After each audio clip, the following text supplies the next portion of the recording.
I'm a year 2 CSF Cybersecurity and Digital Forensics not student. Not yet.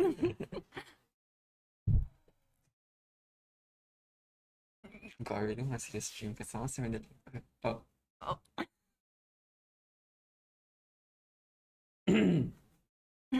Hi everyone, I'm a year 2. Hi everyone, I'm Ron. I'm a year 2 Cybersecurity and Digital Forensics student, and this is my partner. Jewel, I'm a year 2 Financial Informatics student. And today we'll be your live host. So actually for today we'll be sharing a little bit about cybersecurity and digital forensics, CSF, and also Data science. but before we get into that, I actually want to talk more about our life in MP. So Jewel, how's your course and how has it been? My course is Financial Informatics, but now it has been revamped to Data Science. And for my course, it's okay. We learn the technology behind the business. And for Data Science, since it has been revamped, we have electives on like the business as well, but it's mostly on like the analytical side. What about your course? For my course, cybersecurity, it's basically the core foundation about it is just about learning about the technologies and the security behind these technologies. So things like looking for vulnerabilities within systems and trying to patch that and let that not be exploited against by certain hackers or malicious actors. So yeah, that's basically how my course has been. Joel, what's your favorite module in financial informatics? I would say it's CXM, Customer Experience Management. For CXM, because the technology now is very advanced, so we basically use this cloud computing software to understand more about the customer experience. And we also use this Salesforce website to have, because we have this customer relationship management service, and we use that to really collect data and create graphs on how the business can or how they should improve their business. Yeah. What about your What's my favorite module? My current favorite module right now is digital forensics. So I'm taking that this semester. So this module is really interesting because it's very hands-on, very practical. So like a lot of investigation. So if you want to think of it as like an actual work, it's kind of like being a forensic investigator. Well, it's like being a forensic investigator. So let's say I want to incriminate something Jewel did. Let's say I think she's a criminal or she hacked something, right? Then I would have to take her like possessions and like get all the data and create images of like these sources of data. So like her laptop, her phone. So I'll take images of these data and actually investigate and try to analyze and try to incriminate her if she is a criminal in fact. So this course has this module has actually been really interesting. It's actually one of my favorite modules. So yeah, definitely. So Jewel, what about like your life in MP? What's like your day-to-day life? I basically come to school. What time the school start for you? It ranges actually, because for now school usually starts at 8 or 9, but on Tuesdays it starts at 11.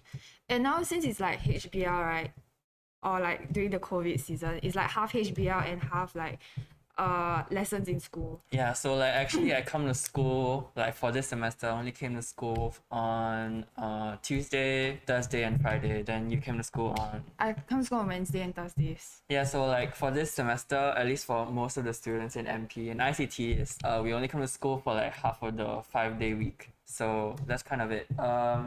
And more on that, so how has how has your modules been so far? It's okay, yeah. Like I'm able to cope with all my modules, and like the assignments is manageable. Like it's mostly individual work, and it's fine. Like the teachers are responsive. Like Right. some of them are responsive. Most of them are. Most of them are. What about your teachers? My teachers are great, and honestly, they made my day-to-day life really interesting. So, if you want to really look at how an NP student's day-to-day is, let's say when you do come to school for your face-to-face lessons, then we have a video coming up in like half a minute, sorry. It's really interesting. It's like a 7-minute video, and I really recommend you to watch it. Yeah.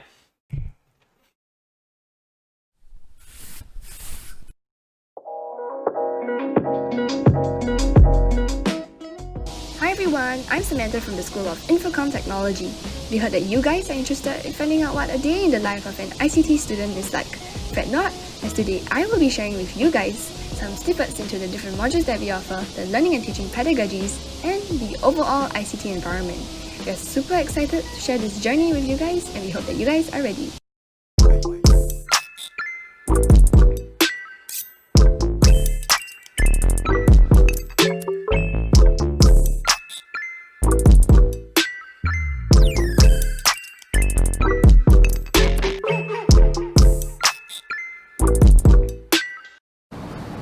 Welcome to the School of Infocom Technologies lobby. Here you can see some red chairs, and these are one of our favorite spots to hang out before class. Come have a seat with me. So as you can see, in the School of ICT, we have 3 lifts to add convenience to your walk to school. So let's stop talking and feed our hunger to learn. Let's go.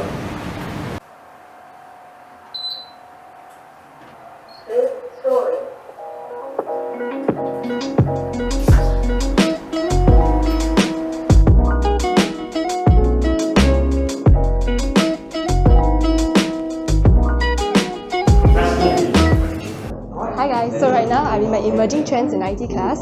As you can see, my lecturer is conducting class. It's very important that we keep our ears open, as there could be a graded practical at the end of this week.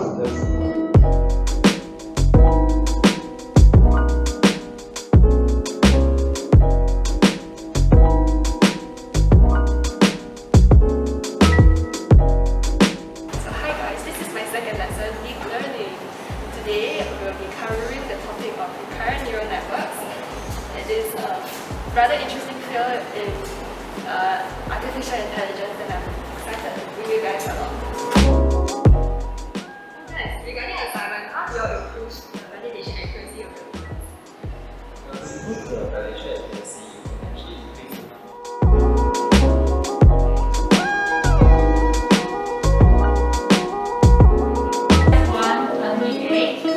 Validation speed 20%. Okay.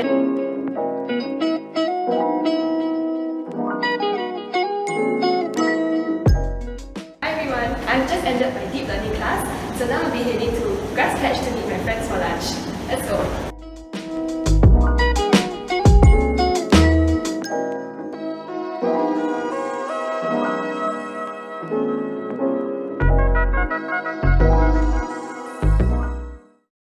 Okay, great. We have just arrived at Food Club behind me.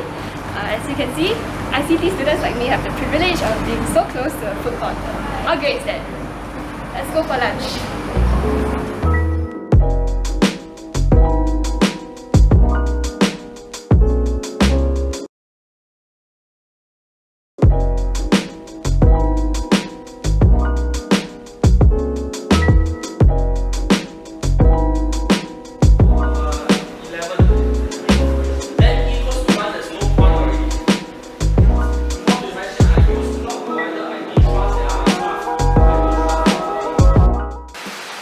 Oh, hi guys. So right now I'll be going on to my last class. As you can see, it's raining. It's a very cozy day. Right now we'll be moving on to our gamification class. So we hope that you guys are excited to come along with us. Let's go.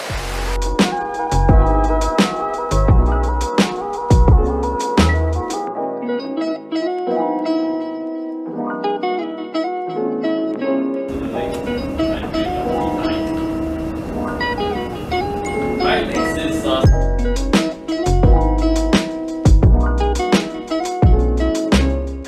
Hi guys. So right now I'm in my ICT class. As you can see in the front, we have another group of students. Actually presenting a prototype of their card games.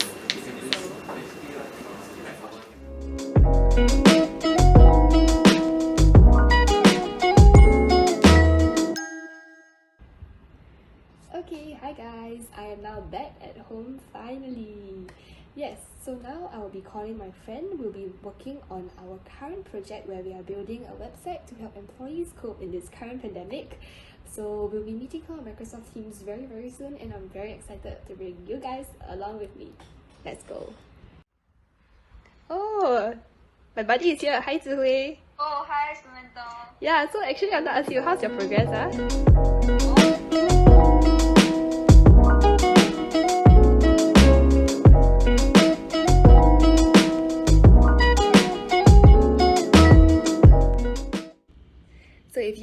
followed along till this part of the video, thank you so much for following me in the day of the life of an ICT student.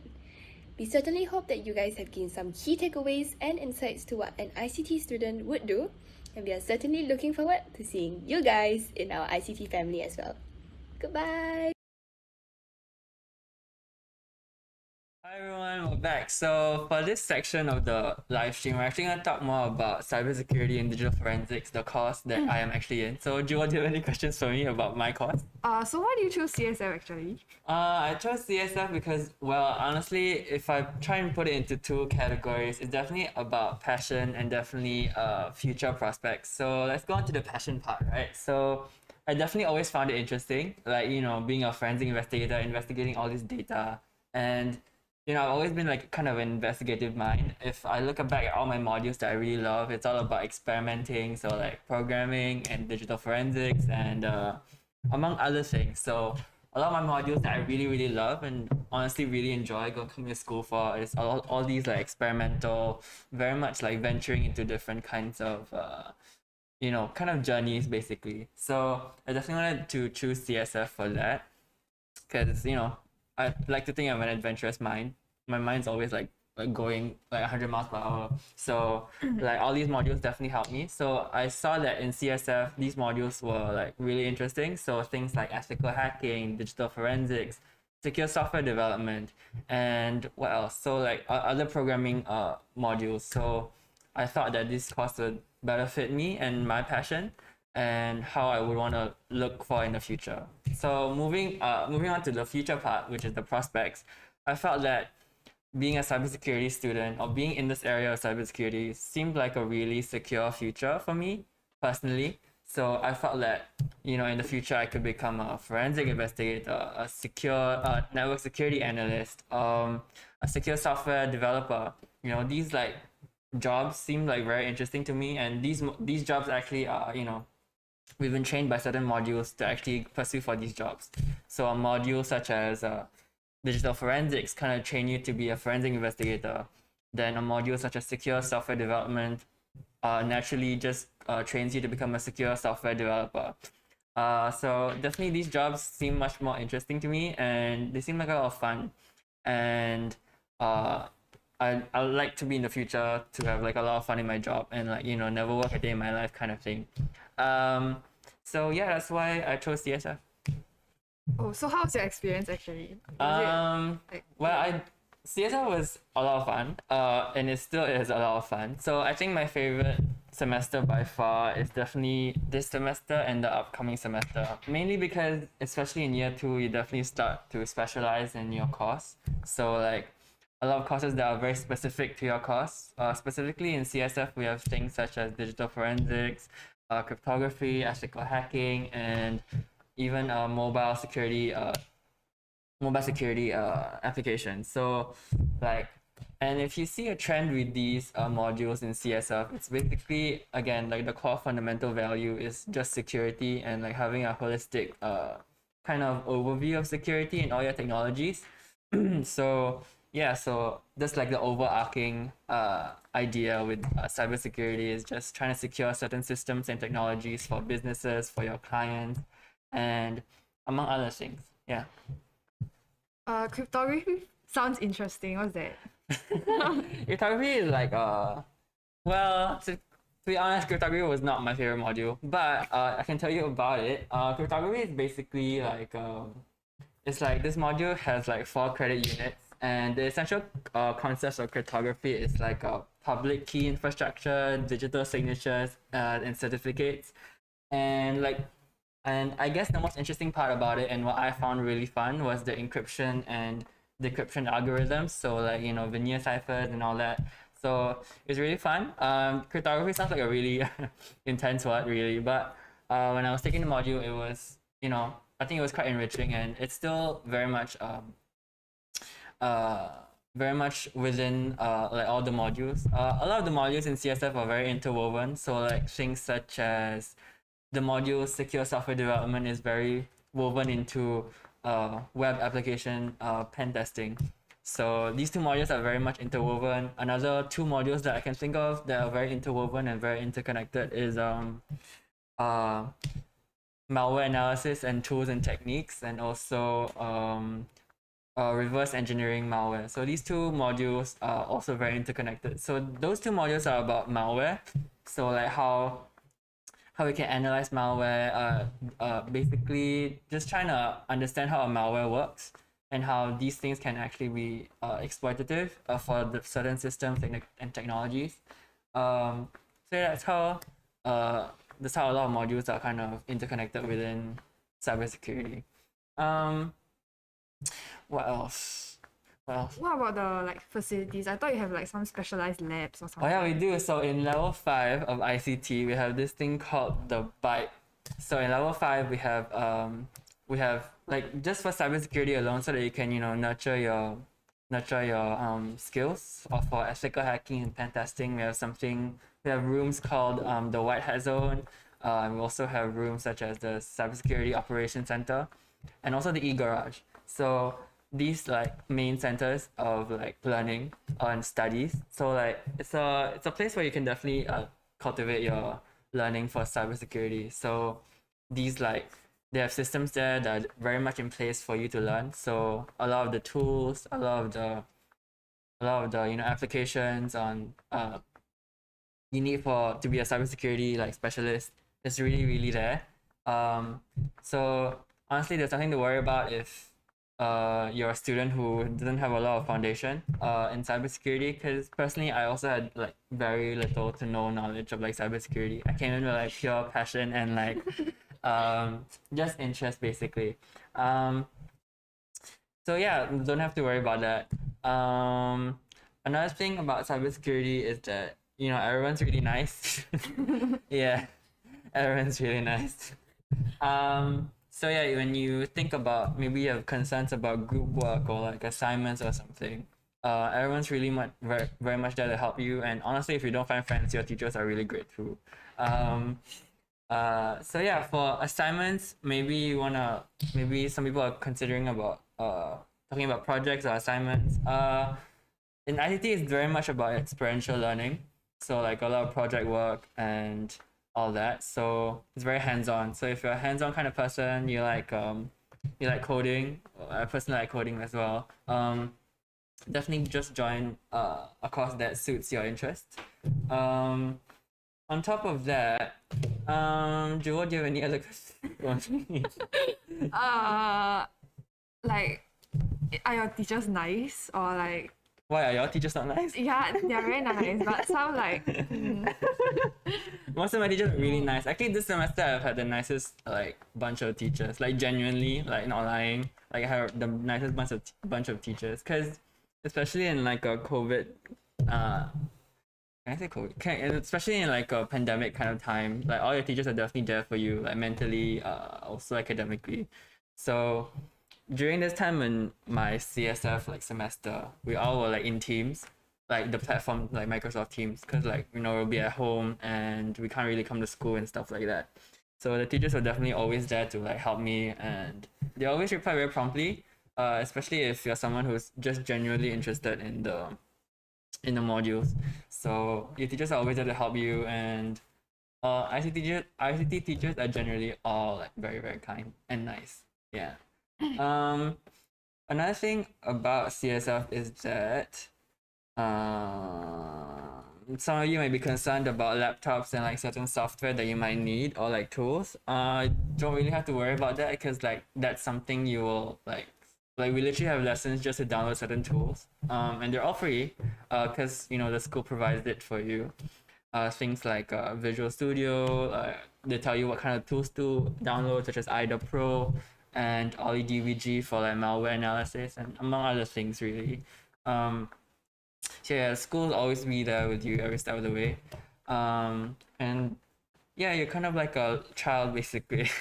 Yeah, so they'll always be there for you, not holding your hand, but they'll be definitely beside you, helping you and trying to let you achieve like greater things in CSF.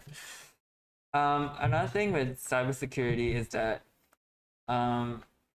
it's definitely again very hands-on. So a lot of things you have to learn by yourself. Sometimes they do teach us things that are outside the syllabus, just to cultivate this like adventurous, like nurturing kind of environment. So like your experience and journey basically. And that's always been very interesting to me because I feel like a lot of students nowadays are very complacent and like all the teachers kind of feed them the answers, and that's not really what ICT does. The teachers definitely tell you and guide you, but they don't like directly give you certain like answers. So that's been really helpful, especially if you want to think about working in the future, because like no one's gonna hold your hand in the future. Well, hopefully not.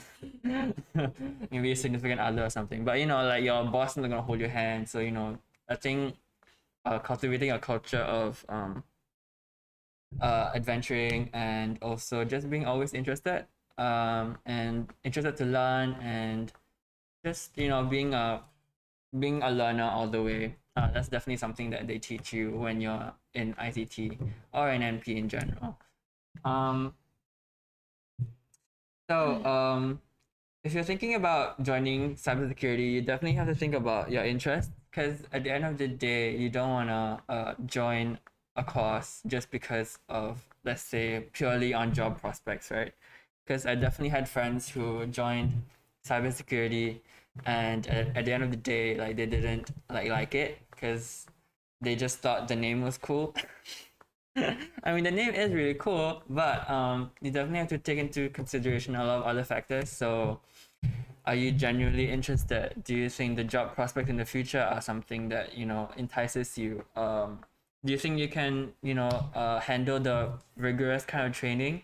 Because it is quite rigorous. Like being because you're always like, again, it's a lot about security and trying to exploit something and not exploit something and learn how to not exploit something. So a lot of security based, hands-on, practicals with your laptop, with like other machines. So like can you like handle that rigor? Can you handle that like just that experience basically? And sadly I feel like a lot of my friends, sorry, I feel like some of my friends haven't, you know, been able to kind of cultivate that rigor and become, you know, kind of cybersecurity analyst in the future. So yeah, so definitely think about that. If it's something that you're genuinely interested in, you have a passion inside it, and you think that you know it's a secure future, then you should definitely try and join. But don't join it because the name is cool. I would not advise that. Because data science sounds really cool. I think the name is really cool. But if you don't know what it is, which we'll be sharing about it later, then you know, try and definitely join something that you're genuinely interested in. Another story I have is that I actually have a friend who was also interested in cybersecurity because I was talking to him about it. And then so he joined like a cybersecurity course in another school, and like at the end of the day he didn't like it because like it just wasn't his thing. He just really liked the name, and he thought that you know it's a secure future in like the long run, which is true, but while the name is cool, if you don't like it, you really won't prosper in the long run. So yeah, and it'll definitely affect you like mentally, physically, academically, of course. Your grades, if your grades definitely like show your interest in certain courses. So yeah, if you like something and you're genuinely interested in cybersecurity, then your grades will definitely just, you know, mirror that. So can we move on to so actually moving on to the Q&A section. There's questions from the crowd. Yes? No, there's no question. Are there questions?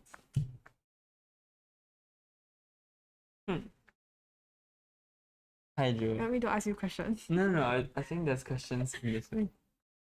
There's one question. There's one question from? Yeah, question.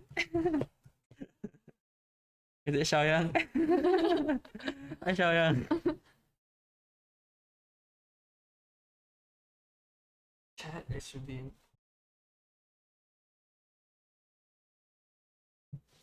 What? Oh. Oh, okay. There's a question asked by Ray Ng. He asked, what programming languages do we learn in ICT? What programming learn in ICT? So we have different kinds of modules that do foster different kinds of programming languages. So in programming one, what do we learn, Joe? We learn Python actually. We use idle and like it's like the basics of like programming. Cause since I didn't know like anything about programming, they really teach like the foundations of programming first. Like you also didn't know, right? No, I did not. Yeah, then like slowly then we build on to like C# for the next semester. Yeah, so we have two main programming modules. So programming one, which you learn Python, programming two, which you learn C#. Then a bunch of other modules that actually teach you different other languages. So for example, the module I'm taking right now, which is data structures and algorithms, they actually teach you C++. So right now, like in my basket, I've learned like Python, C#, and C++, which are all really important programming languages. What about you? How many languages have you learned? I learned like these two basically, but like in my year two, the first semester, I learned like MVC.net.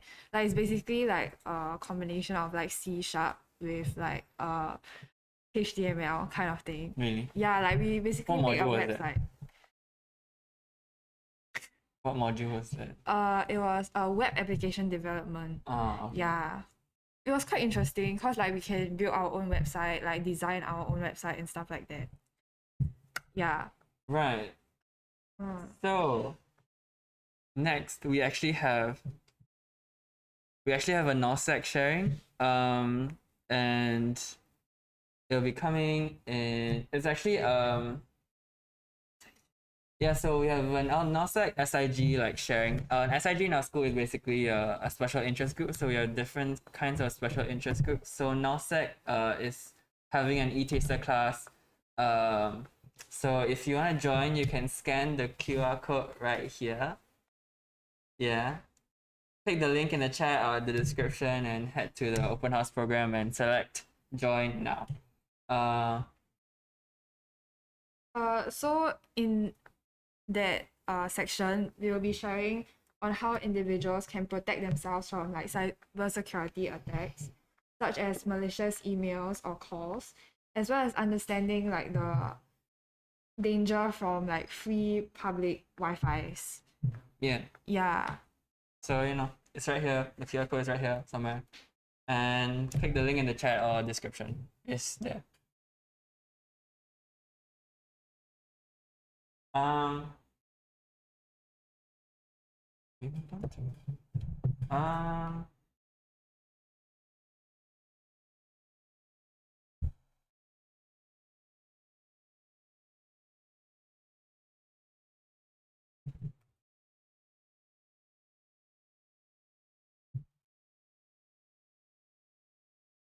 Two more minutes. Okay, so like DS has like a module that is like the same as or an elective that's the same as CSM. It's called deep learning. Oh. What can you tell me about that? Deep learning. Actually, yeah, deep learning was actually one of my favorite modules.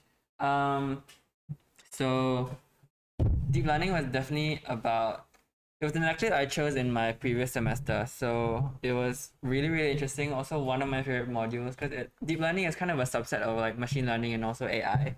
So there's different types of problems you learn in machine learning. So there's regression problems, there's classification problems. So regression problem wise, it's like about numbers. So very analytical, trying to feed a lot of data and numbers and numerical data to like like a model and see if it can predict like maybe house prices or like the stock market and stuff like that. And then another kind of problem is classification problems. So classification problems is just you feed data and see if it can classify different types of things. So let's say I feed like dogs and cats to like a certain model. This model has to know how to differentiate between cats and dogs. So it was definitely a lot of fun. Definitely something very unique and something very useful in the future as well. If you do take it in the future when you wanna enroll here, I think you should definitely take it. It's a lot of fun, and it's also one of my best scoring modules. Yeah. So, why did you want to join deep learning? Yeah, I was planning to take it for my elective in like Like soon, right? Yeah, it's coming out in the next sem. I have to choose this sem. Do you want to do it? I'm not sure, but it sounds interesting the way you say it. Right. So okay, Yeah. moving on, right? So this section we'll be talking about a new and revamped course which is called data science. Do you wanna speak about data science? Data science is basically a course where you basically learn about like data engineering, data analytics, and machine learning actually. And it's a new and revamped course. You basically dive right more into like the data analytics side. We have like modules such as data visualization, data engineering analytics, and uh yeah, and stuff like that. So it's a new and revamped course. Even though like it's kind of new, that we also have electives that's similar to financial informatics. Yeah. Yeah, And so actually we have a data science video coming up in like half a minute. Just so that the viewers at home can actually know what data science is, because it's very much a revamped kind of course. It's pretty new, but still very interesting. So maybe this video will give you a better insight onto what data science is. Yeah.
our data science senior lecturer, Mr. Nelson Liu. So actually, Mr. Nelson Liu taught me deep learning, which was really interesting, and it's actually something that the module like sheet for DS offers. So what kind of modules do they offer, Joe?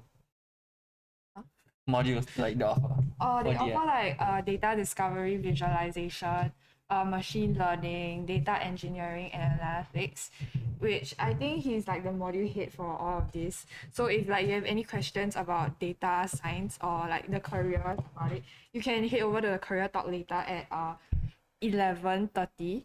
And for DS, right, personally I haven't taken DS yet, or like I don't think anyone has taken DS. But I can talk about the electives.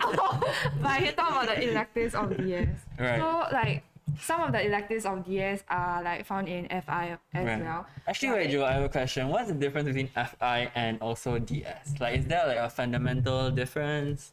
For DS, they you basically focus more on like the analytics side, but for FI you focus like more on the business and like the technology.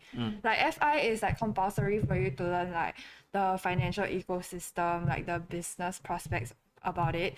But for DS is like offered as an elective. Yeah. So like for some of the modules like customer experience management, enterprise business processes are offered as an elective, but like for FI we have to take this kind of like modules.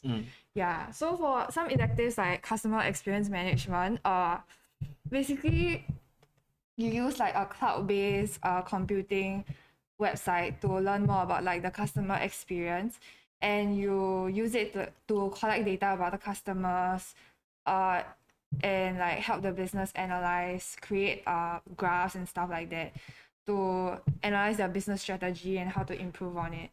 And for like enterprise resource planning is another module where you basically learn like the process like where the business go, like from like the warehouse, where they go, like where do the shipments go, what documents are needed, like PO documents and stuff like that, all the way to like the payment.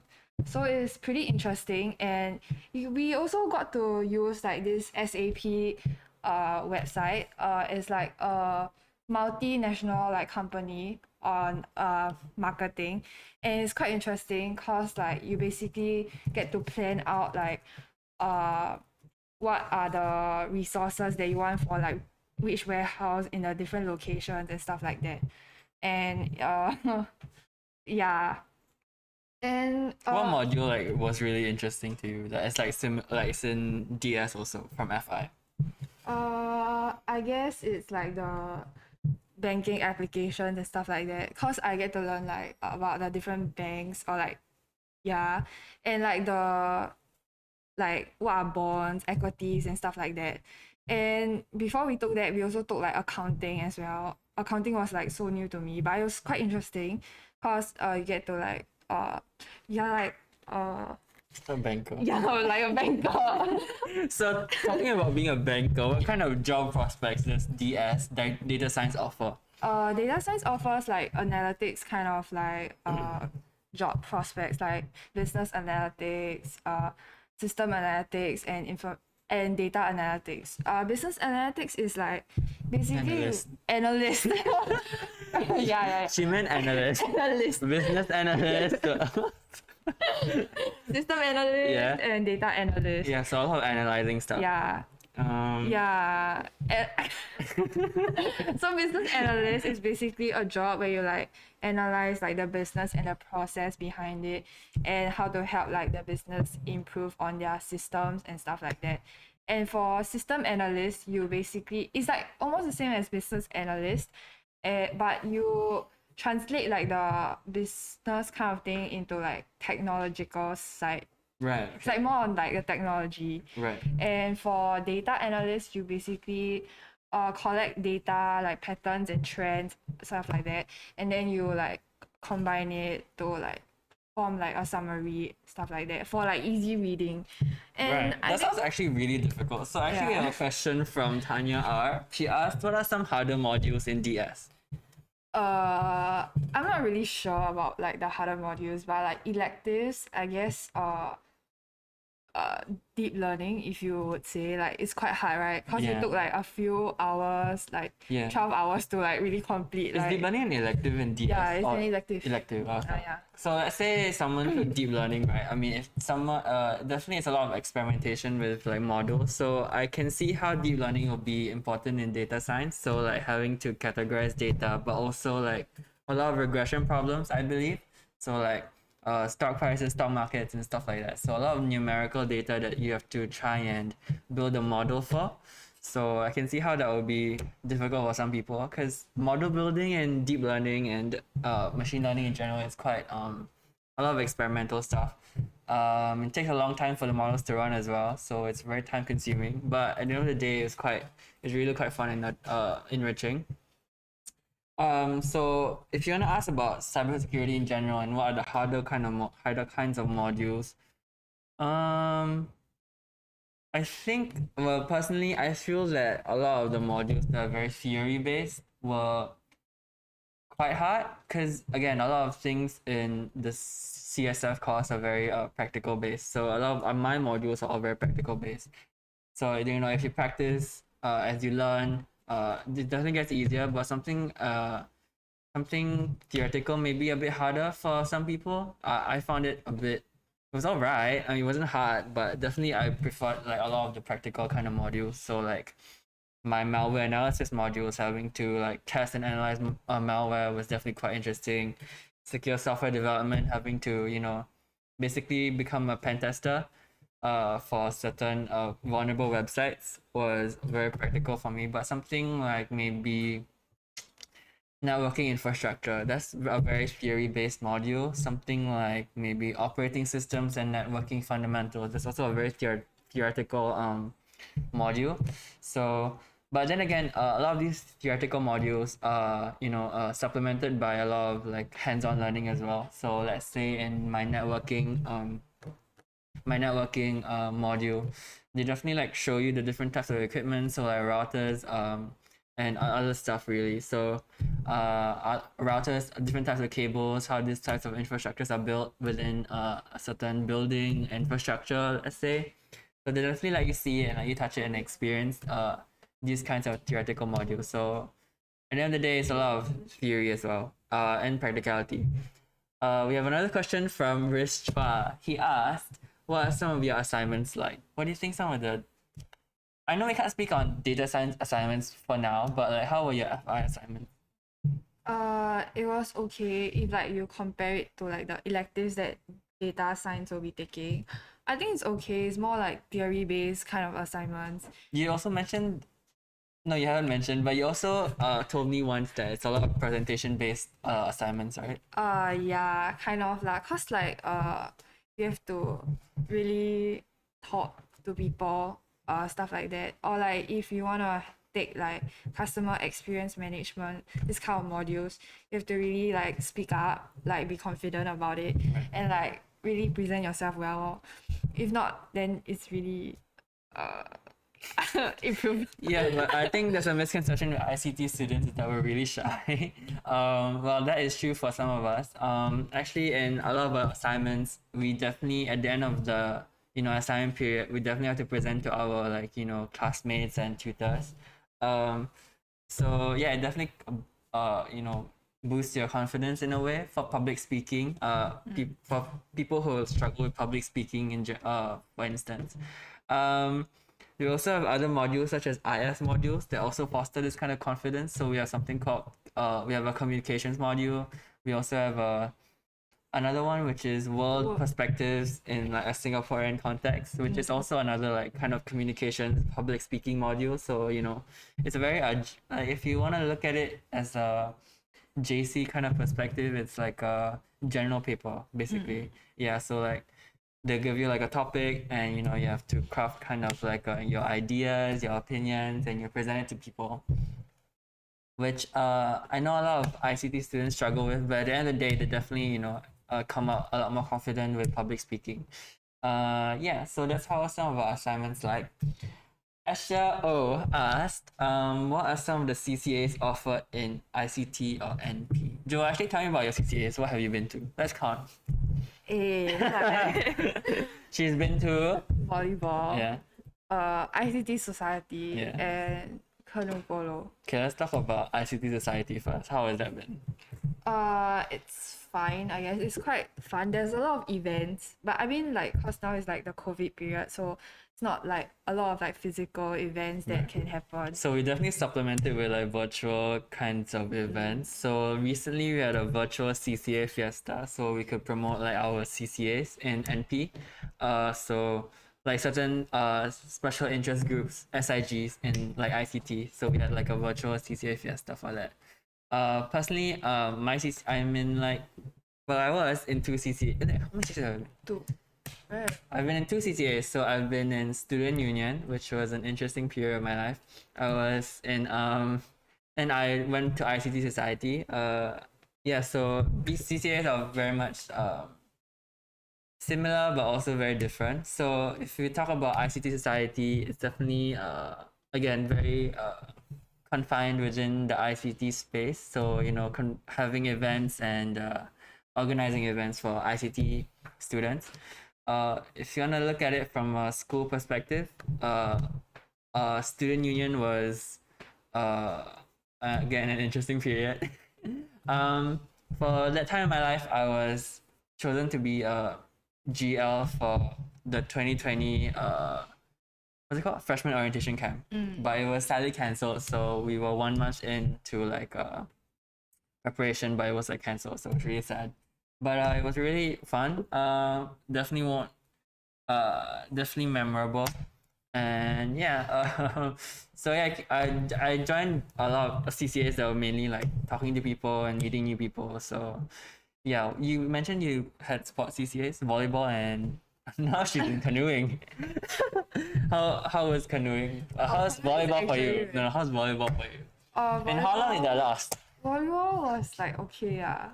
Like it wasn't really fun because there were like a lot of people, like hundreds of people. Like you don't even know where the ball is. Like actually, then Okay, the audience is asking, how long did that last, your volleyball period? not very long. It was how long? Like a was it? few weeks only. A few weeks. She meant 1 week. Like there were really a lot of people. Like you cannot even touch the ball. Oh, okay. So, overcrowding sounds like a problem in some CCAs. I'm sure they fixed that by now with the coronavirus stuff and guidelines and measures. You also mentioned you're in canoeing now. Yeah, I actually have a training later. Wow. Yeah. What do you all do in canoeing? We basically canoe and we like throw balls. You're right. Yeah, it's like water polo but on a boat. That's the best way she could Yeah, describe we it. basically spend like 2 hours like rowing boats and stuff like that. Yeah. And it's quite fun. So if you actually look at how our CCA journey has been in NP or ICT, you can definitely explore. You can join as many CCAs as you want. But you definitely have to think about your commitment level because certain CCAs are very strict about commitment. So do think about that. But at the end of the day, just have fun with your CCA. The thing I did in my year 1 was I didn't join any CCAs because I wanted to focus purely on my grades, which did work. And then in year 2, I definitely started joining certain CCAs because I just wanted to meet new people. So you can do what I did, or you can do what Jewel did, where she jumped around different CCAs. Yeah, so definitely 2 types of people. Moving back to data science, we actually have an interview with a year 3 FI intern called Amelia. So this just will supplement how the revamped FI course is now in the data science sector and field. So definitely will supplement how you view data science. So yeah, presenting an FI.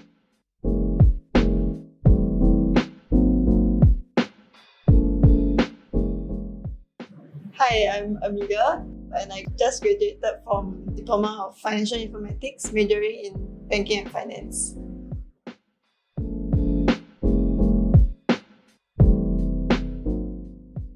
I interned at Salesforce. So Salesforce is a cloud computing software company that specializes in customer relationship management.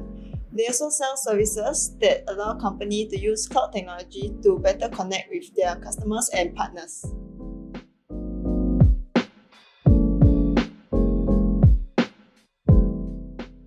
I was an operation intern in the Trailhead Academy team. So Trailhead is a learning experience platform that allows users to be more aware and integrate with the system. My task is mainly split into 3 categories, which is pre-class, during class, and post-class.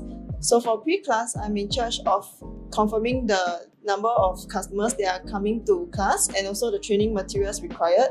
During class, I'm in charge of the hardware such as laptop and the network required for the trainings.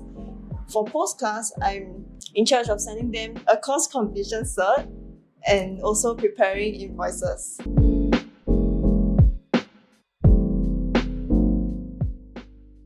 One of the skills is task management. Time sensitivity is a very crucial factor in the workforce, so proper task management is required to ensure that the most important things get done first. On top of that is confidence. I feel that self-confidence is important when you are entering the workforce because it helps to portray yourself as a person and it creates an impression to other people as well.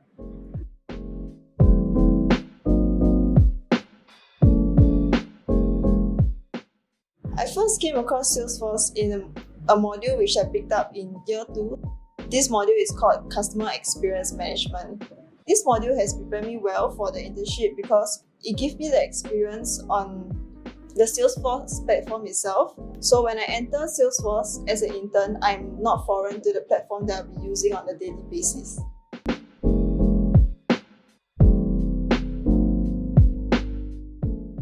One of the advice I would give the student going into internship would be being proactive and take initiative, because when you have initiative while you're doing things, you will be able to learn even more from your normal job scope. Another advice would be to keep an open mind, because in the workforce you face people that have different capabilities and different working style. So keeping an open mind will allow you to empathize with them and work together better.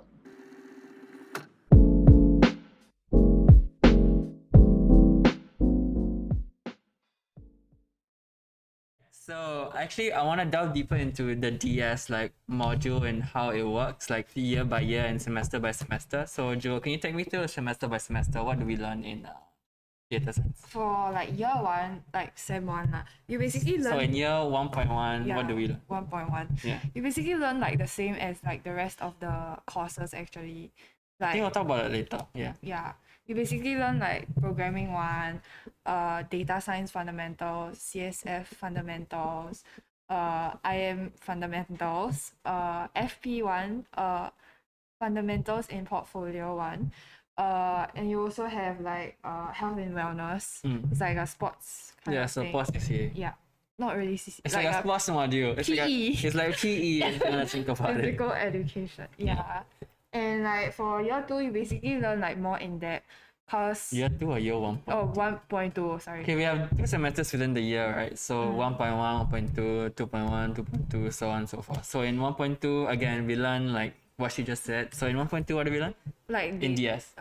Databases, data discovery and visualization. Right. All these the rest of the modules dive right into the data analytics kind, and you also get to learn machine learning, which I think is quite interesting, because you basically learn how machine learning integrates with artificial intelligence and how the machine gets to learn all this with the use of technology and stuff. Right. Yeah, and you also have IS modules like comms, as mentioned earlier.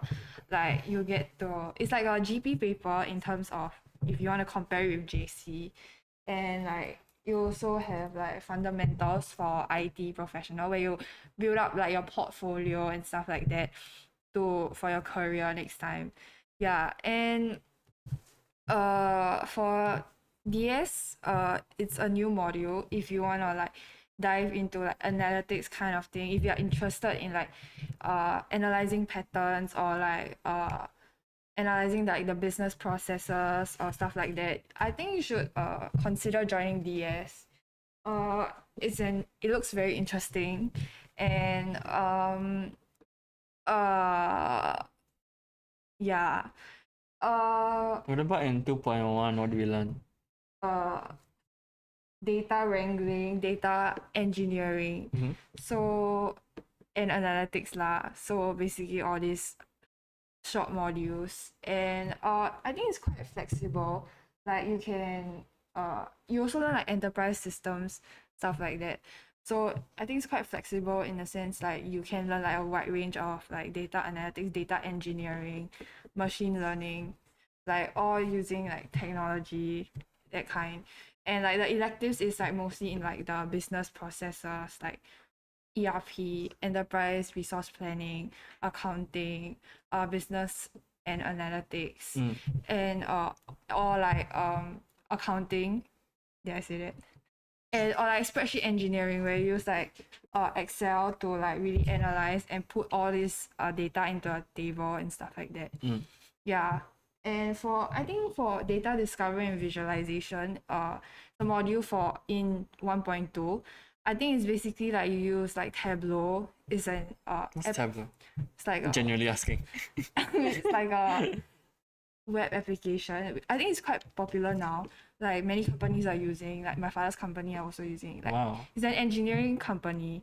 So they're basically using Tableau to create graphs, trends, like to make it into like a dashboard for easier like references. Yeah, so you can see from ICT, they definitely like prepare you with tools for the future. So like definitely these tools are for professional workers like in the future. So they definitely try and prepare you for the working world after you graduate. Sorry, you were saying?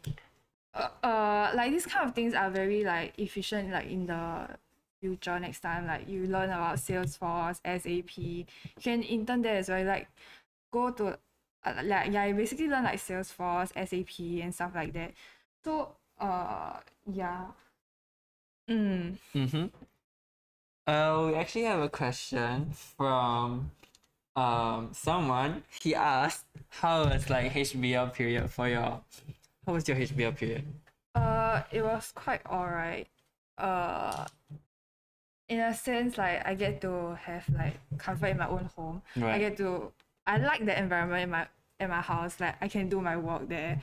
Like can't really do my work in school because it's really noisy and stuff. Yeah, HBL for different people, will affect you and benefit you differently. I think it's pretty beneficial for me academically. Okay, there was another question of, do you need like an IT background for, if you want to be in an ICT course? Do you think we need an IT background? I don't think so, cause both of us we did not have any IT background, or like I did not even consider getting into IT actually. Like yeah, but like cause like money. Yeah, so yeah, definitely there's a monetary like prosperity when you wanna join an ICT course because it's very much it's very much needed in a lot of industries. And if you actually look in like during the COVID pandemic, well, we're still inside it. But during like the pandemic, a lot of the jobs that were hit were not in the IT sector, because like you can like work from home and stuff like that. So it's safe, I guess. In a way, it's a very like secure kind of profession. If let's say a next pandemic comes, let's say not. So yeah, as she was saying, like we didn't have like backgrounds in like IT or anything. Like we didn't join an IT like CCA in school or anything. So honestly, we were quite surprised we were in this like course. But we genuinely like over time, we learned to like appreciate a lot of these things. So again, we like had like no programming knowledge, no nothing. So if you're concerned about having or needing to have having to need like a background in IT, definitely don't need to have it, because your teachers will definitely help you and guide you along the way. So you can just start from scratch as a baby. So like yeah, your teachers will always be there to help you. And let's say a module that might scare you might be like programming, for instance. It scared both of us because like we didn't know what was happening. But over time, over the weeks, and as you learn like experientially and googling and stuff like that, you will google a lot of things when you're in IT. in your ICT. So a lot of tutorials will pop up. There's a lot of resources from school and also like definitely online. So it really cultivates your just being a wanderer and like experience the world by yourself and learn like by yourself. Just self-learning. So yeah, that's definitely an important thing. So moving on, we actually have a facility tour coming up. Is there a link? Is there a QR code? We have a facility tour coming up. It's actually in the link in the chat. No, it's not a link. It's a video. And you know what? Roll the clip. Hi, my name is Tanya. Hi, my name is Gwen. Hi, my name is Astra. Hi, my name is Vinny. So unfortunately, you guys can't come to campus physically. So I hope this virtual tour that we prepared for you gives you some insight into what you can expect as a student of the School of Infocom Technology in Ngee Ann Polytechnic. So without further ado, come along.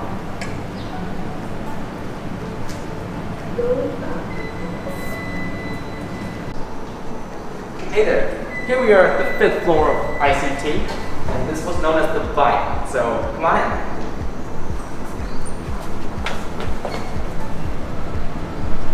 So the aim of this floor is to provide students with a next-gen learning experience with a positive and joyful environment to give students that buzz of learning. Over to you, Tanya. Hey, Win, so I'll take it from here. This is the Grass Patch, an open learning space to encourage collaboration and innovation between students. Our technology-enhanced classrooms are equipped with state-of-the-art equipment to maximize student learning experiences.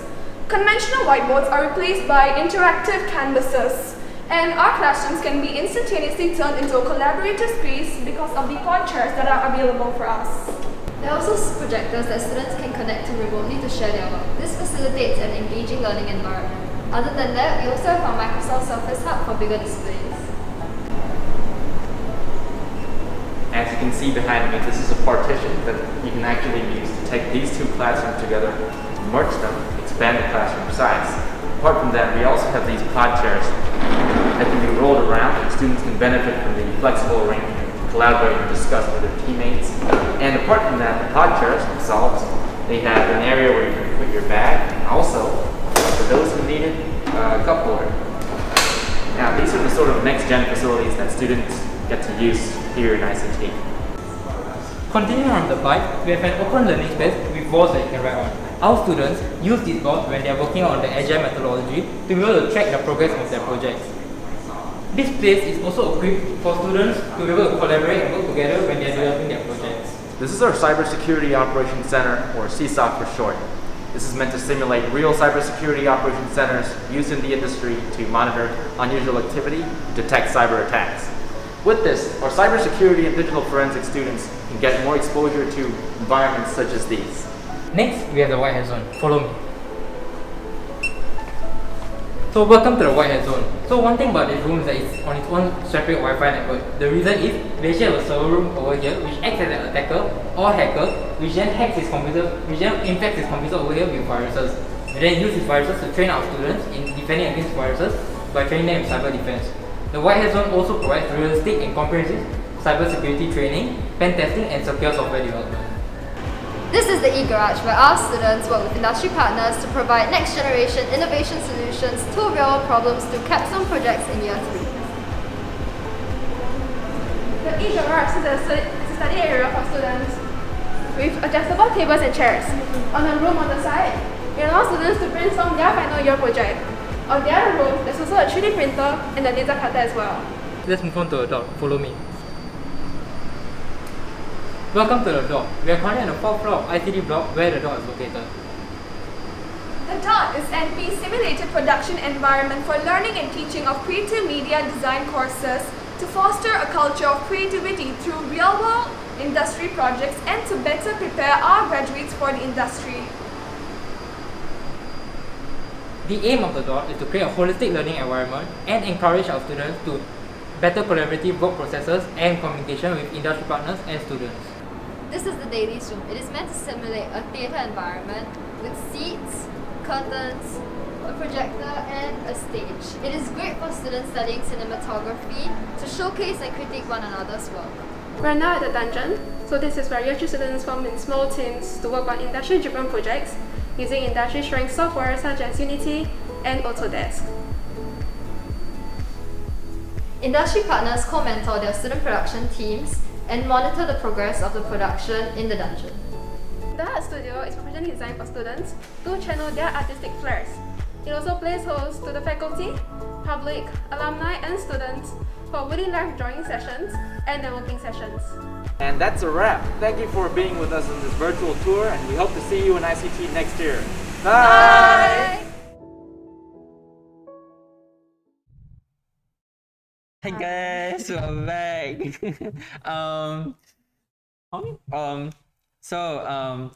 For right now, I actually want to talk about like choosing courses. So Joel, why did you choose ICT? Like genuinely, let's say no one's here. Money. Money. You thought like this, actually money. like in the future, you thought this would have like financial prospects, is it? Yeah. And Yes. like, cause I didn't know like what to choose, right? So like my teacher was like, you should go into like the IT sector. Like I'm not even kidding. Really? Yeah, my secondary teacher was like, if you don't know what to choose, go IT. Confirm got job one. Which is kind of true. Like, there's definitely like a security in having an IT, a background, being in an IT course. In the future, there's definitely security there, job security there in the future. But I also like to say that it's that's not all that matters. Definitely, again, if there's an interest, there's a passion. If there's even just a little bit of interest, I think you should, just consider. Yeah, but if there's really nothing there and you think it's just like, oh, I'll have a lot of money in the future, which might be true and really might not be, because let's say you like do poorly in this course, what makes you think you'll have money or like a job in the future? So just like definitely have an interest, and even if you do get bored and even if you do lose interest, which I feel like some of my friends have, just push through it, and if anything, just change the course. I think your mental health is definitely very important. So if a course is making you unhappy or it's not fulfilling you in any way, there's definitely different avenues if you do want to change courses. So in ICT, you can definitely You can appeal to different courses. yeah, Like, so let's say you're in FI and you're like, you know what, this course isn't for me. You can definitely talk to a lecturer, the people in the department, that hey, this course is not making me happy, it's not fulfilling me. I'd like to change to another course in IT or for example. But I'm simplifying it, but there's definitely a procedure and a process there. Maybe I'm sure your grades and your grades and your GPA do come into consideration if you do want to change courses. So actually talking about courses, we were both in the same course. What course were we in? Like in the first semester? Common ICT. Like Yeah. it's like quite good or beneficial in Yeah. a sense. Like, cause initially like I wanted to go into cybersecurity, but like it wasn't really like interesting to me. Yeah, so in the first semester of the Common ICT program, which has a cutoff point of 11, was it 11? Yeah. 11, so it's actually pretty low.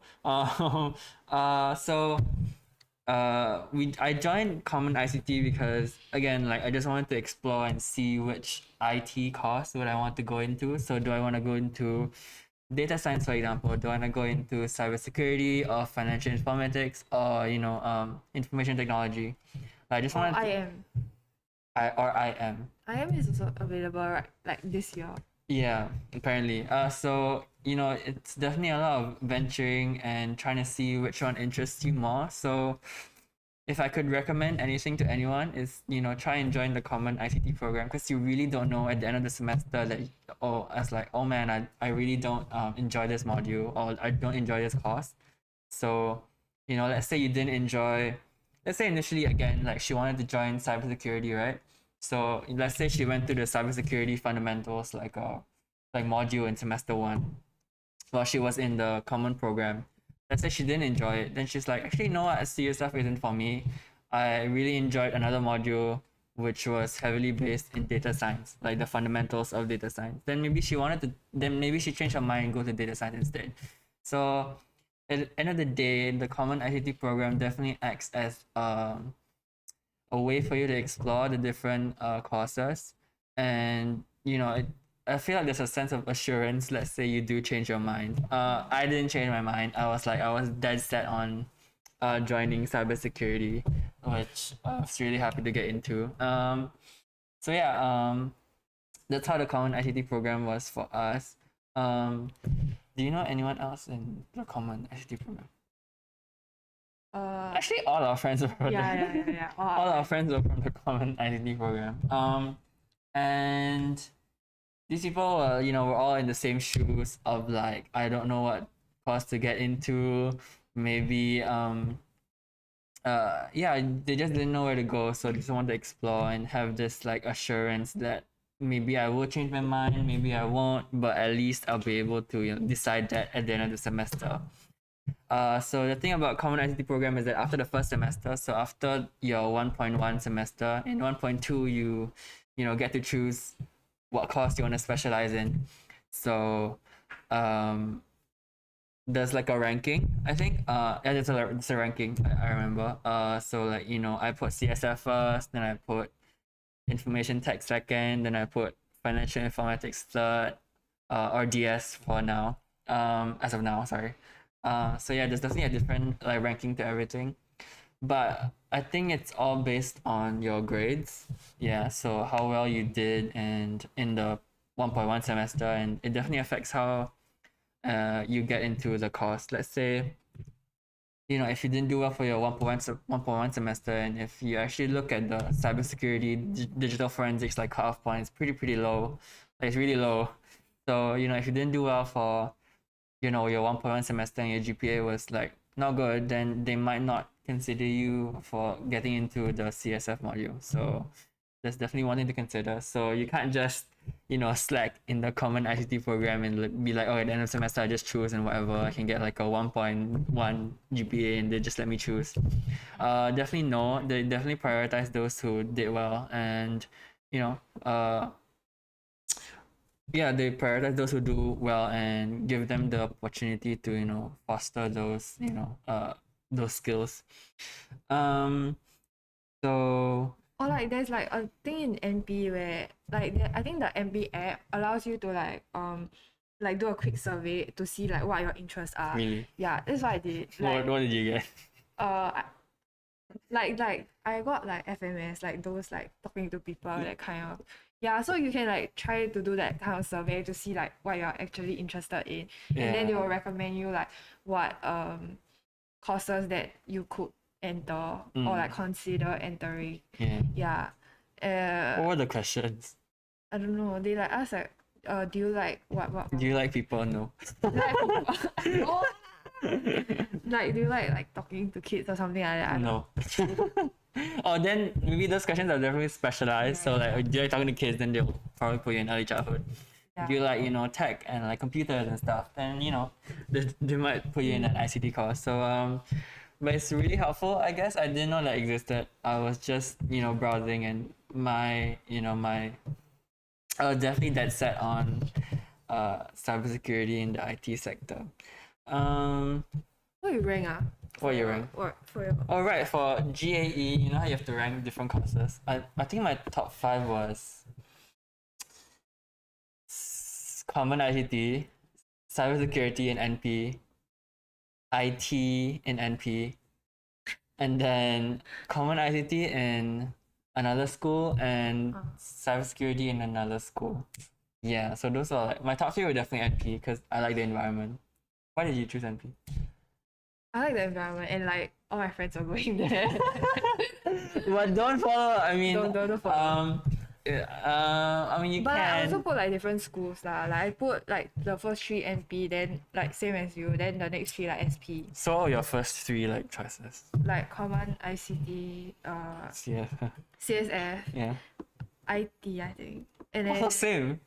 and then I chose like SP, like the common ICT, like the security one lah. Yeah. Yeah. I mean, not to compare to different schools, but when I was looking at like like different facilities in different schools, like specifically to cybersecurity, I felt that Ngee Ann had better and much more like a much more fresh and approach to like learning. And all the facilities are like really clean and like new. So yeah, a lot of the infrastructure definitely helped me make my choice in which school and which poly I wanted to get into. So yeah, so talking about facilities in ICT, what are the different types of facilities? We have the e-garage. Right. Yeah. And like the white hat thing. Like your Yeah, so for at level 5 we have like designated areas for like learning. So we have this thing called the grass patch, which is, you know, a place where you can definitely study with your friends. It's like a literal grass patch, but it's like synthetic. And there's like aircon and everything, so it's really nice. And then everything is air conditioned. actually, yeah, everything is really cold here. Yeah, everything is air conditioned. And else. Level 5, we have the White Hat Zone and the Cybersecurity Operations Center and the e-garage. These zones definitely are for cybersecurity like people. So it definitely fosters your skills for penetration testing and also ethical hacking, which is really, really cool that NP does, you know, dedicate certain facilities for certain types of people. What about DS? Do they dedicate anything? It's like just like a classroom kind of thing. Yeah. Like it's like project based, like you have to sit in your groups and stuff like that. Yeah. Then like you have like monitors and projectors. Then you can connect to your phones and computers. And like, you know, level 5, like the background. No, they don't know. Okay, level 5 is like background, like Salesforce. It's like related to DS lah. If like you want to use like the get into customer experience management as your elective, it's like Salesforce background when they sponsored the school. Yeah, quite nice, or like Yeah. jungle like Yeah. Yeah, it's all very pretty because they're all really new. So if only you guys could actually like, well, you did see it in the facility tour video, but Yeah. seeing it in real life is really like a different thing. Moving on, I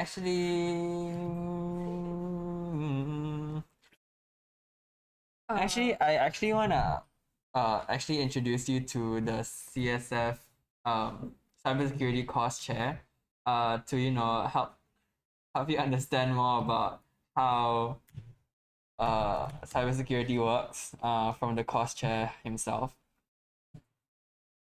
Yeah. So that video will be up in about half a minute. So this the course chair for CSF as of this year is Mr. Divian. He actually taught me like a bunch of he taught me like 2 different modules, so secure software development and also penetration testing. Which yeah, Mr. Divian's like really cool. So yeah, the video is coming up in a bit. Yeah. Enjoy.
Wow, amazing video by Mr. Dippin. Actually, he's also one of my favorite teachers. But you know what I'm feeling right now, Jewel? Hungry. So thinking about hunger, let's talk about food in MP.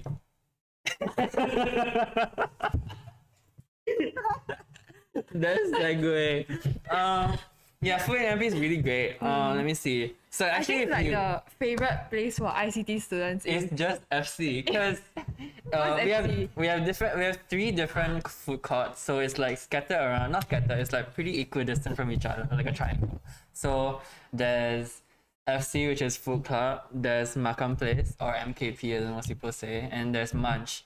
So Munch is around like the BA, yeah, the like BA the building. Then Makam Place is near the FMS building, and the food. For what? food club. Food club. Food club is literally just underneath the ICT building. So like every time there's a break, the ICT students are just always there. Like we're always the ones to get seats. So what's your favorite food thing to eat in the food club? I like the Korean store. Really, everyone loves the Korean store. They always have long queue. Yeah. What else? Which else has a long queue? The fried rice. Chicken rice. Yeah, the rice. chicken rice stall is like alright, but Oh, food club also have bak kut teh. Kind of like the fake kind. I don't know what bak kut teh is, but it sounds like something people really like. Yeah. But if you're vegetarian like me, there's oh my god, there's nothing to eat for you. I'm so sorry. Mixed rice. Oh, there's like mixed rice. Is there? Yeah, the one that you choose your own food. Alright, you have like different types of options, so like mixed rice. Is it called economic? There's Yeah, like an mixed economic. it's like an economic kind of place, so like just you can just choose all the vegetables that you want. So it's definitely really good. There's also mala, which everyone really likes. But personally, my favorite mala is Makan place. actually they're all pretty similar. I think it's just students are like really, dedicated to certain food courts. So mala in the food club is really nice, I guess. So yeah, if you're vegetarian, you can just like choose all the vegetables if you want, I guess. Oh gosh. Makan Place. Makan Place is like a few minutes walk from ICT building. I know Makan place is like famous or like popular for. It's like this. It's really well. A lot of the popular kids go there. But like honestly, food club looks so much cleaner. Yeah, it's much like it looks like it's renovated and it's like really nice. The toilets are clean. The toilets are clean. Really clean. Like cleaner Cleaner. than certain food courts that we shall not name. Yeah. So, but Makan Place is really good because there's like, is there more stalls? Yeah, there's definitely more stalls in Makan Place. There's like a Western stall. There's like there's mala too. There's a Japanese stall. There's like everything there. So if you want more variety, you can definitely go to Makan Place. There's also Munch. There's also Munch, but Yeah. we don't really go to Munch because it's like really far away. What do we eat at Munch? Just like Japanese. We eat mostly of the time it's Japanese. Or like the mala. There's mala there. There's mala and Munch. I didn't even know. So like. Or like the Western food, right? Yeah, I so think we rarely I've go to heard, like- Munch because it's really far away and it's a long walk from ICT. But if you have a really long break, sometimes we have really long breaks from lessons. So like we actually have like sometimes 3 to 4 hour breaks from like mid lesson. So yeah, you can definitely walk there if you want to. And it's a really chill place. Personally, my favorite is still. What's your favorite? Food club. But why? It's cleaner. It's cleaner. But like honestly, you can also use this food course to study. So I definitely study a lot at food club also. But not because there's plugs too. So like let's say you want to study, there's like tables where there's plugs underneath the table, so you can just study there if you want to. Speaking of studying, what study areas have you been to? Do you study? Our space. Our space? Yeah. Have you been to our like space? the BA block there. Have you been? Yeah. Do you study there? No. Can you just lie and say yes? Yes, I study there. Yeah, so our space is there's a lot of people in our space. You can study there too, I guess. But I've never been able to study at our space because I think It's really far though. It's like like- near Munch. Yeah, and another study area is definitely There's a ICT e-garage. yeah, you can study there too. So like the tables are like moving up and down, like you can make it like higher, lower, however you want. So it's really cool. Another study place is definitely at Makan Place. So like a level up, right? There's like study tables everywhere, so you can study there. It's an open area. There's no air conditioning, but there's plugs, so it's really cool. There's also a level 8 like it's an FMS. There's a level 8 FMS building where it's literally a study area and it's really quiet. So like, cause I don't think a lot of people know about it. So if you definitely want to study there, you can definitely do that. Level 8 is just like a giant place. There's aircon, there's plugs, there's everything. Another study area is atrium. Atrium is another like open area to study. It's cool. I think I like atrium a lot because it's very open and yeah, there's a lot of greenery and you can hang out with your friends there too if you want. Or if you want a quiet place, you can go to the library. Yeah, or the library, but isn't it closed? Oh wait, no, the library is open now, but you have to like make a booking or something. And you have to sit like 2 spaces away. Yeah, but personally, I don't like the library because it's very quiet. It's not good for my brain. And also, He just don't like the library. I don't like the library. It's too quiet. Do you like the library, man? I like library. I don't like the book club. I like the ambient noise of something to make me study. Yeah, so Anyways, we have a course and career talk counseling happening right now, and the link is in the chat below, or you can click on this QR code. It's right here. Yeah, click. You can click here on the QR code or the link below. Yeah. Oh. Yeah, I can wiggle it. So you can scan the QR code and select register now. Yeah. Oh wait, no, I'm going in the wrong direction. There. Can you don't wiggle? Can you just? Oh wait, I think it's here.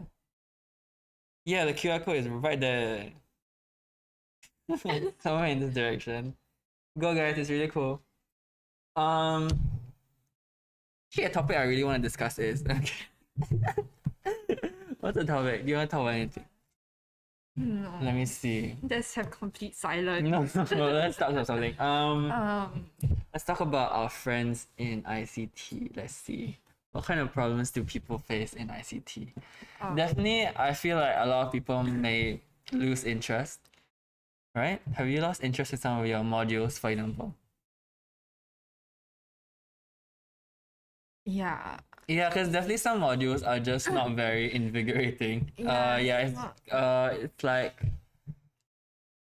some of it is just not fun. Yeah, so but a lot of modules definitely, a lot of the good modules definitely outweigh that. So but certain modules definitely like gnaw at your brain and it's really like annoying. So some modules sometimes you just don't want to go for class sometimes, but we still do. But yeah, some modules just make you feel like you probably shouldn't be pursuing this course because of X, Y, or Z. But the better modules definitely like counteract that.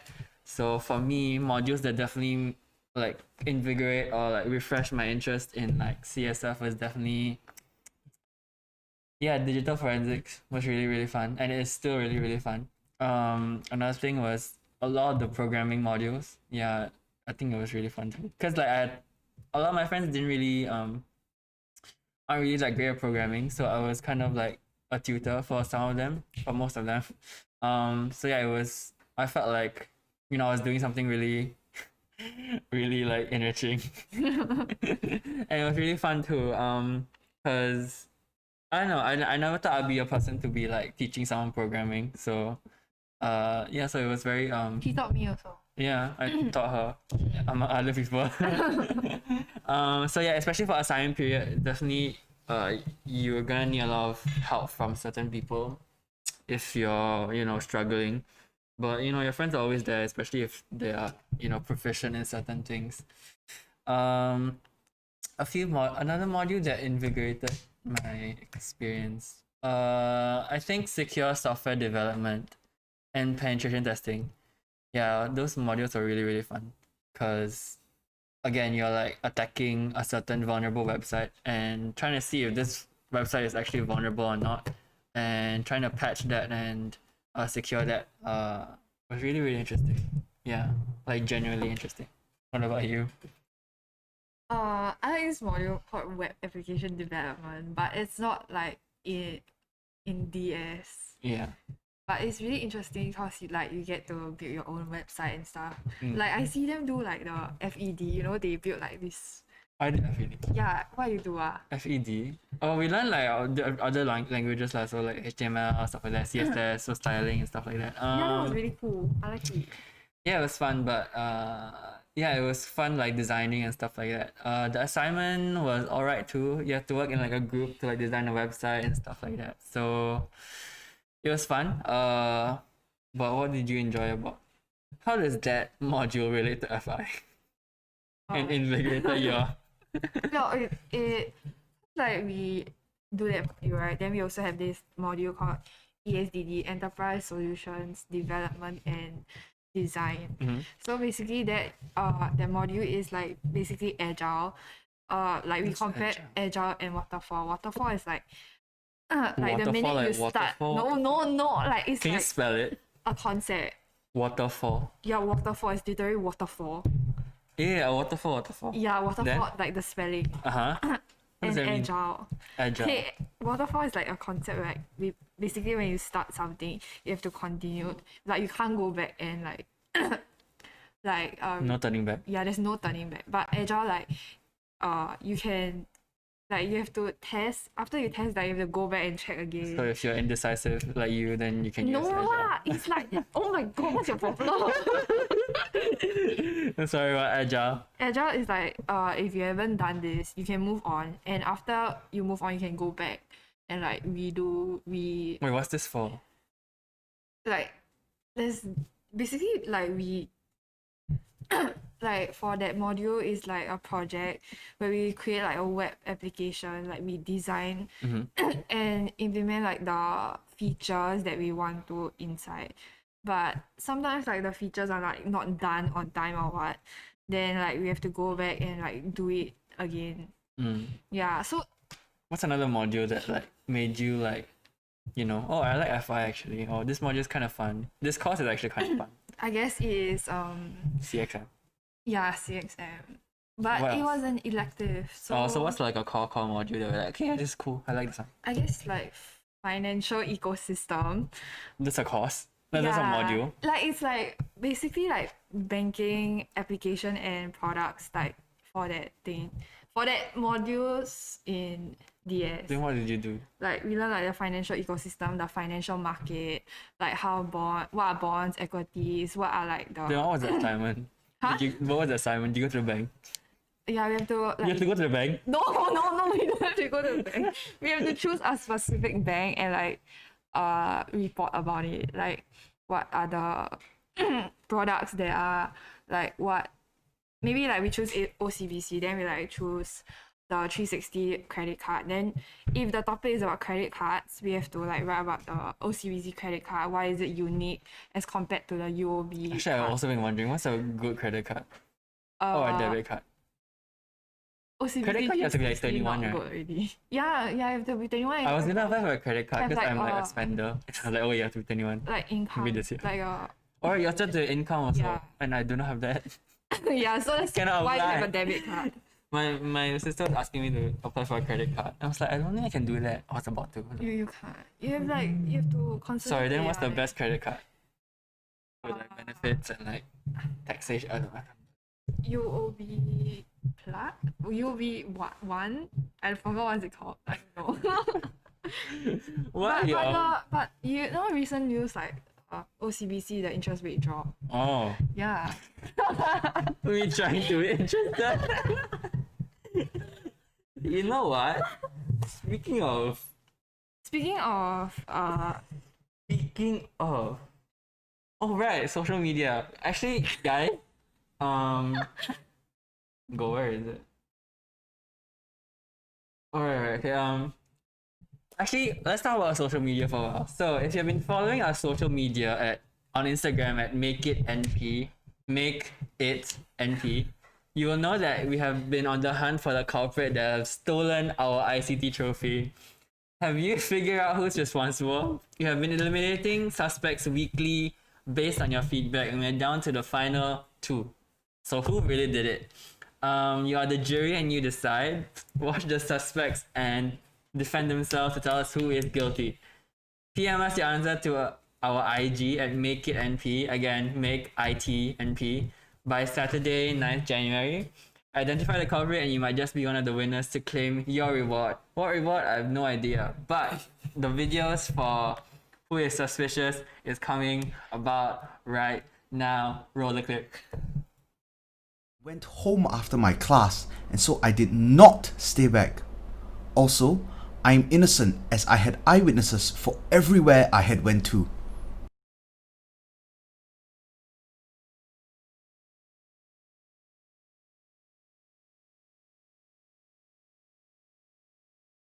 Yeah, so definitely tell me who is suspicious. You can DM me also. I'm kidding. So yeah, just follow our social media. So it's MakeItNP, MakeItNP. That's like where you get all the updates from, and that's where, this like hunt for the culprit is. And it's really fun. I've participated, and I think it's really fun. The reward seems really interesting as well.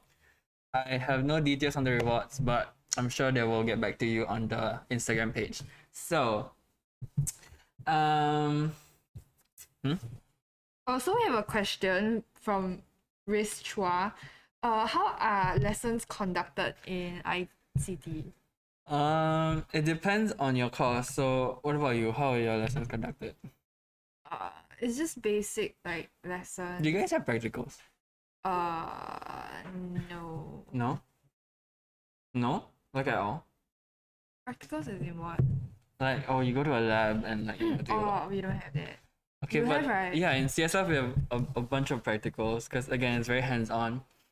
So yeah, if you can see that FI or maybe even DS, it's very But I'm not sure theoretical. about DS. Maybe DS got more like practical. Yeah, we don't know about that yet, but for speaking for FI, I think it's a lot of theoretical, yeah.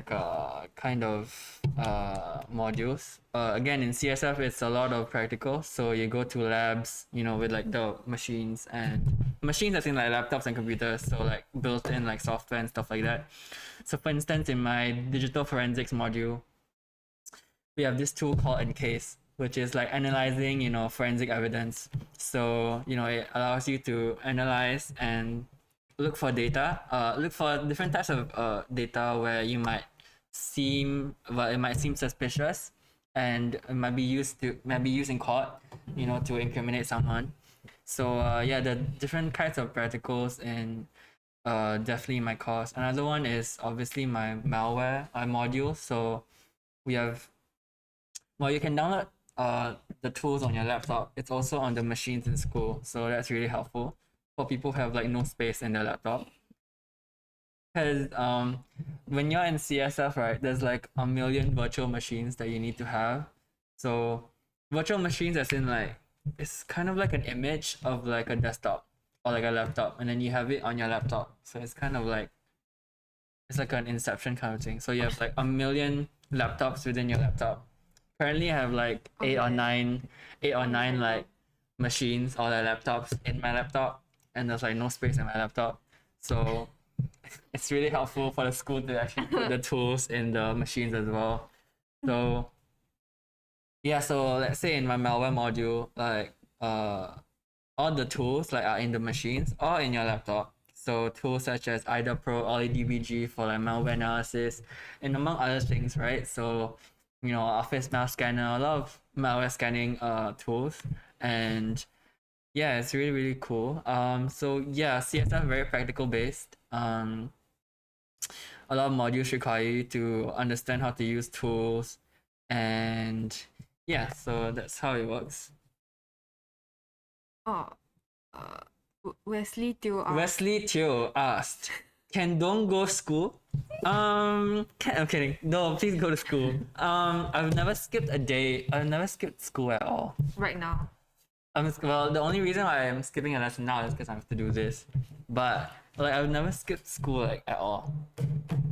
Like, I've never skipped school. I also never. Yeah, I just don't skip school. I mean, I like going to school. I think school's really fun.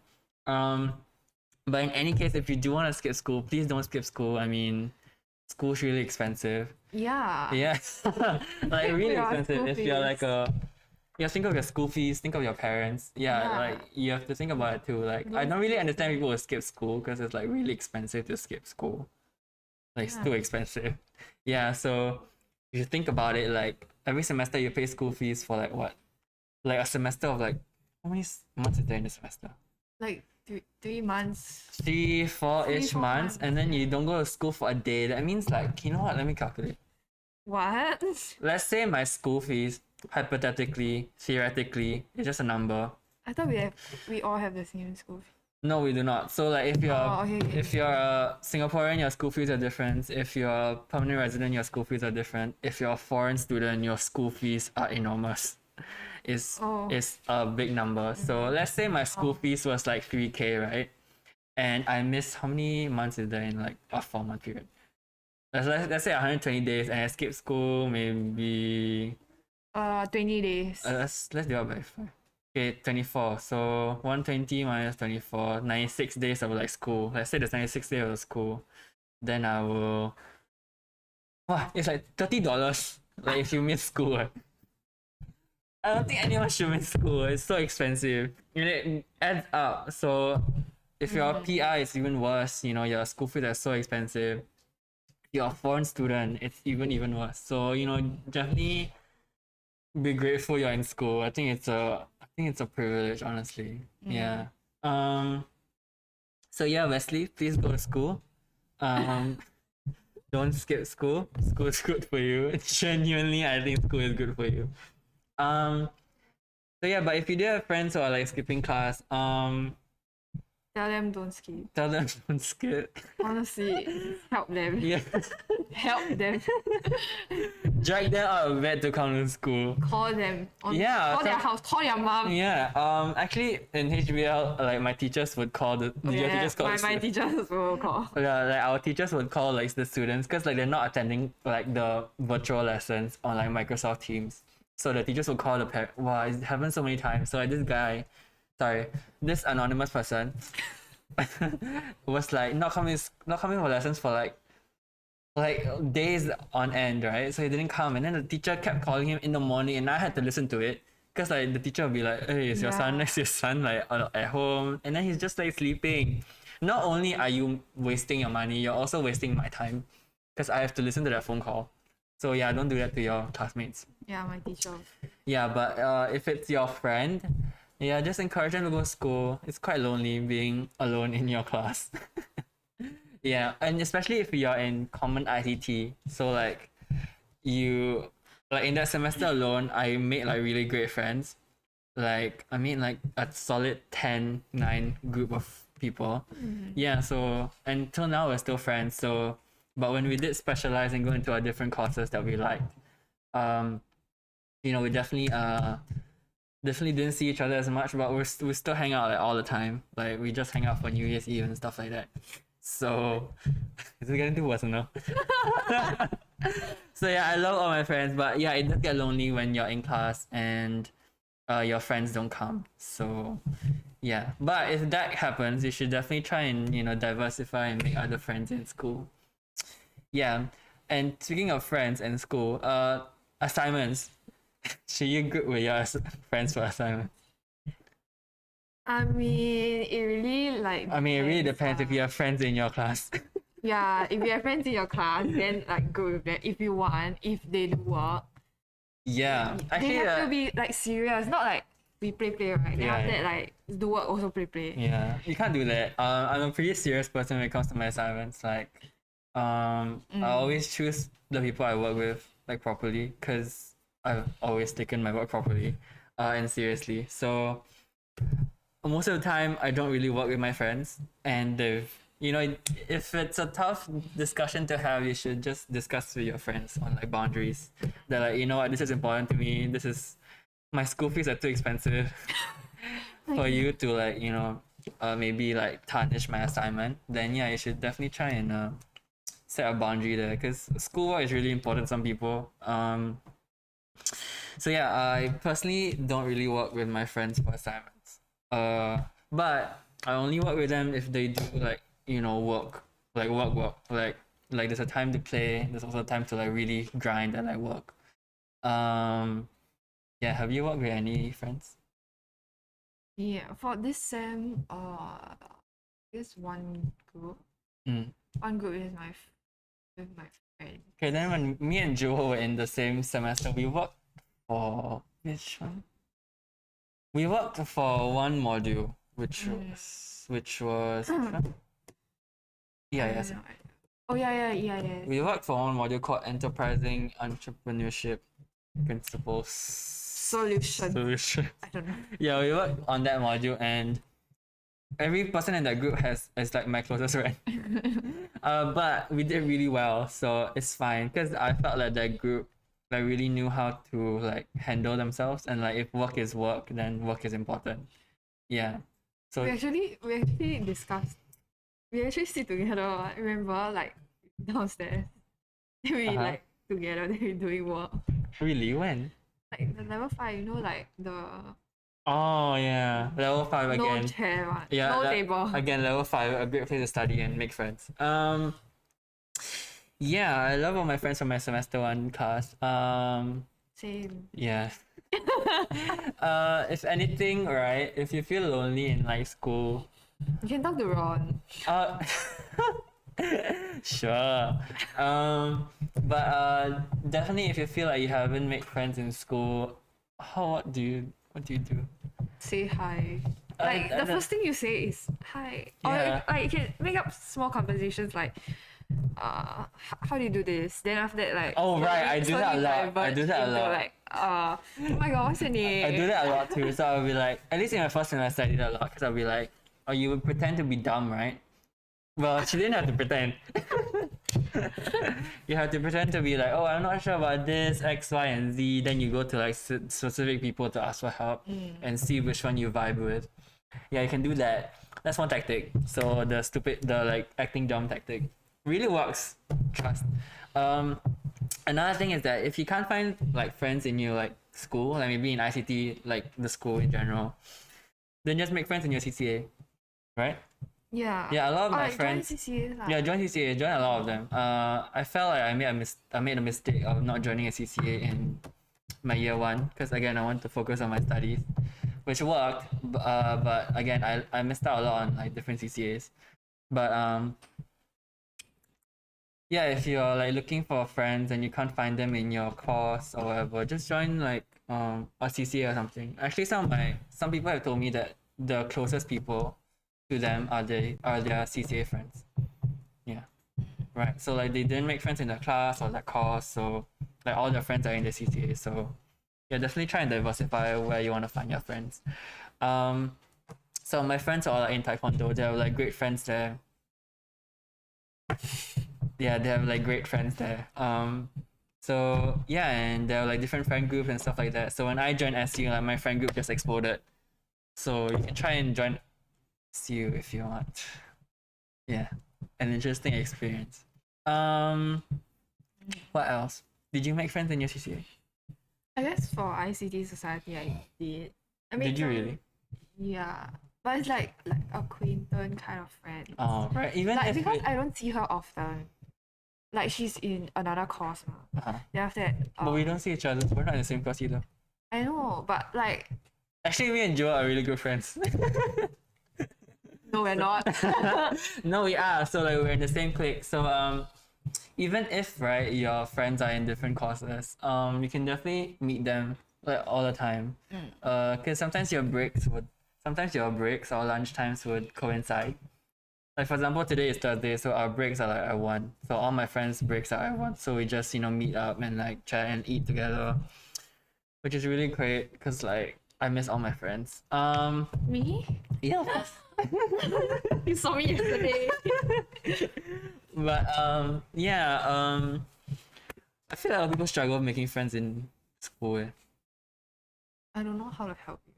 You join CCAs. The CCAs really like help you cause there's a lot of camps. Then they force you like to. But let's say I'm like a different shy groups. person. It's okay lah. We shy together. I'm not. I'm not a particularly shy person. But let's say you are shy and you don't want to join CCA. I think you should do something with your life, really. Venture out. poly is really a time to like, find yourself and like, yeah, and make new friends. Cause I feel like a lot of people, like older people now, like all their friends are either from secondary school or poly. So definitely try and foster some relationship with your poly friends if you do intend to have any. But I also know people who are like stuck with their secondary school friends, which is fine.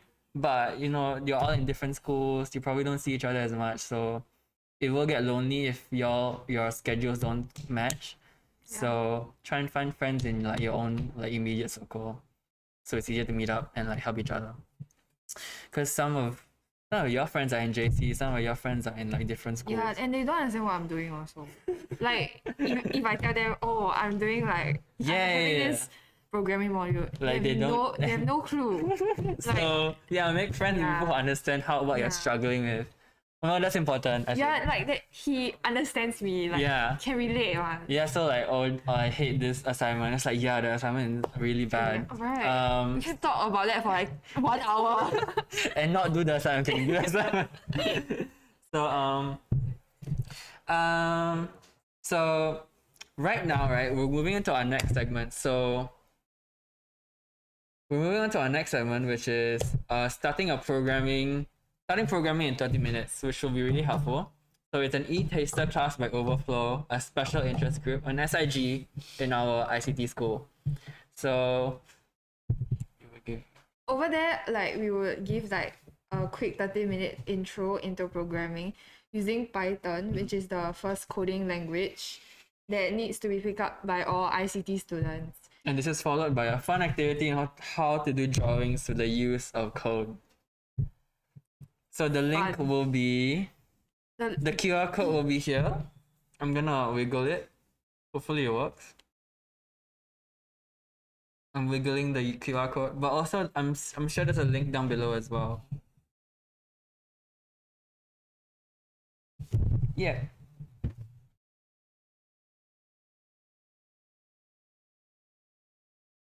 Oh wait, no.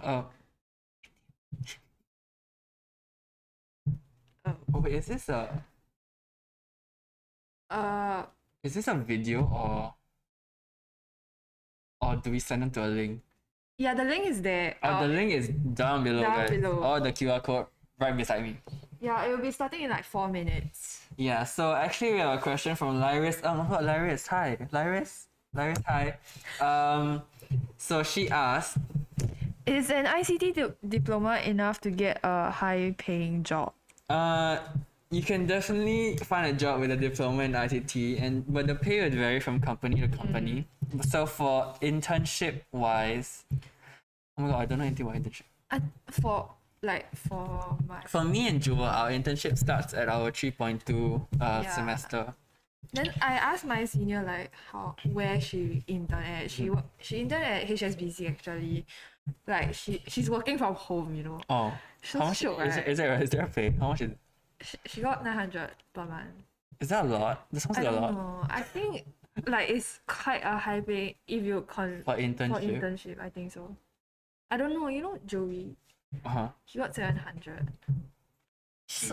Yeah, the RGL. Oh. Yeah. Joey is a fictional character. We don't know him. But oh wow, he got $700 from where? The $700 doesn't sound like a good intern. I'm not sure. But yeah, I think you can self-source your internship, but also I think the school definitely helps you find like different types of internships. So my friends right now in IT and just in IT are definitely going through like the interview process and finding internship companies to take them. So but I've heard that it's been kind of difficult, especially in a COVID climate, because I'm pretty sure they're gonna have to be working from home. Yeah. Maybe it's half. Actually, we're not sure yet. Yeah, we're not sure either, but it's definitely gonna be less, face to face and more working from home. But I'm sure that will change in the future, hopefully. For internships in FI, have they talked to you about internships? No. Yeah, neither have we. So but I do know that eventually I do wanna self source and self find my own internship, cause yeah, I want to work for a company that I like. Yeah. Um. Yeah. For me, I'm not sure because I honestly don't know. So I just see the school, I guess. You know we have this thing called capstone project. Yeah, What is it? So in our 3.2 like semester, we have like 3.2. 3.2. It's our last one, I think. Oh, one. Oh, 3.1. Sorry. In our 3.1 semester, actually, we have this thing called a capstone project, which is like, it's kind of like a project where you basically merge all the things you've learned in your course and try to make a project out of it and probably present it to. Oh my gosh, excuse me. It's 11 people. Who is watching? What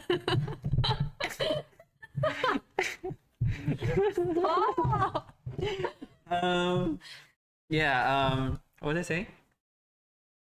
So, programming in 30 minutes by Overflow has started now. It's in the link below. It's the link below. Also, it's in the QR code right there, right beside me. Who are these? Oh, Ray Ong. No, Ray, huh? Daniel. What did he ask? Ron very popular. Oh god, Daniel, I hate you. You know he asked me. Sorry, he asked me if I hate him. And You know they're still live. I know. I hope he hears this. Is he still here? What time is this? What time was this sent? Oh, I can't tell. Yeah, I hate you, Daniel. Oh, anyway, what was I saying? Oh, is there bubble tea in school? Is there? Yeah, there is. Okay, there is. The drink store at Markham Place sells bubble tea. There's also an Eater cup at the library and What Tea in the first floor of Block 27. What tea? Really? I did not know that. Thank you, Tech Team. First floor. 在哪里? Behind? Oh, it's behind. It's behind the Block 27, wherever that is. I've never been. Oh, is but it beside the room? Oh, there's one like shop, right? Oh, isn't that close? Whale tea, whale tea. Whale tea, guys. Huh? There's a whale tea here?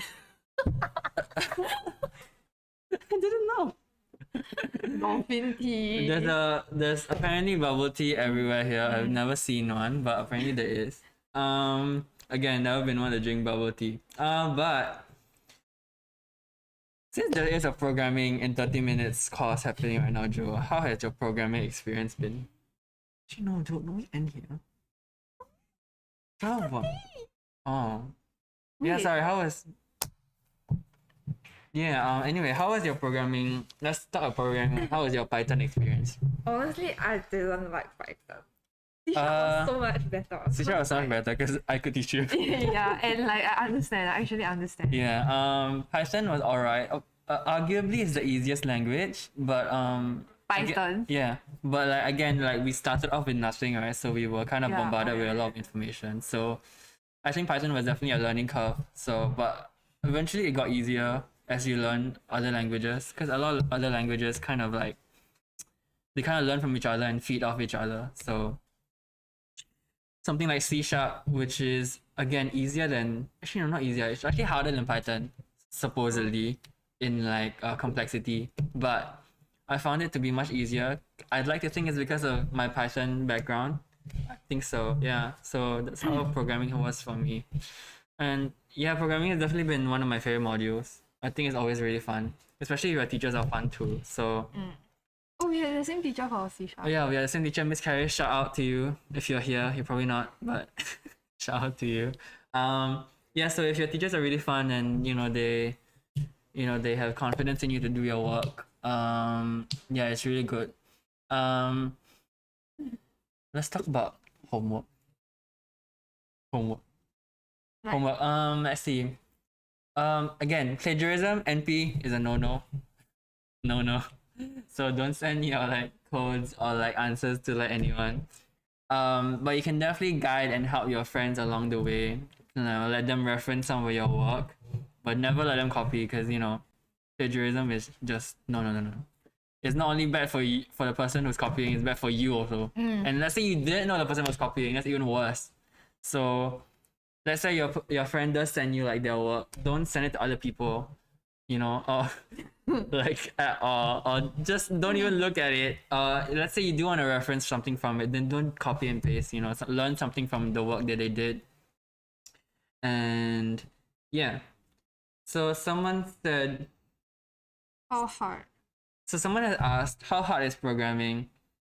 Yeah, I think it definitely depends on the language, and it does get easier with practice. But sometimes people, yeah, it does get easier with practice. And I always look at programming as like a literally different language. So every day you have to try and learn something new. Like learn a new word. By that I mean learn a new term, like a loop or whatever. Yeah, so definitely try and learn different kinds of structures for programming every time so that you can expand. And try to find an interest in it. Yeah, so let's say after your assignment is done, then try and like make other assignments on your own, like build the code from scratch, do what you want. Like I know my friend made like a GPA calculator. yeah, like you can make any. Yeah, my friend Daniel. My friend made like a GPA calculator. Was it accurate? I absolutely not. But he like tried. So definitely try and experiment and try to find something fun with programming. Because it will get very overwhelming at the start, but it does get easier with practice. Yeah. Oh my gosh. Speaking of friends. I have many friends. I have many friends. Okay. We have the same group. Yeah, we have like this. Oh my god. Yeah. It's been almost 2 years. That's crazy. Yes, bro. Yeah, I love you. Oh my god, profess your love online. Please. I think you should really find supportive friends. Yeah. Even if they can't help you academically, at least they will help you mentally and psychologically. Because I feel like a lot of people struggle, especially now in this like pandemic. So yeah, try and find friends who will help you and support you along the way. Even if they're not from your school. Cause yeah, honestly in our generation it's harder to make friends because like sometimes it's hard to talk to people. Sometimes I feel like people don't really know how to talk to each other sometimes. Yeah. Me. So yeah, definitely try and diversify your friends. Find if anything, acquaintances is fine. A hi or a bye is fine too. But yeah, try and find like actual friends. They will help you along the way, especially if you're like struggling academically or psychologically. Yeah. Gosh, let me look for topics. See? See.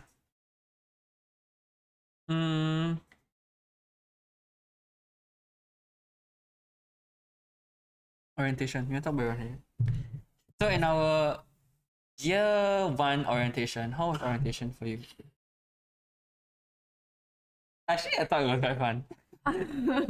Okay, I think there were 3 days, right? And then we were in the same team. What's it called? We were like Dracon. Dracon is a clan. We were in the same clan, so we were in the Dracon clan. Because again, we were in the same class in semester 1. I first looked at Jewel and I was like, yeah, no. I felt like Ron. I was like, oh my god, I recognize this guy. Really? Cause Oh, right. Natalie, right? yeah, Natalie told me about you. Like, Popular. shut up. I looked at Jewel and I was like, I want to be friends with her. And I looked at another girl and I was like, oh, she's pretty. I want to be friends with her too. I was just looking for all the girls because I was like, yeah, I like her. Let's be friends with her. So judgmental are you? No, I was like, I all like the her. boys. I was like, all the boys are like, You want to be friends with her? cool. Yeah, I think so. Yeah, so like, I was definitely like pointing out who I want to be friends with. Again, like you should probably like profile your friends, see who is like good for you. I like to think I choose my friends pretty wisely. So Well, choose good friends. Yeah, like choose good like like not like friends like friends who are what are bad friends to you? Bad friends are like just don't support you lor. Yeah, don't get those friends. Especially because I feel like a lot of people struggle academically, which then affects how they are mentally. So if your friend can help you academically, at least help you mentally, cope. Especially because school and ICT is very stressful and it's very competitive. The environment is very competitive. So if it's not for you, then it's like not good for you. The first day, I definitely tried to fit in and be like nerdy, which didn't work because I don't really think I fit that profile yeah, I didn't of think being you a did. nerd, of being like a nerdy, like geeky person. But I tried. I was like, oh, I played like League of Legends, which I did once, Oh my god, you're such a liar. and like World of Warcraft once with my brother. So I was like, okay, maybe this will make me be likable. Do you watch anime? Yeah, I love Naruto, Bleach. Really? Just like name all these generic like animes. I'm sure they will find some friends. Yeah. But yeah, I mean, I don't think you should lie on like the first day of making friends. But like maybe like if you did experience that before, maybe you should try to use that as a conversation starter. Yeah, so again, the I'm dumb tactic, which is the oh my god, I don't know how to do this, can you help me? And then another one is oh my god, I'm a geek. Yeah, can or do like, those two things. Oh my god, have you seen the new League of Legends update? I don't know. As you can see, we don't really have a lot of friends. So I definitely tried to fit in on the first day because I was like, okay, I'm in kind of a sector that doesn't feel like I should be inside, like aesthetically. So I felt like I had to fit in. Because a lot of my friends have told me that I look like I should be in FMS or some like mass comm like course, which was in one of my like choices, but I just wanted to be here and like have a few have better prospects in the future. So day 2, how did day 2? Okay, I'll talk about the last day. Last day, I think I went to we went to Korean, right? Yeah, we went to eat like Korean when I was like on the last day. So I went with Jewel, my friend Tammy, Yuki, and then 2 other people that we are not friends with anymore. So yeah, but at least some people stuck. Yeah, so and then as the semester went by, you definitely group with different people and you meet new friends. So collectively, me and Jewel have like a solid group of friends. Yeah, we're very grateful. Yeah, like very grateful because I feel like a lot of people in ICT have like a very limited friend group, which I feel like the topics are very much limited to. Oh, did you do the work? Have you done the assignment? Hey, have you done this? Can I copy your work? Yeah, something like that. Yeah. Which is not healthy. So yeah, I mean, if you maybe when you do enroll here, then you realize that wait, all my friends are just talking about the same thing, which is just like about work and academics and assignment. Like that sounds very boring and doesn't sound very fulfilling. Yes. Yeah, so like find friends who like have same interests as you, who like you. Me? Yeah. So like I like Jewel. Yeah, so I like Jewel and I love all my friends. I hate him. Yeah. But she loves me. You. That's so gross. So yeah, find friends who like you and you like also. Yeah, I think we've definitely been very lucky to have found very good friends in our first semester alone, because I think it's a struggle for most people. I think now also like It's even worse now. Like if you're like I saw my the year ones now, like they didn't even see their friends, you know what I mean? Like their classmates. Remember, like the ICT that time we had the orientation. It was quite awkward for all of them, honestly. Yeah, I mean if you if it was a physical orientation like one we had and it was already awkward, can you imagine like our year ones now who didn't even meet their friends, meet their classmates? Yeah. They only met them this semester, I think, which is really sad. So like if they can't meet their friends, they weren't allowed to meet anyone, so they were all stuck at home. So I don't think. Well, I don't know. I don't know if they made friends or not, but I've seen some of them like hang out, but again, it's all like about work and stuff. So I mean, if that's fulfilling to you, then that's fulfilling to you. But I think a friendship should be more than that. Anyways, so yeah, so I'd like to think when you enroll this year, I'm pretty sure you'll be able to see your classmates. Maybe like not every day, maybe like half a week, something like that. So yeah, I think that's much healthier than the year ones we had this year. Yeah, because they really did not see their friends. Yeah. Or classmates, sorry. They did not see their classmates. I can't imagine doing that. Hopefully the pandemic. Hopefully the pandemic stops, please. Like, yeah. Yeah, stop. because Hopefully there's a solid vaccine. I think there is already. But I don't know. We are not health officials. Please don't please don't report any of this. Oh my gosh, what else? Is there drama in ICT? Guys, tag team? Got drama. I don't think there's drama in ICT. Should we just come up with one? Yeah, you know how. You know This girl. Yeah. She stole my pen. Okay, no lah, there's no drama in ICT, I think. No, ICT is very. Yeah, everyone's really nice. Yeah, they're really, really nice. Okay, just because they're quiet doesn't mean they're nice, but most of them are very nice. Maybe they secretly. Yeah, I don't know. They secretly hate us. We don't know. Yeah. Tag team, any? So but everyone at ICT is really nice. They're all very helpful. Yeah. Which is a really drastic like contrast from other schools, because I know other schools are like filled with drama and like snakes. Yeah. Yeah, so be careful. But if you're in ICT, I think you're pretty safe. Like it's a pretty solid, simple life. Yeah. There's like no drama. And honestly, if you're so bored in ICT, you could probably make drama of your own. Yeah. But no, don't do it. Don't do it. But it'll be fun. It will be fun. I have experience, but don't do it. It's not good for you.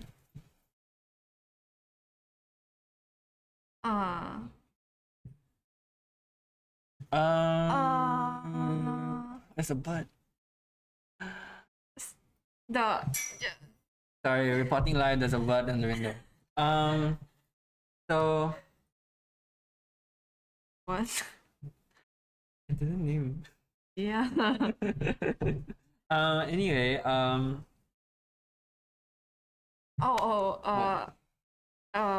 do you buy a new computer? Does the school supply you with computers or stuff? Okay, if you're thinking about okay, wait, if there are people who are like maybe struggling financially, there's different financial schemes for in ICT and stuff like that. So let's say you want to get a laptop, right? There's definitely like a laptop fair every other semester. So like let's say you want to get a new laptop, and if your laptop's broken, there's also like warranties and stuff. So let's say the ICT laptop fair, like a lot of these things are like marked down prices. So it's really great if you're like in need of like saving cash.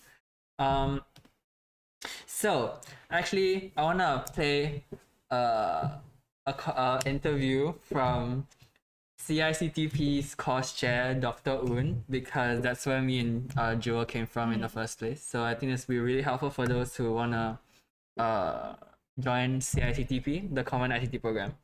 So that video will come up in a bit, maybe in like half a second, and it's coming in like 5 seconds, and like 5, 4, 3, 2, 1, roll the clip.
laptop just died, so My laptop just died.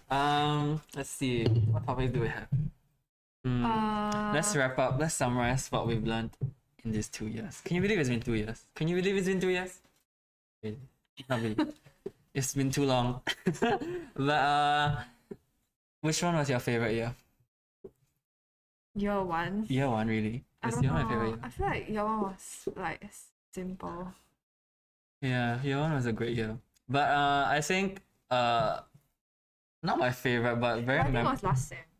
yeah, I think it was memorable last sem, like the HBL period, where it's like fully HBL, cause like again, like you definitely tested a lot of friendships. Yeah, so it was a memorable moment. So but my favorite year so far has definitely been, I guess, my year 1, but cause you know you make friends, you lose some friends. Yeah. Why was year 1 memorable for you? I guess it's the year I had the most fun.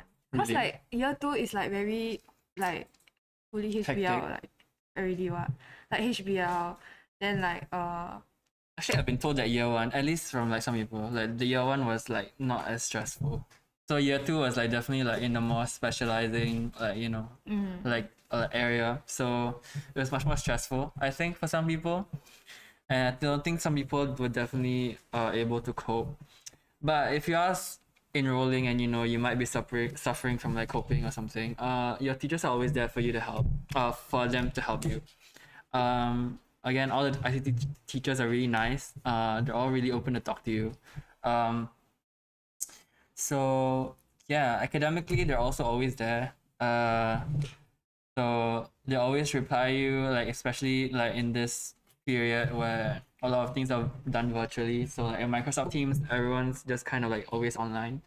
So they always reply you pretty promptly, right? Do your teachers reply you promptly? yeah. Yeah. How convincing.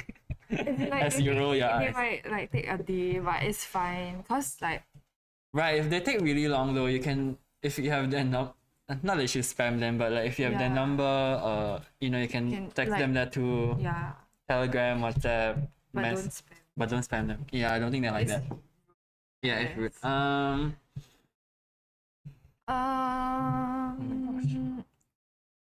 ICT has been great so far. Really? Like I get Like genuinely? Stop.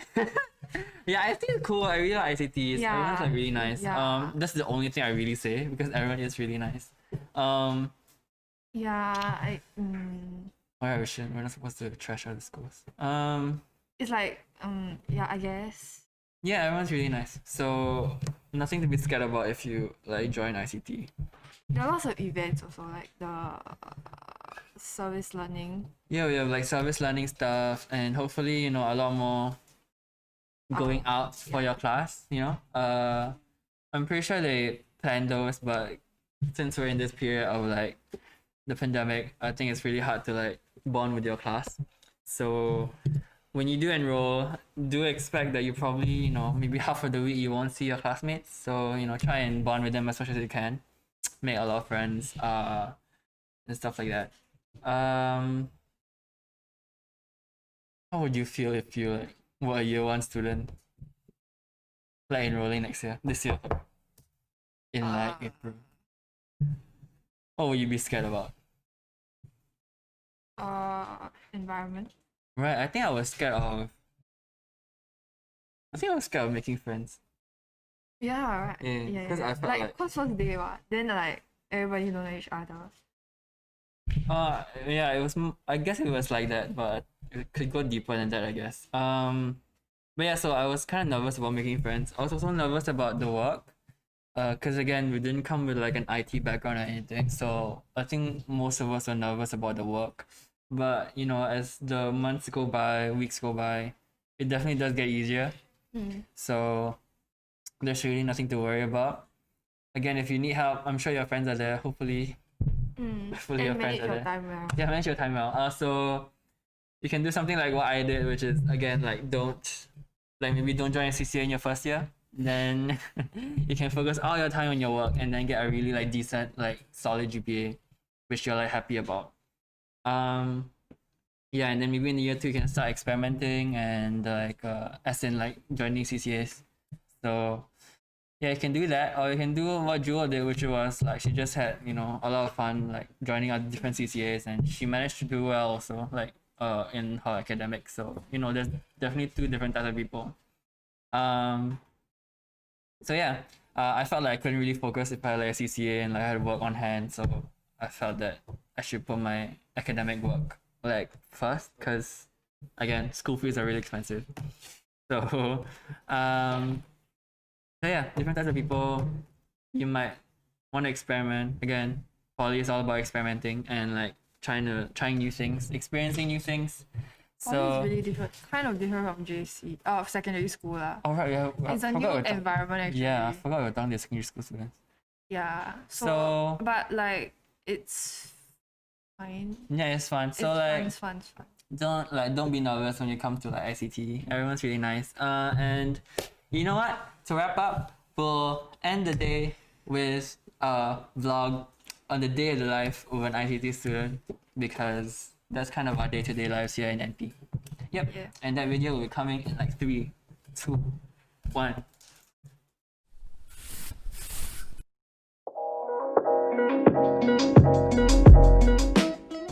Hi everyone, I'm Samantha from the School of Infocom Technology. We heard that you guys are interested in finding out what a day in the life of an ICT student is like. Fret not, as today I will be sharing with you guys some snippets into the different modules that we offer, the learning and teaching pedagogies, and the overall ICT environment. We are super excited to share this journey with you guys, and we hope that you guys are ready.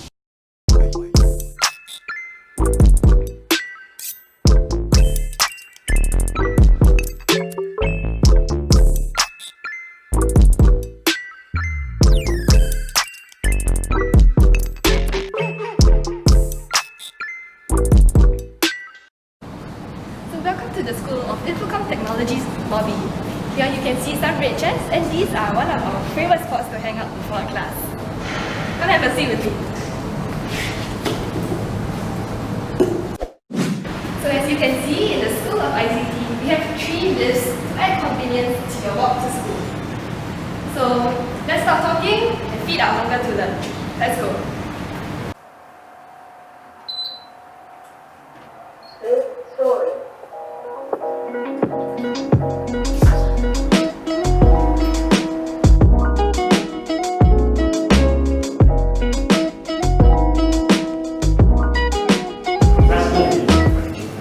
Hi guys, so right now I'm in my Emerging Trends in IT class. As you can see, my lecturer is conducting class. It's very important that we keep our ears open, as there could be a graded practical at the end of this week.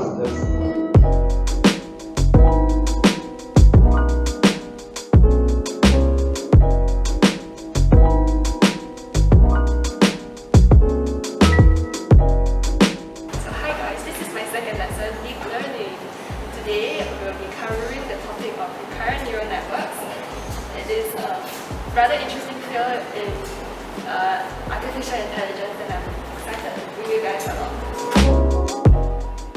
Next, regarding assignment, how do you improve the validation accuracy of the results? Improve the validation accuracy, you can actually increase the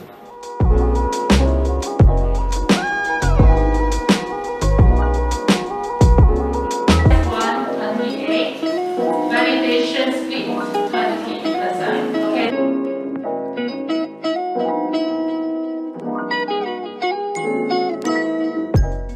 Hi everyone, I've just ended my deep learning class, so now I'll be heading to Grass Patch to meet my friends for lunch. Let's go.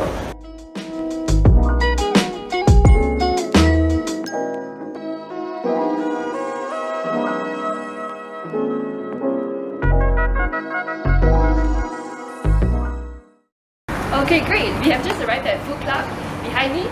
As you can see, ICT students like me have the privilege of being so close to a food court. How great is that? Let's go for lunch.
where I am principal of the class. As you can see in the front, we have another group of students. They are actually presenting a prototype of their card games.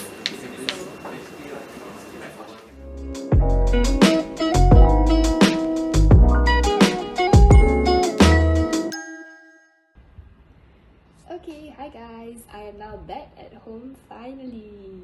Yes, so now I will be calling my friend. We'll be working on our current project where we are building a website to help employees cope in this current pandemic. So we'll be meeting her on Microsoft Teams very soon, and I'm very excited to bring you guys along with me. Let's go. Oh, my buddy is here. Hi, Zihui. Oh, hi, Samantha. Yeah, so actually I want to ask you, how's your progress,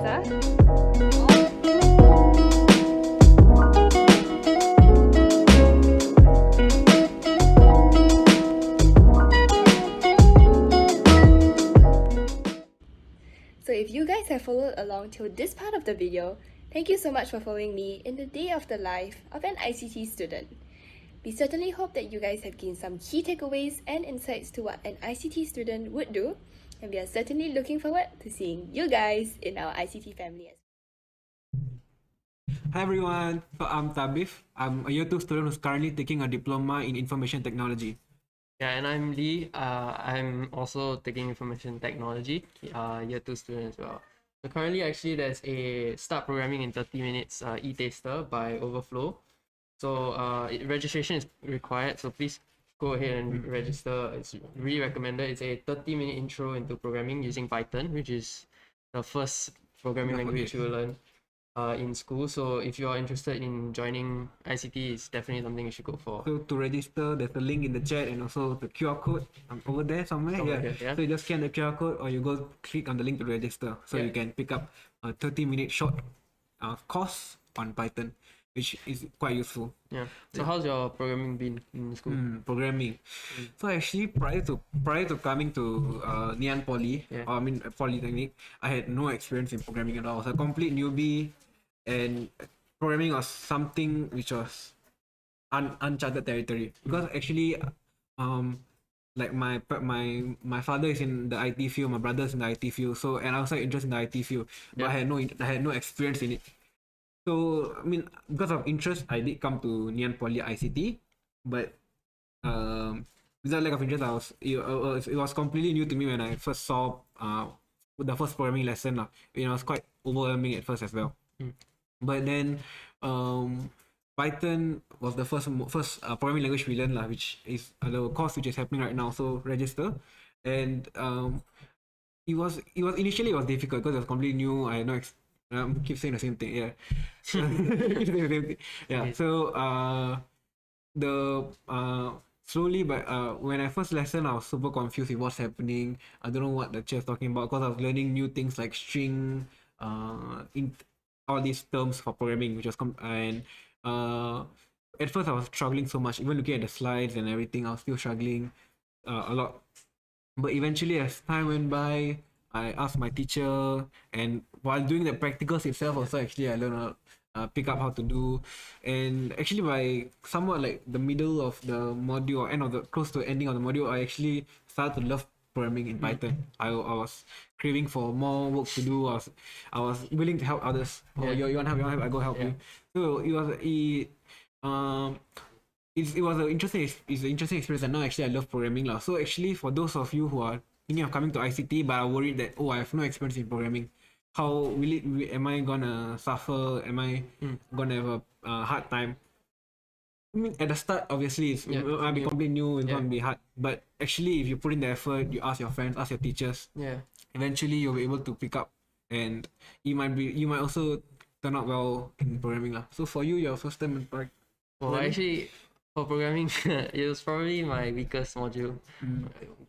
I mean, currently we don't have much learning for programming in year 2. Now we're more of applying the programming that we've done. So I think for me, when I first joined, I also had zero knowledge of programming, right? And I think it's a fear factor as well. You come to school and then you don't know how to do it, and then you just feel like, oh, that means you're not gonna be good at it, you know. But don't let that stop you from learning it. It's not as hard as it seems once you start to get into it. Yeah, there are sufficient materials for you. Yeah, definitely. If you follow every weekly tutorial and whatever, you will definitely grasp the understanding quite easily. Then, as you said, you help your friends, Yeah. right? And if you have friends that help you, or which is great in poly, you should really make friends. So, like having friends that help you, or being a friend or mentor to people as well is a good thing as well, because um I would say if you teach people, you start to learn it better yourself as well. So if you think that coming to school you won't know anything about programming, please don't be afraid. There's sufficient materials. Your friends will help you. Teachers will help you for sure. And even though I said it was my weakest module, I didn't let that like affect me. Yeah. You know, I just continue to just do it. Like there's no point in giving up or something like that. So even now we have to apply our learning, right? So take it as that. Don't keep thinking like, oh, am I gonna get bad grades for it? Yeah. Think more of like, oh, I'm gonna learn from it, and then after that you can apply it for your future programming needs. Okay, so actually we now have a question from PP Acrobatics who has who has asked that if I'm eligible for PFP, in order to get receive an in order to apply for the ICT course, do I need an invitation to the ICT? Is that he asked whether that is true, or he or she. So actually you need to apply for the ICT diploma program, like such as your IT PFP or your cybersecurity PFP. When you actually meet the criteria for the PFP or the across the module, and then only you can get into the course of study. So it's not really an invitation. If you meet the criteria, you can apply for it, and eventually, if you're successful in it, you can get it lah. Yeah. So just have to work hard, study hard, and try to get the course which you like. Yeah.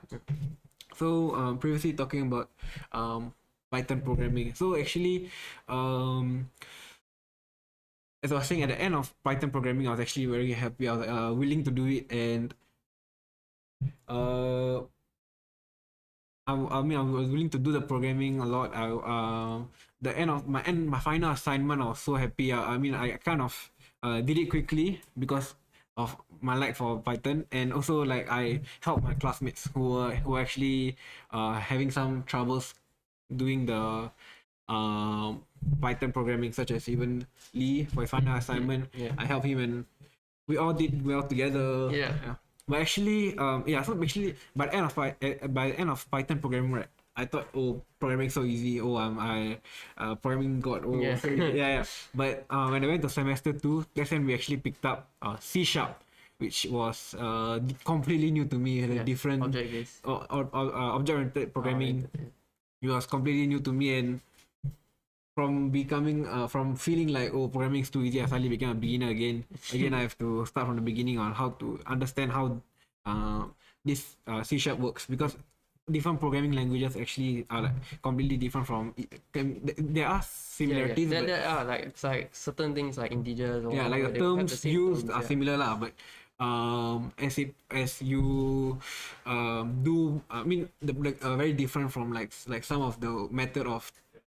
Like it might be doing the same function, but on Python and C# might be a completely different method to do it. So it was completely new again, but I also had to ask help from my friends, and eventually, I mean, down also it was successful. But for you, C# was okay. C# was easier at first because C# has more like words typed out, so you could like understand what it actually meant at first, but it was harder in general because of how much more in depth it was.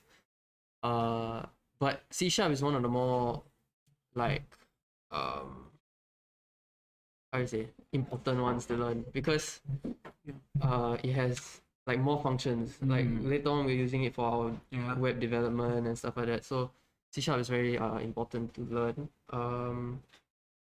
But even though I found it difficult, I had friends, even not from my own class, because you meet people along the way, right? So you have friends along the way that are just better at certain modules. That happens. Some of them are better gifted at programming, or they have experience, because some of them might have come from like School of Science Technology, or their previous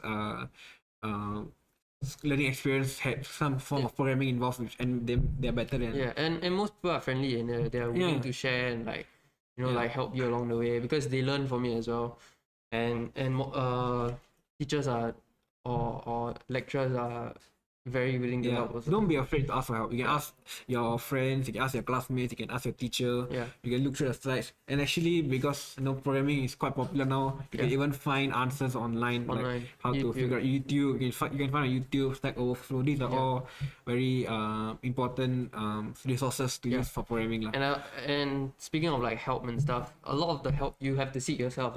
It's not really like people come and find you like, are you okay, kind of thing. You gotta seek your help for yourself. But it's to teach you to be more independent also. I mean, if you're working, people are not gonna come and offer help. Usually you have to ask. So it's a very self-directed learning approach.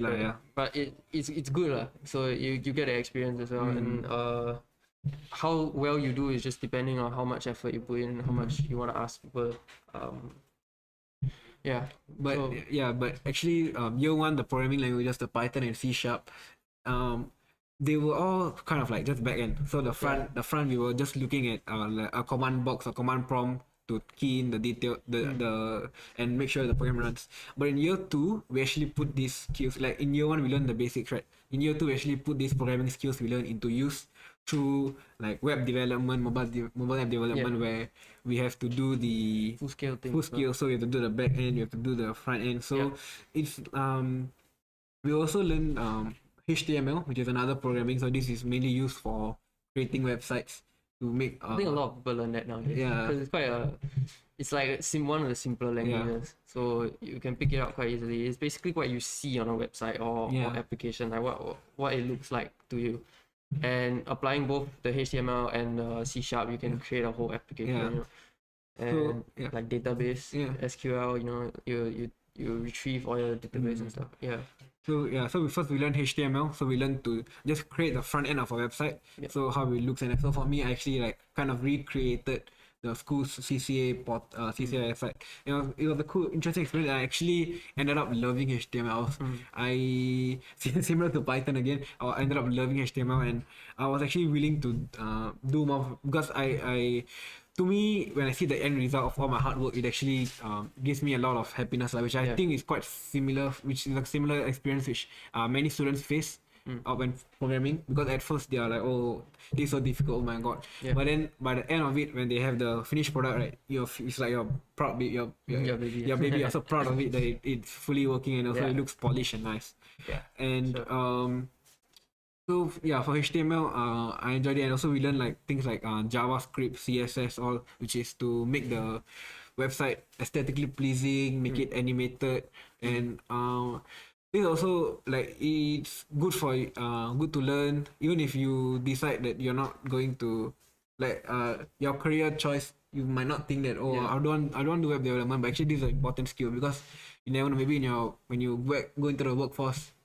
If they ask you to do the web development, you might not like go straight in depth into it, but like for example, you are UI UX designer, you would still need to know a bit of knowledge so you can work with the people who do the thing. And if you want to do everything by yourself, there's full stack development as well. So you can actually like create a whole entire website yourself. You don't have to depend on people, but that's why you need to pick up like every skill you can. And in ICT, there's like plenty of skills for you to learn.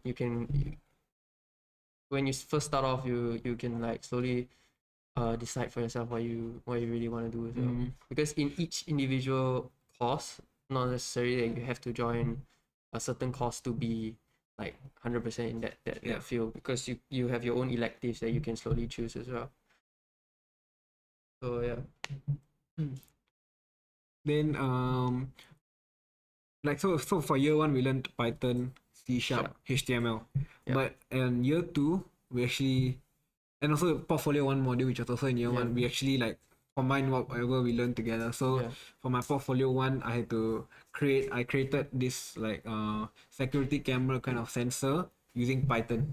So it's like you first learn the basics across the different programming languages, and in the end you kind of it's like step by step. And by year two or year one, like portfolio, you actually put it into use. You actually make successful product. So it's like a step-by-step process programming, because at year one, when you're just learning the basics, you don't really see the fruit available as much. And year two, now I'm making like full scale websites with front end and back end using C# and HTML combined together. It's called CSHTML ASP.NET.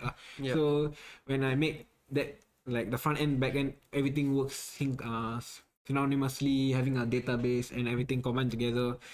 We basically making a full-fledged website, which I would say is can actually be published for public use.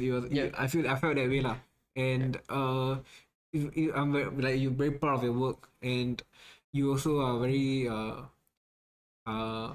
like this is a very good what do you say, a very good knowledge to have lah, like a skill set to have.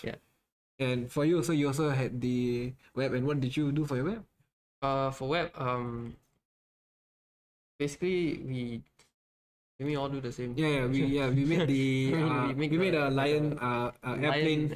Some website for like a airplane company. So we had to do like customer side, staff side, and everything. And it was an interesting experience, because prior to that, this is like basically putting our C# and HTML together. And prior to that, we only did one at a time. So now that we have to do both at the same time together, it was tougher actually lah. It was tougher, but was also, I would say, it was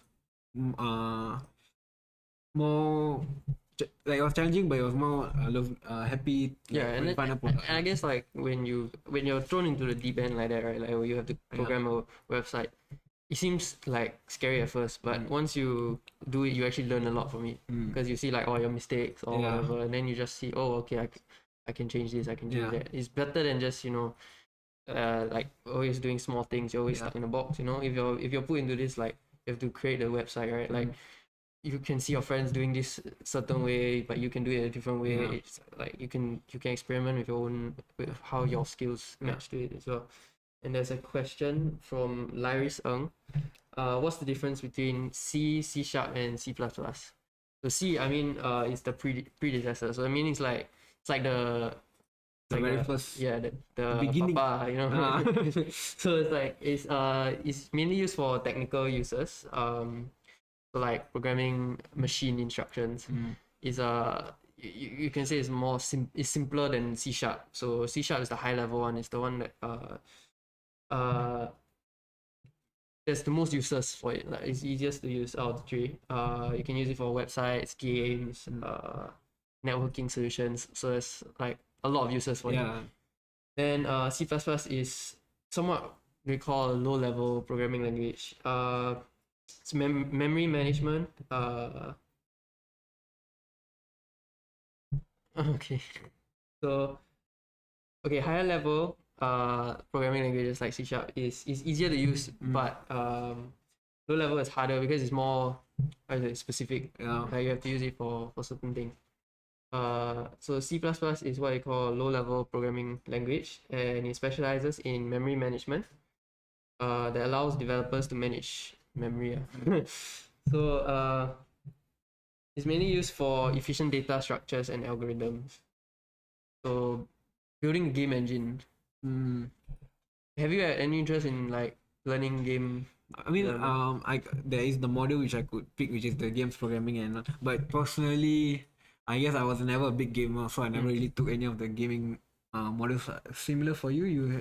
I actually had I had the thought about doing it because I play a lot of games, but I just chose to pick what I felt more comfortable with. Game development, there's a lot of programming, which I say is one of my weakest modules. But that being said, why I thought of going into it is also because I thought maybe if I am interested in games and stuff, and I apply my programming languages to the games, maybe it will be easier for me to pick it up, to learn it, because I'm actually doing something that I like. Which is something I recommend anybody that joins ICT. Pick something that you like, not just what you're good at, because you're going to be doing it for a whole semester. If you choose you end up doing things that you don't really like, especially electives, which you had the choice to choose. And then you choose something you don't like, you're gonna be stuck with doing something you don't like for the rest of the semester. Yeah, So you might not feel as motivated to do those exactly. electives lah. So even if you might be like, oh, programming isn't my strong suit, but you're interested in that field, then go for it instead of thinking, oh, I'm gonna do bad at it, because you have more interest and hopefully you pick it up along the way. And like for those who are wondering how we actually get tested on our programming, there is practical tests. I mean, there's practicals which we have to do weekly. So we have to finish the practicals for teachers to see. Then we also have assignments, which is like you have to complete a full project for, like, let's say about one term or few weeks to 4 weeks, one term. That's the bulk of how we are assessed. And also there's also exams where they give you the question, and within, like, let's say about 1-2 hours you have to complete the question, answer the solution and submit. And actually one interesting thing was that actually during our Python we actually even have a written test, which was shocking because usually when programming you expect to be able to code it, test. Testing. Okay, you happy with the final result, submit.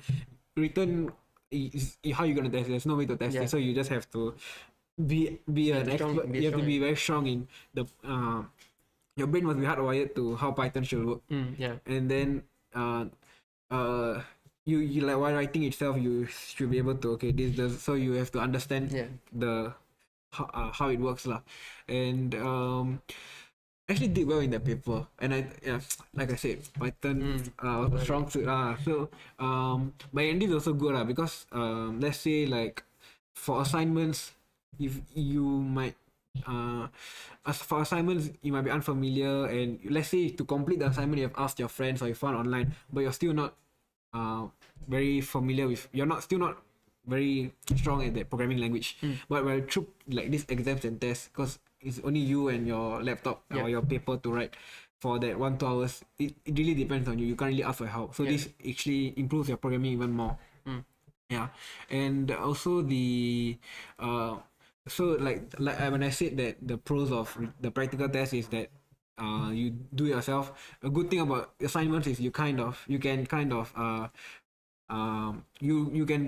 because they give you 1 month or 1 term to do, and also they already tell you the objectives of what you must get to like attain an A grade, attain a B grade. So you can kind of complete the assignment to confirm the grade that you want. I mean, we don't have that many tests, mainly because it's not really a real world scenario. Like giving you an assignment over a course of time is how a real world scenario would be like lah. You get a certain thing you need to code for a while and stuff like that. But tests are just mainly to make you like really sink in the knowledge yourself, because you can't just keep depending on people. But most of the tests, there's like you can refer to your sources and stuff like that, which is how you'll be like in the real world. Like there's so many sources online, so you're never like 100% alone. But you never know, maybe let's say you're the first person to ever you come up with a big brainstorm idea and you're the first person to ever do it, so there's no resources online. You would need to be you would need to know your coding language. You need to figure out. So when it comes to that, I would say these kind of practical tests are good to understand the programming language and also be good at it lah. So speaking of like programming and everything, do you find like in the future you're gonna do things that are related to programming? Actually yes, because actually apart from just now I say web, right, I also have done Android applications and so I love doing websites. I love doing applications. So one of my future career which I hope to be able to do would be actually to be a web developer or a application developer for let's say a company or even a freelancer. And I hope that I can do I honestly my favorite out of these two years in the poly, really my favorite thing to do right now is create websites, do CSS, do JavaScript. I mean, I And know you really like I like design. and Yeah, I like stuff, design aspect. So for me, because of the front end, you can really make it aesthetically pleasing, and at the same time, it's not like very hard design of where I need to use Illustrator, Photoshop. It's just making a website, but which is easy to use and visually pleasing, which I really enjoy. So I hope that in my future I can just continue doing web applications. And for you, what are you? Is it programming related? Any of your future career? I'm actually towards more like the data side of things because I've said it quite a few times, but programming isn't my strongest. But that doesn't mean I can't do things in the IT field. So sure, programming I might not be the best, but I pick up the skills whatever I can, and I through like other like electives, I've done like sales and marketing, predictive analytics. Like there's a bit of programming in like for example my analytics thing, but the bulk of it is data for me. I like data. I like visualizing data. I like to work with data. So you want to be a data analyst? Yeah, most likely I'll be a data analyst or all the best. Someone who wants to visualize data also, because I do like design in a sense, but maybe I'm not so strong in like HTML or whatever, but there's still other ways for me to design things, you know. Then that being said, like programming isn't the only thing you need to learn in ICT. Programming, I mean ICT isn't just programming. Yeah, exactly. So there's a lot of different modules. But we have I had ISM and now I have CDN, which is Infocom sales and marketing and customer decision making and negotiation. Nothing about it is programming, right? So you actually get to pick up other skills as well. So you never just stuck to programming every module. Yeah. So like the some modules like like you said, like we can do marketing modules like the customer negotiation, customer decision making, and also you can do like some of our modules like our IS modules. Yeah. Like there's like sports modules which I actually enjoy a lot. I played football for one whole semester. I think they're changing that, right? Like, it's health and fitness now. Yeah, no, so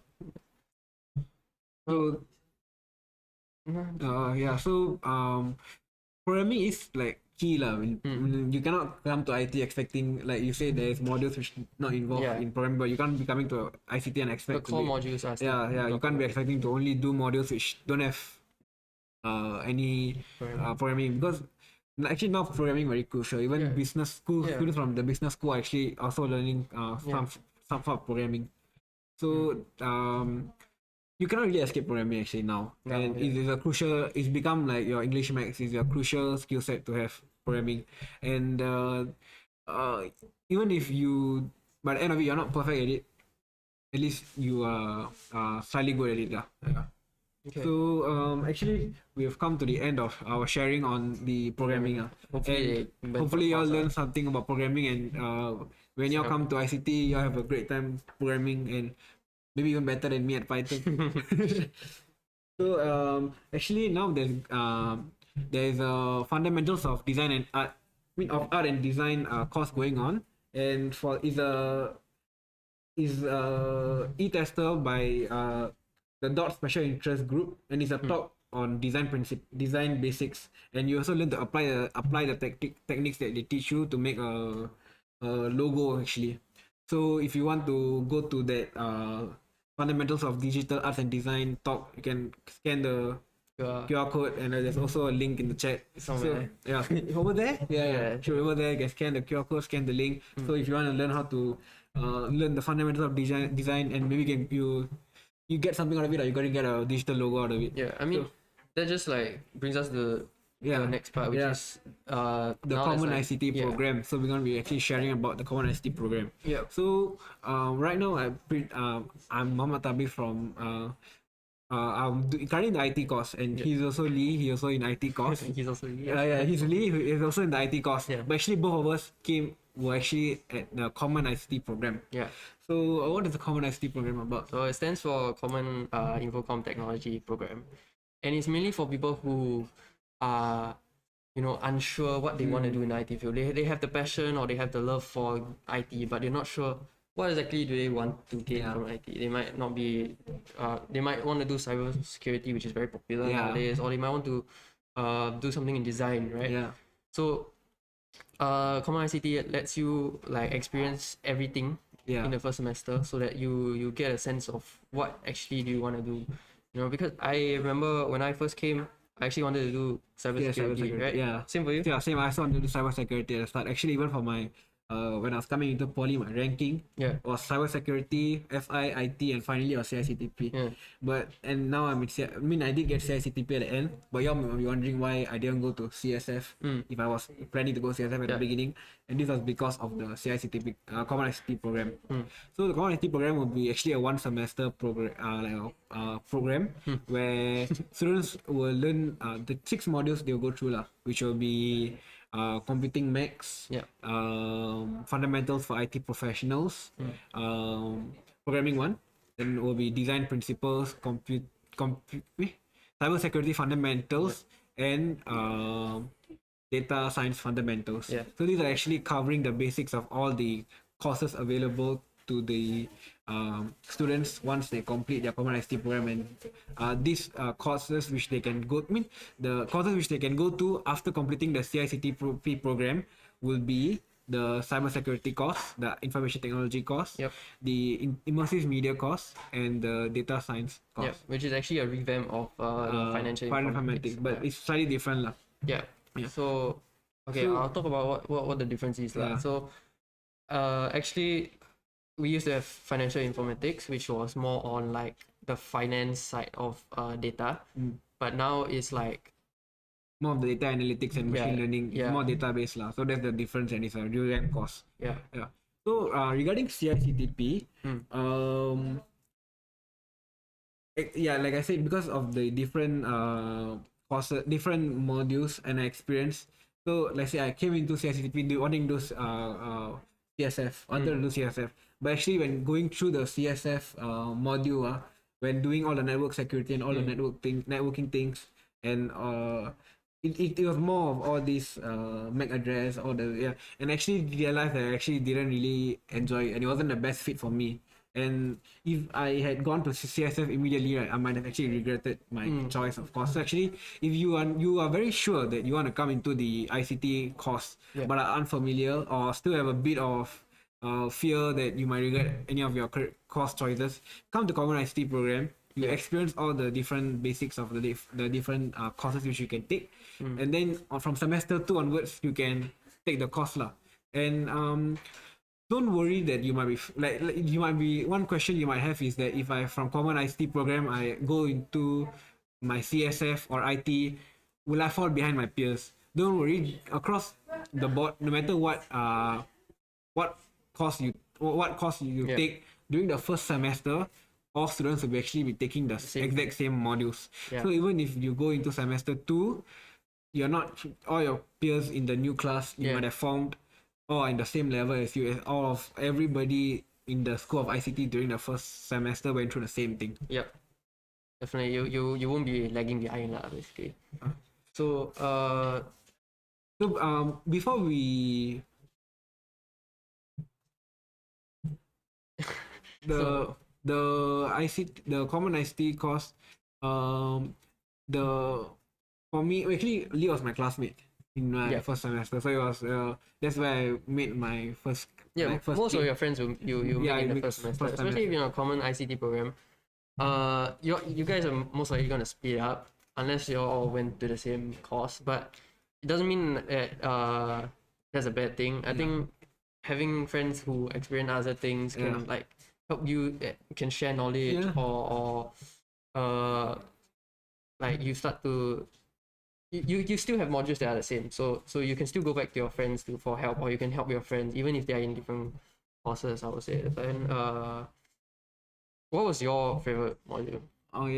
So like I said, Python, because Python was one of the first, the programming one module is consists of Python, and I actually enjoyed it a lot.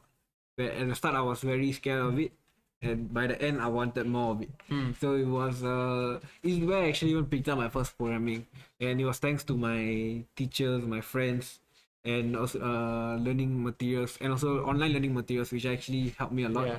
And there was this thing called cosmology, where it's kind of like weekly Oh practicals. yeah, I remember that. Yeah, it was like weekly practicals, and also there was this leaderboard for us to do. And if you do it in an earlier time, you get more points. Yeah, it gives you a competitive Yeah, it feeling, gives you a know, competitive you want it advantage. to be Yeah, faster. so it's not just have to do the programming from a teacher to mark. You're Yeah. also competing with your cohort on whether I can be the fastest, best programmer. And actually, that led me to like on 12 a.m. on a night when it's newly refreshed the practical. I was actually waiting for it to come out, and I quickly do and submitted. And this was because actually like there were actually people in my class like who were also actually competing with me on who can be the part of the cohort. I think it's also quite interesting because like at first everybody's pretty much sending the same code in, right? But then towards like the end, there's like different ways to code certain things, which made it more interesting. You can learn from people. Oh, they are only coding in 2 lines. I'm coding in so many more lines. I think I can like learn from this and stuff like that. And you start to pick up on how it's how there's no like direct answer to programming actually, because same thing might have it's easier method to do, a longer method to do. The length of your solution might be very like 5 people can do the same question, and all 5 might end up with a different question. I mean, might end up with a different answer to the solution. And it wasn't like I would say it was like, even for assignment, I would say everybody's answer was somewhat different from each other, even though we're all answering the same. There's different ways to fix error codes also and stuff like that. So there was a lot of differences. And I think for me, my favorite module was not programming though, or for me personally. For me, it was something called computing math, which made it very how to say comfortable. Like it's something I've seen before in secondary school, right? So I come from secondary school and I come to poly, and then there's all these different modules. But computing math was the most similar to what we used to learn. So it made it very I can do this. I rather do this, right? So that was my favorite module. I mean, for me also, because Max was like compared to all my other modules, Max module was the only one which I had familiarity with. So my grasp on my previous like secondary school experience. So I was actually doing it gladly during the first term. I was actually getting A's for all the tests because I was happy to do Max. But actually, before we continue on about our experience in Common ICT and other modules, actually we actually have an interview with one of our students who's in year 1, and now you can all get to view this interview and see for yourself from her experience. So the video will be rolling now. Somewhere now.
again. So I hope that you all learn more about Common ICT program from that video.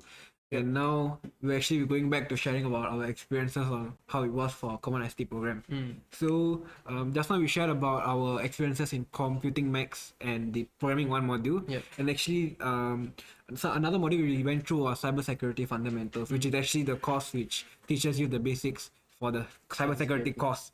So through this course, you'll actually be able to somewhat figure out if this is the course you want to take after your Common ICT program. And Lee will be sharing. So I've seen some friends who've been through CSF and like they found that it actually is what they wanted and they wanted to keep going for it, so they've gone for the CSF courses and stuff. But for me, it wasn't for me. I think it's same for you, right? Like, it's not to say that the course is bad or anything. It's for personal preference. Basically, we found that it wasn't our strong suit as well.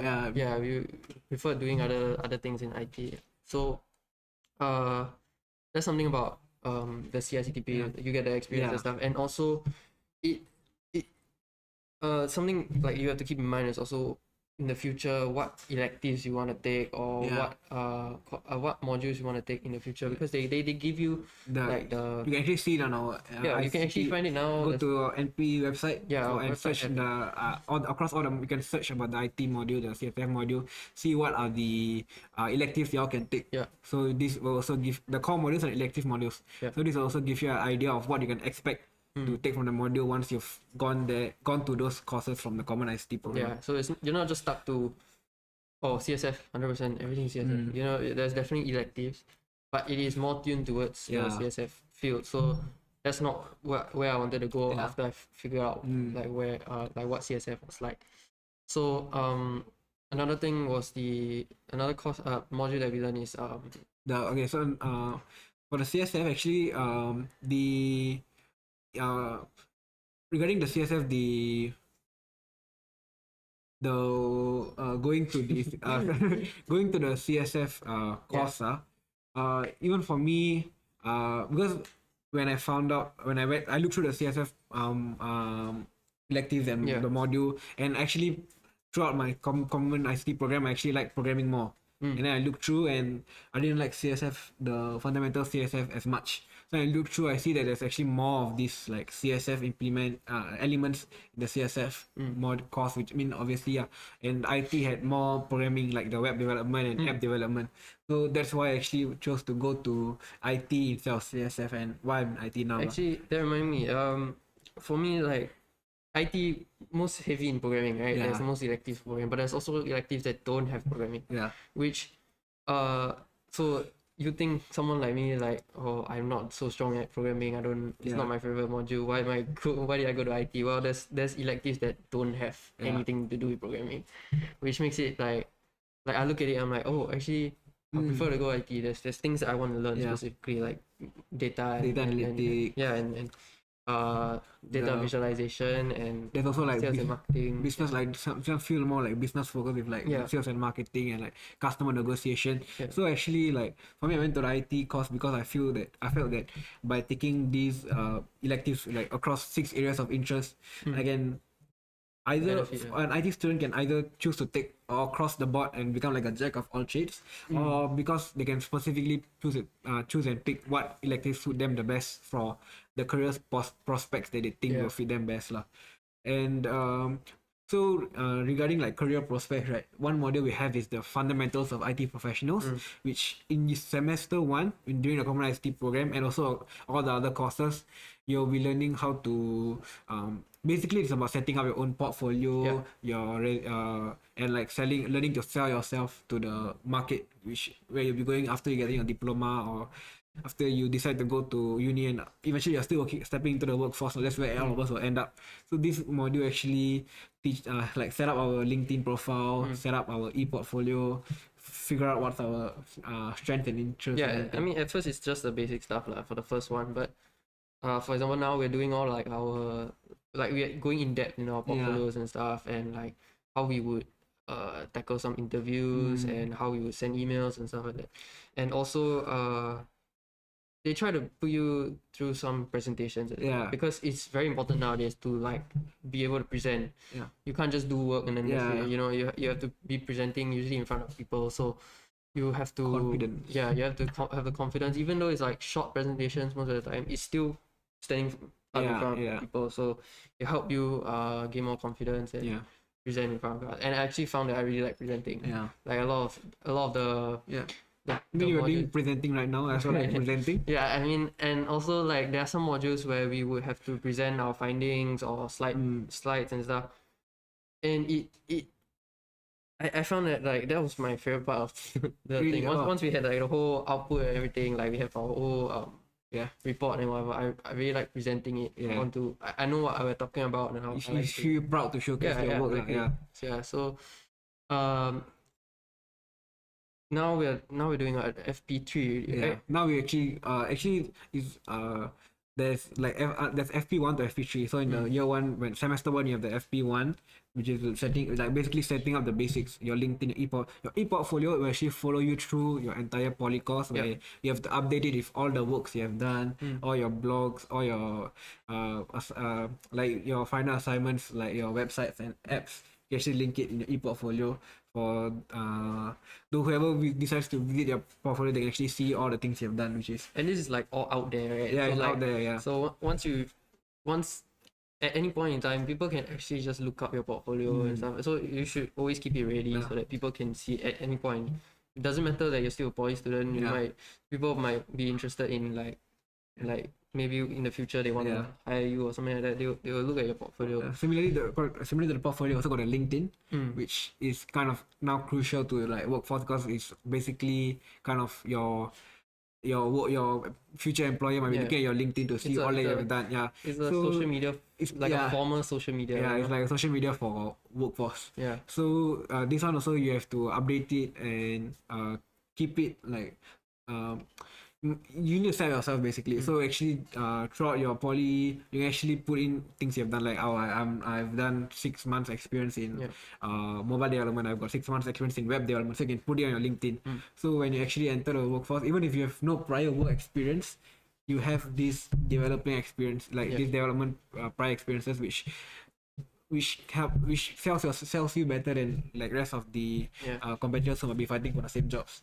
And also like it's important to keep a connection. Basically, you need to have like a network of people. Like I say, network is network.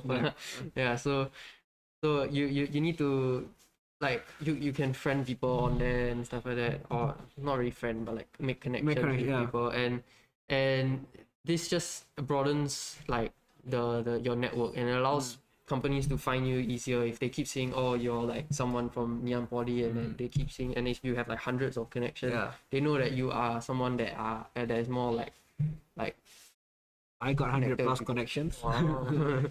I unfortunately do not have that many, but yes. But it's also like recommended to keep up to date with it. Like even if you're not like the module isn't going on right now or anything, keep updating it yourself, because it is what you'll be using in the future as well. It's not just during poly. I mean, there's also the LinkedIn learning courses on LinkedIn, which you can do it, and kind of like it's like small certifications which you receive, which is basically you're upgrading yourself. I mean, any certification is better than none. So even if it's small, it's actually valuable. And actually regarding the connections, right? When you come to poly, it's good to make friends, attend events, and also like for me, I went to a lot of camps to basically make friends. I got friends from like business school, health school, and all these like from across the board, a lot of schools.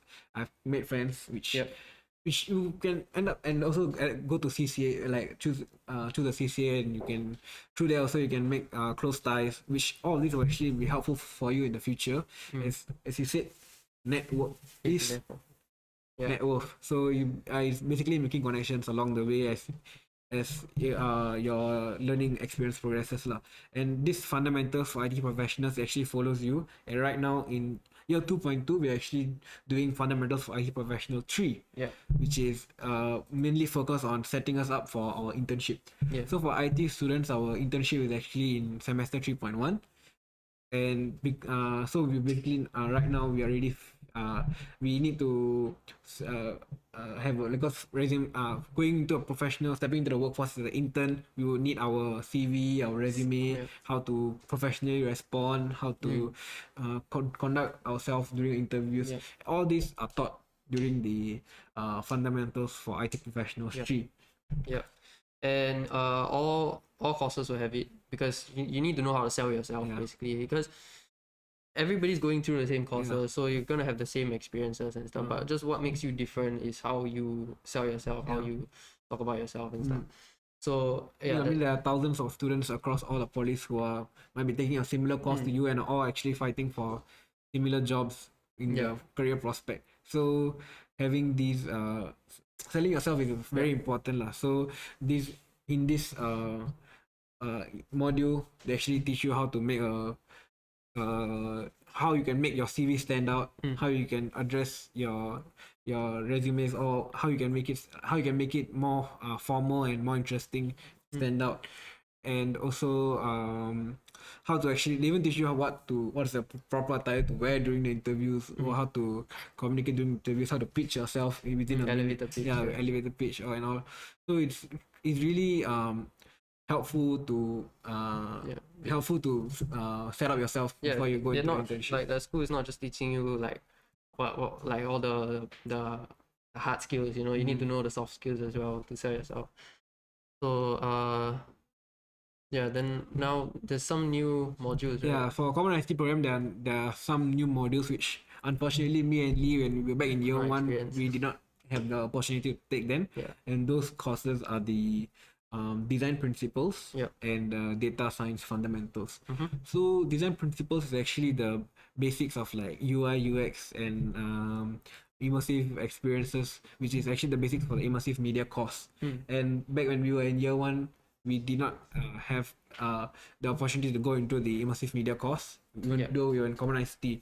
So we did not have this design principle course. But I'm actually if I had a choice, I'd actually be happy to take the design principle course, as it is crucial, because you might be thinking, oh, I'm just going to be programming, or I'm just going to do cyber security. Why do I need design principles for?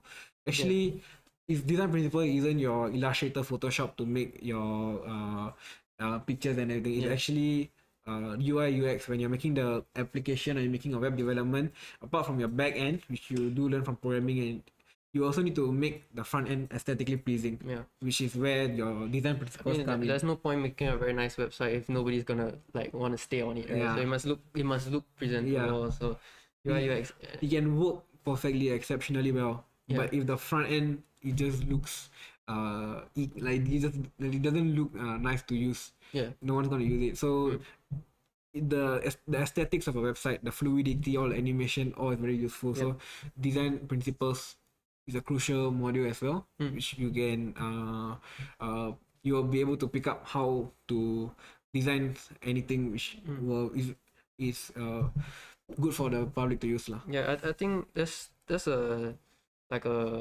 good thing now, right, for common ICT program, because we didn't have the opportunity to see whether we could put our creative side on things, right? Because now we're still learning UX, right? Like so that means we get to see that, oh, there's such a thing as designing, but for IT. But we didn't have the chance to go to IM at that point. But now with that choice, people can see if they're, you know, in secondary school or prior to coming to poly, they actually are more of a creative person, but they still want to do something in IT. They now have the choice to see if they can do something in the UI UX department in IM. Like even for me, when I first came, like after Python, I was I thought, okay, I'm just gonna do programming, which is all back end lah. But then I realized that people say this is a self-praise, I guess. They say I have a natural talent in like making it in design aesthetically pleasing.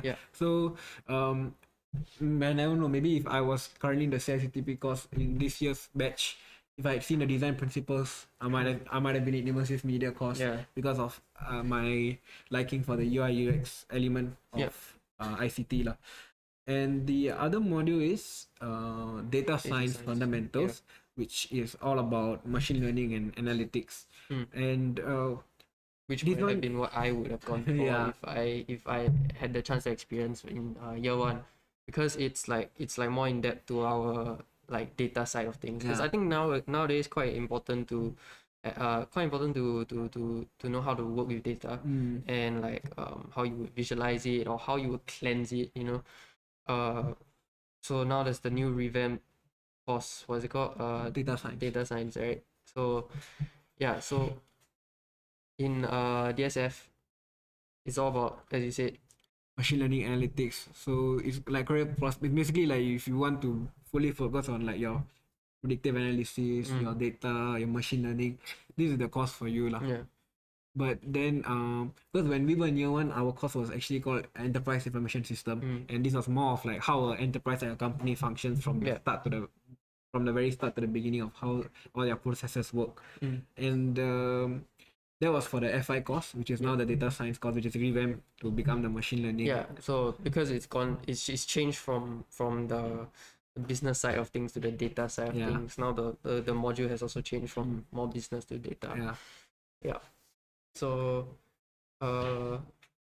These are regarding the data analytics. So right now you're also taking some data analytics modules, right? predictive analytics. So I took a module in 3.1 called data visualization, which actually allowed me to learn how to the basics of cleansing a large amount of data and stuff, and how I would visualize it in graphs, right? And through that, I realized I actually really like working with data. It's enjoyable because I might not be so good with like programming, but like the data side of things, I like it. So I chose to pick up something called predictive analytics. So it is basically taking this data and how you predict in the future. You set up models that will allow you to predict based on the data that you have, what's the likely outcome of a certain thing. So yeah, it's very interesting. And so it's more like a step 1 and step 2 process kind of. Yeah, I mean there's it, how would I say, it's like you're given large amount of data, so and data is always fixed. You know, not much change for data. It's just how you clean it. So like I like that. I like how it's mainly fixed for me. Yeah. So unfortunately that's all the time we have to share about the common ICT program. And I think we have shared quite a lot, and I hope you have learned a lot from our sharing. And now we're actually going on to the Q&A section. So we are here to answer any questions. No, you ask the questions. Yes. We answer the questions. Okay. And again, don't be afraid to ask anything. Anything on your mind, you can just type in the chat, and we will answer them as best as possible, as best as we can. And so just ask us question. Don't be afraid. We will answer. I mean, we're just waiting for questions. If like we're waiting for questions, we can just talk anyway. Like, so I mean, let me ask you a question. Okay. So, did you take many CCAs? CCAs. So actually, during semester 1, I took a lot of CCAs. I was in rugby. I was in this CCA called Orion. I was in this is Ngee Ann Ambassadors, and also in ICT Society. So I was actually in four different CCAs at semester 1. Would you say it's too much? It was too much. But surprisingly, I was able to balance it, and I still did well in my first semester. But then actually rugby, I went for rugby for like 2 or 3 weeks only. Actually, like I went for the trial. After that, I said, okay, I want to go for this CCA. I bought the equipment. I bought all the mouth guard, the shoes. 2 weeks later, after many injuries and seeing seniors getting injured, I decided, okay, I don't want to continue in the rugby CCA, and actually quit. But not to worry lah, cause the shoe I bought can be used for football also, and I didn't have a football shoe, so it's still being put into use right now. Unfortunately, this guy baited me into joining rugby, and now I'm still in rugby. I have not left. I can't get out of it because now I'm actually part of the committee. So what's the position? Admin of more data. Admin of rugby right here. So the good thing about CCA is like it also helps you test your limits. You know, like how much can you actually put on yourself, and it's like a testament to like how you fare in the future, because you're not gonna just be working, you're gonna be managing your own life and stuff. So CCAs help you like experience, I'm doing other things than just school, right? And how you manage your time, and it helps you build up your time management and your responsibility with different things. And I would say like you don't have to choose a CCA, but it's highly recommended. It's highly recommended because it in the future, as I said, like selling yourself and stuff, it's good to have something to talk about other than just what you learn in school, because everybody's gonna learn similar things. Yeah. So if like you join a certain CCA, you do certain things for that CCA or whatever, it helps you to like, oh, I've done this to your interviewer, and then they'll be like, oh, there's something different for everybody else, you know. And also helps to increase your social connections as well, like, because you're gonna meet plenty of people from different courses. You might just be, you might like if you just stick with ICT, maybe like across your 3 years, all your friends when you graduate are just from the scope of ICT. But actually, if you go through all these CCAs, you get to meet people from business school, from engineering school. So these are all also connections and also friendships which you make along the way, which you might never know might become your closest connections or friends even. You might still meet them in the future as well if you work, because a company is going to be a bunch of different things, right? So yeah, you never know who you're going to meet. And that's a good point, because you might not your future company might not just be an IT company. It might be like, let's say, an engineering company, and you're actually doing the IT side of things. So like you having connections with future engineers, they can help you even if they're not in the same company. You can ask things as well, you know. And like it also helps you build how you interact with people. So like some people you might find more difficult to interact with than others. You're less comfortable with. But through a CCA, you know, you have no choice. You're gonna be like doing things with them, right? So you might be able to build up some social skills with these people. Like you might be like in the future you're gonna work with people that maybe you're not it's not as easy to work with. It helps you build like more tolerance to these kind of things. And how about your other CCA? Like CCAs. Okay, so rugby ended in a month. Then for Neon Ambassadors, I actually was there for 1 whole year. But as it progressed, I felt that I wasn't able to balance my studies and CCA at the same time. So I actually decided to drop that CCA lah. And actually, don't worry if you are unable at any point of your poly life. Maybe in year 1, it might be year 1 might feel much more easier, and you might feel like you have a lot more time, so you can join the CCA. But if it starts to get very time consuming and you're not able to manage it, don't be afraid to actually like you prioritize your GPA and your work over your CCA. So don't be afraid to if you have to drop your CCA, just do it. I would say prioritize your GPA more than your something I see from my CCA. I don't know about other CCAs, but for my CCA, the people that you like are in charge of your CCA, most of the time they're understanding, so they know that GPA is the thing that is the most important to you right now in poly, right? So you can request for like, oh, I really cannot, I need to take some time off, I need to study for some tests or whatever. And usually they're understanding, because they also understand that like CCA is not the most important part right now, right? Like you need to take some time to study as well. So don't be afraid to prioritize your studies first, of course. And if you really need to drop a CCA, you can always drop it. Then what else was I saying? ICT Society? I'm still inside because I love doing all the camps and for all the ICT students. So if you're coming to ICT, you can meet me. Why not? You can meet me. Maybe over Zoom. You can see me. Wait, over Zoom? I mean, during the CSOP period, I won't be in school as we both have internship. But maybe during the other camps, maybe for those who decide to come to Ngee Ann Poly ICT, maybe we can see, maybe you can get to see me, meet and greet. Then we can settle later. And and basically it's ICT Society all about catering to the needs of the ICT students lah. And I actually enjoyed it a lot. But the other CCA was Orion, which is kind of like a publicity kind of a CCA, which after a while I felt that it was not for me, and I so decided to drop it actually. So currently only in now I'm in IT Society.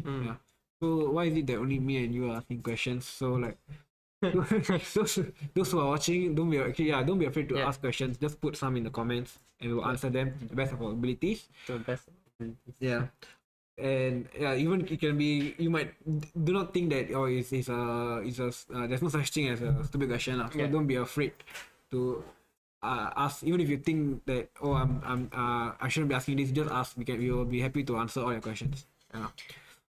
So actually, for you, let me ask you a question now. Do you have any regrets coming to choosing CICTP? No, right? No, I mean, it's the only regret would have been if I chose something that I ended up not liking in the future. So if I went to CSF, not to say like maybe I would have liked it, but the chance that I got at CICTP was to like broaden my perspective, like see what I can actually learn, not just CSF, because I hear CSF is like really marketable now. There's a lot of job opportunities, and like I think, oh, it's great, I want to do this. You can earn money, but it's not just about earning money lah. If you don't like your job, you're not gonna enjoy it also. So I mean, during our very first week in school, when we actually were asked, the whole cohort was asked who wants to go to, for contest, who wants to go to CSF. And actually, majority of them, including all raised our hands. Oh, we want to go CSF. But by the end of the CICTP program, I think majority actually went to IT.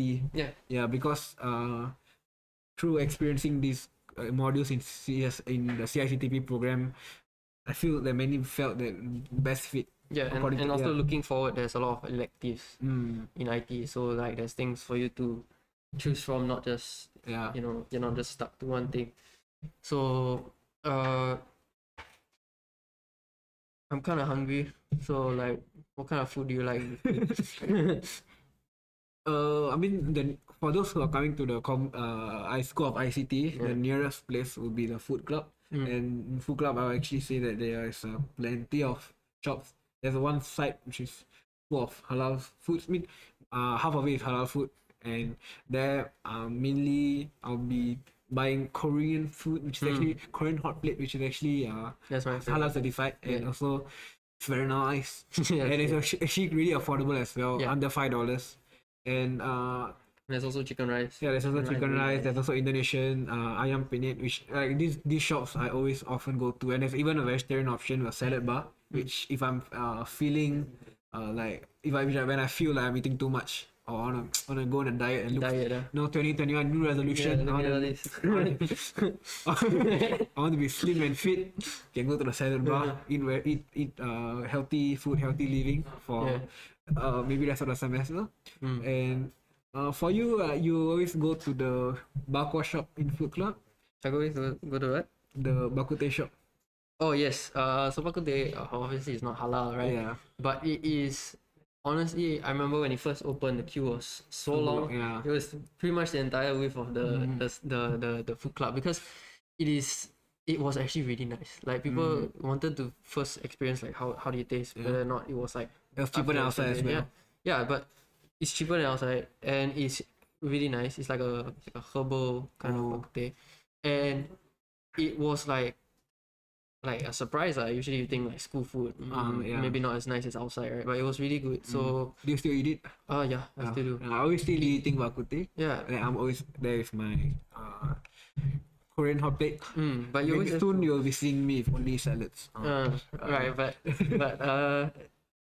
the thing is, you have to get there early for bakute, because always sold out. Yeah, always sold out. So yeah, and the first week it was open, it was hell, man. Like the queue was so long, and if you're at the back of the queue, well, you're not gonna get it. 100% you're not gonna get it. I mean, there's also the dessert store where they sell waffles. I always get waffle with ice cream and actually put 3 creamy big duck, scoops. like, creamy duck, right? They put 3 big scoops. I think it's like 350 or 350 and or 250. I don't remember. 250. Yeah, for 250 you get 1 waffle and 3 scoops of ice cream, which is And whenever I'm feeling of having a sweet tooth, I'll just go for buying one of that and eating from in front of my friends. So that will tempt them to go buy some ice cream and waffles as well. And there's also the bakery, which has all the baked goods and cream puffs, which I love to eat. Yeah, it was when it opened. It was a surprise because at first it was some other. I think it was like Chinese store. No, there was nothing there. Really? It was a French store, but there was no. Oh yeah, it was not open. But once that opened, it was like a lot of people went to it because between classes you might be hungry, but you have not enough time to maybe have a full meal or You anything. get a bun. Yeah, get a bun, or you can buy it before your whole school starts, and you can have it whenever you have breaks or whatever. I mean, it's different. I don't need to carry a plate. That's in a packet. Yeah. And there's also the froyo. Oh yes. There's also so many dessert options in Food Club. Yeah, but that's just Food Club alone. There's still the there's still Makan Place. And Makan Place has Subway in it, right? Oh yeah, my Subway. I I forgot think the Subway. Oh my god, I haven't eaten Subway for so long. Oh wait, cannot. 2021, slim body. Right. So I think Subway is cheaper here. I think it's like $1 cheaper for each like student price. meal. Yeah. And I so for all the Subway fans, come to Ngee Ann Polytechnic. And I remember it was it was the comfort food at first because there's so many stores, and then like, I don't know what I want to do. Yeah, actually, I remember the first few weeks of school. Yeah.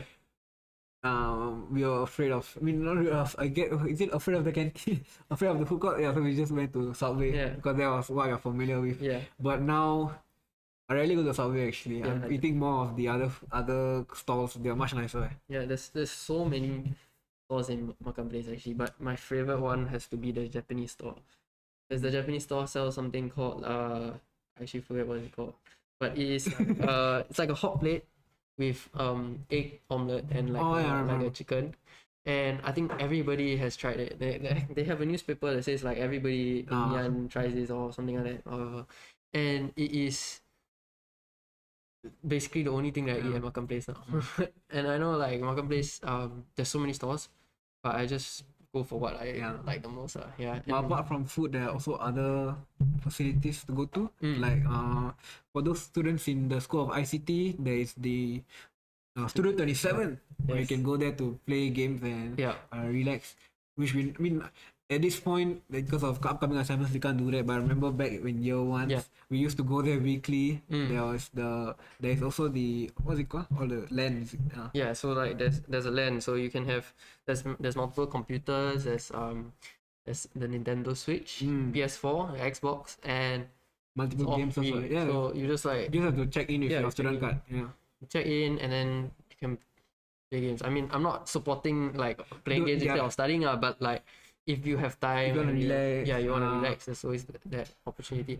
And if I'm not wrong, there's a jam room in there. Yeah, you can play music or there's also a green screen room. So if you can use that room if you wanna film videos. These facilities are all like free and like all just rentable. Yeah, if you have time and you want to use these, you can always do it. It's honestly, I'm quite grateful for all these kind of facilities. Because if, like you say, green screen or whatever, you can use it for whether you need to do for course or you can do it for your own things. Like, alright, you want maybe you like you can start your YouTube career. Exactly. So I would say the facilities here are really good. Yeah. And Studio 27 for the ICT is right below. Yeah. So and also like I remember we always used to go there to play FIFA or Mario Kart in the Nintendo Switch, which is quite memorable, and it was also like bonding session with my classmates lah. Yeah. Because at first, we just had like the common idea, like games, like quite interesting things that we want to all share together, right? So like we just went there and then that's where we basically made friends. Yeah, I mean, this was back in year one when school just started, semester one, where we were friends after the orientation and like first like 1 week of school. Yeah. But there's a difference between like very close friends who like know each other and just friends. So these kind of facilities actually help us to bond with one another. Yeah. Which is very useful, and I'm grateful for it lah. Yeah, you get to know each other. Yeah. And how we like the chemistry. Yeah. So there's actually a question by Ray Ng. What made you choose IT after CICTV? So you want to go first? So for me, it was mainly the choice of. I mean, there's more programming, and also the choice that there is a lot of areas of interest which I could pick from. So after going through all the modules, I like the like I said, I like the Python programming the most. And when I look, and I didn't actually like the cybersecurity fundamentals module as much. I didn't like the FI module, which when we were year one, as much as the programming module. And when I look at the electives, I see that IT has more programming, such as web development, mobile development, and also at the same time got a lot of areas of interest to choose from, such as I'm not just doing programming. I could pick data analytics module. I could pick sales marketing module. So this it can help me. I can just pick all the electives I want, which I feel that best would fit my interests and also best fit the career prospect which I'm looking forward to go to. So that was the reason why I chose IT over CSF, as it basically fit my interest, and I like the variety that you could pick from for your electives. Yeah, I mean, for me, I can't say for sure for now, like nowadays, because this year they have the new revamped one, and now the IM is involved in CICTP. But in that day, in nowadays it sounds very old like that, but no, like when we were year one, there was CSF, FI, IT. Yeah, that's what the three things. That's the only things you could go for, right? And like out of these three, I just felt more comfortable with the the future aspects of IT. Like there's more, there were things that I was more interested in IT instead of CSF and FI. If FI was revamped to data science now, like when I was year one, then most likely I'll go for that, right? But because it was FI that time, I wasn't as it wasn't really as much for me. So I wanted to do IT. So for him it was the programming, right? But for me, it wasn't the programming. It was more of the how many electives I had. Like there was so many choices that I was like, I don't have to like force myself to do programming. Just do cybersecurity. Or like specific things. I can broaden my my scope. What skills I have and stuff. And even though I was in ICT, it's not like I couldn't learn something from business. So sales and marketing, like right now, my internship offered to me is actually quite related to data, and it's actually by Shopee, right? What, Shopee? No. So by Shopee, meaning there are like chances that I might need my like skills from sales and marketing, because I'll be working with data analytics for warehouse, right? So I would need some knowledge on sales and marketing, and that's why I picked up IT instead, because there was electives that suited what I wanted in the future. I mean, Lee's Shopee internship interview is tomorrow. So, yes. Wish you luck, my man. Thank you very much. Hope to see you in the advertisement. No, I think I'm working more back end, but maybe they see. Maybe can I get staff discount? Maybe, or I see my items in the return. I can. But yes. So we don't have any more questions here. So anything else you want to talk about before we receive? Like we can talk about the environment in the school of ICT. Oh, that's actually a good one, because right, I remember before MP, I actually wanted to go to SP, right?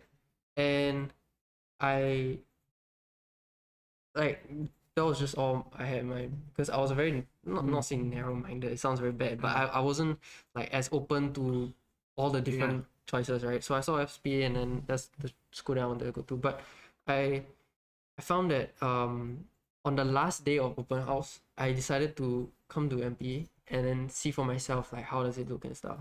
Like maybe I would prefer coming to MP instead. And I found that when I came to the school, it was the environment itself was more suited to me. Like it's more natural. There's a lot of trees. It's very like clean and green kind of environment, which made me feel very welcomed here. You know. And then I was very interested in. Okay, I came and I walked past this ICT area, and I was like, wow, it's actually very like you would expect ICT like all computers and stuff like that, but it's actually a lot of very like aesthetically pleasing environments around you, and that straight away changed my mind. I wanted to come to MP. I love the environment. So definitely now with the virtual thing, maybe Yeah. it's not as easy to come to our school to see the thing. But take it from like me, lah, I would say it's very nice. It's a quiet environment. It's very clean and it's very green. You know, yeah. I mean, talking about the virtual thing, we can talk about the how's poly life when due to COVID-19. Oh yes. Yeah. So prior to COVID-19, it was like coming to school every day, going home at coming to school 9 o'clock, 10 o'clock, going home at 4 p.m., 6 p.m. It was normal. But when the unfortunately when the pandemic started, actually all lessons were shifted to home-based learning. So everything was done from home, and we actually used Microsoft Teams to go through the lessons, and it was an interesting experience. But at the same time, there were actually some benefits to it. Actually, especially Microsoft Teams, I would say, because I found that it's very useful for me to reach out to teachers through Microsoft Teams, because sometimes teachers might not give the contact information and stuff. So actually, through Microsoft Teams, I could contact the teacher directly and also figure answer. I mean, I could actually like have my questions immediately answered because I reached them in Microsoft. Because they are also online almost all the time, because that's where they have to be as well. So I would say like for me, right, I think the biggest thing was the travel time. You know, like where do you stay? I stay in Khatib, Yishun area. So it takes me usually 1.5 hours to come to school. So, don't worry, I am also in Sengkang, same very far away. Yeah, I mean there's both benefits and what's the opposite of benefits? Bad Positive stuff. and negative to HBL. I mean,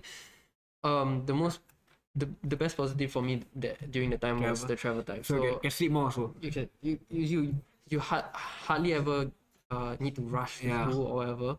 You can have more sleep, more rest, and also like travel time in total for me would have been 3 hours. That's 3 hours of work that could have been done, right? Of course, I could do on the train, but it's a bit hard. So, staying at home allowed me to really like invest more time into the work, and it was more relaxed. You know. But one bad thing was that I couldn't get to see any of my friends. Yes, exactly. This you say you came to NP for the environment, but this one whole semester you couldn't actually enjoy the environment. All the environment you see is your desktop, your family, your house. But actually one thing about during the pandemic, because we couldn't go out, I actually ended up spending so much time on my work at the seminary. Actually, I did better during HBL. I think that's a good positive. I mean, some people really cannot do it. Some people really. I mean, it's not for everyone. Some people would need the. Some people really needs to have the go to school, and then they can be productive. At home, if they're not productive at all, and it's just to each their own, basically. And so what? No, that's it. Okay, so basically, what was I talking about? Positive, negative. So HBL for me and Lee was a good experience, but it might not be the same for everyone, so we can't speak for everyone. And right now we're still half HBL, right? So like, what do you think the experience is like having half your day in school, half the day at home? Is okay, because I would say that those days which at home it's like a balance of, because you say something you came from the environment, I don't get to see my friends. Now it's a balance. Some modules might not need much hands-on, so I can do it at home, and I'll prefer doing that. And if I need to come to school for some electives or some like our portfolio module which requires to see a group to work together, come to school. Okay, I'm happy to do that as well. Actually, that's something I want to say. Like HBL, though it's like better for MS teams and stuff like that, it's a bit hard to communicate with people because you're not face to face. Face to face makes it a lot crazy. It's easy to communicate. I mean that's the communication. To communicate with people. Like I guess you can do a lot of things with messaging and stuff, but it's a bit harder that way. So I mean, I did get to see my friends in the small boxes. Small during the boxes Microsoft Teams, but it's not the same. And I don't know. Okay, you don't have any CCAs during the HBL period, but I did, and it was an interesting experience trying to conduct rugby CCA. You did it from your home? Yeah. You throw the ball at some. No. Okay. Of course, there's no ball training. I mean, there was a bit, but it was not like we throw balls and stuff like that. But basically, we try our best to, no matter what the situation is, to try and like engage everybody, right? So even through CCA, like your sports CCA, doesn't mean that you can't do anything at home. You can still exercise at home, right? So that's what we do. We'll go on a Zoom session and then we exercise on the court and stuff like that. It keeps you motivated to do things because you're doing it with your teammates and stuff. And it was a fun experience, I guess. But everybody was dying to get on the field. We want to play rugby. We don't want to just do it like at home. But overall, goods and bads again. Like you'll be like, oh, okay, I don't have to I don't have to stay back after school to do CCA or whatever. But then also, I don't get to see my teammates, or I don't get to play rugby, So everybody has their different. It's been an interesting experience for HBL. True. So soon we'll be starting like the IT sharing, right? Yeah. So soon, we'll be actually sharing on we are completed with our common ICT program. We have shared about common ICT program, and we've also shared about our school life, what we like to do in school, and also answer your questions. And next up, we actually have the e-taster class by Overflow Special Interest Group. So create your first Discord board. Yeah, it's about creating Discord board, and it's actually starting soon.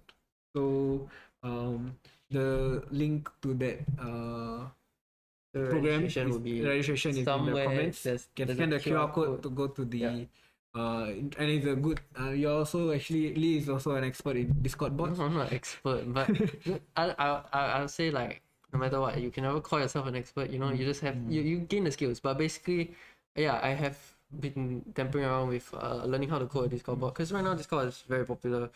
So it's a good skill to have, and it's interesting, because it's something that a lot of us are using now. If you apply something that you're learning to something you're interested in, it's better for you. So if anybody is interested in Discord and programming, I'll say Discord is just as important as other social medias nowadays. We're using it every day. For me, I use it every time when I play games with my friends. For sure. Or if you're doing work together, you can use it as well. So share creating videos, your own Discord bot is something cool. Something new to you. So we do advise you to join this program. So just sign up the link, scan the QR code. And so we're actually coming to the end of the Q&A session. Not many questions. There are not many questions, but we have asked each other questions. We've answered and talked about our personal experiences a lot, and we hope that those who actually asked the questions, or hope that you've learned something, or we hope that we have answered your questions to the best of our abilities. I mean, even if you didn't ask any questions, maybe too shy to ask any questions, I hope we've talked about it or anything like that. So right now we actually cue a video. We're gonna show student from the who's a year 2 student in the information technology course. She'll be sharing about her experiences. And with that, me and Lee, we have come to the end of our segment. So bye bye. We'll see you tomorrow. So here's the video.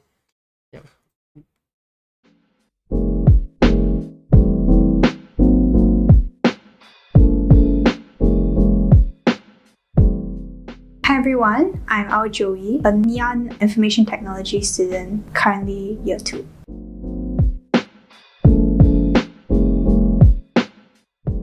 I chose NP's Information Technology course as I felt that it was appealing. Initially, I was in the Common ICT program as I did not know which course to take. After a semester of learning about 3 modules, I actually felt that IT would be better to learn more about the different areas. My experience in IT so far has been wonderful, as particularly self-directed learning is implemented. Hence, it allows us to be more self-disciplined and actually take learning into our own hands. For example, my mobile applications development elective is really focused on us learning by ourselves, by looking at the internet, looking through different ways to do our code. We also got to learn more about user experience, which is something I'm currently learning. I enjoy the fact that there are different ways for us to learn. So, for instance, the self-directed learning and also the classroom-based learning. Our lecturers are very patient and they are willing to teach us until we are able to fully understand the topic. Try to look up for some programming related videos to ensure that you actually like programming.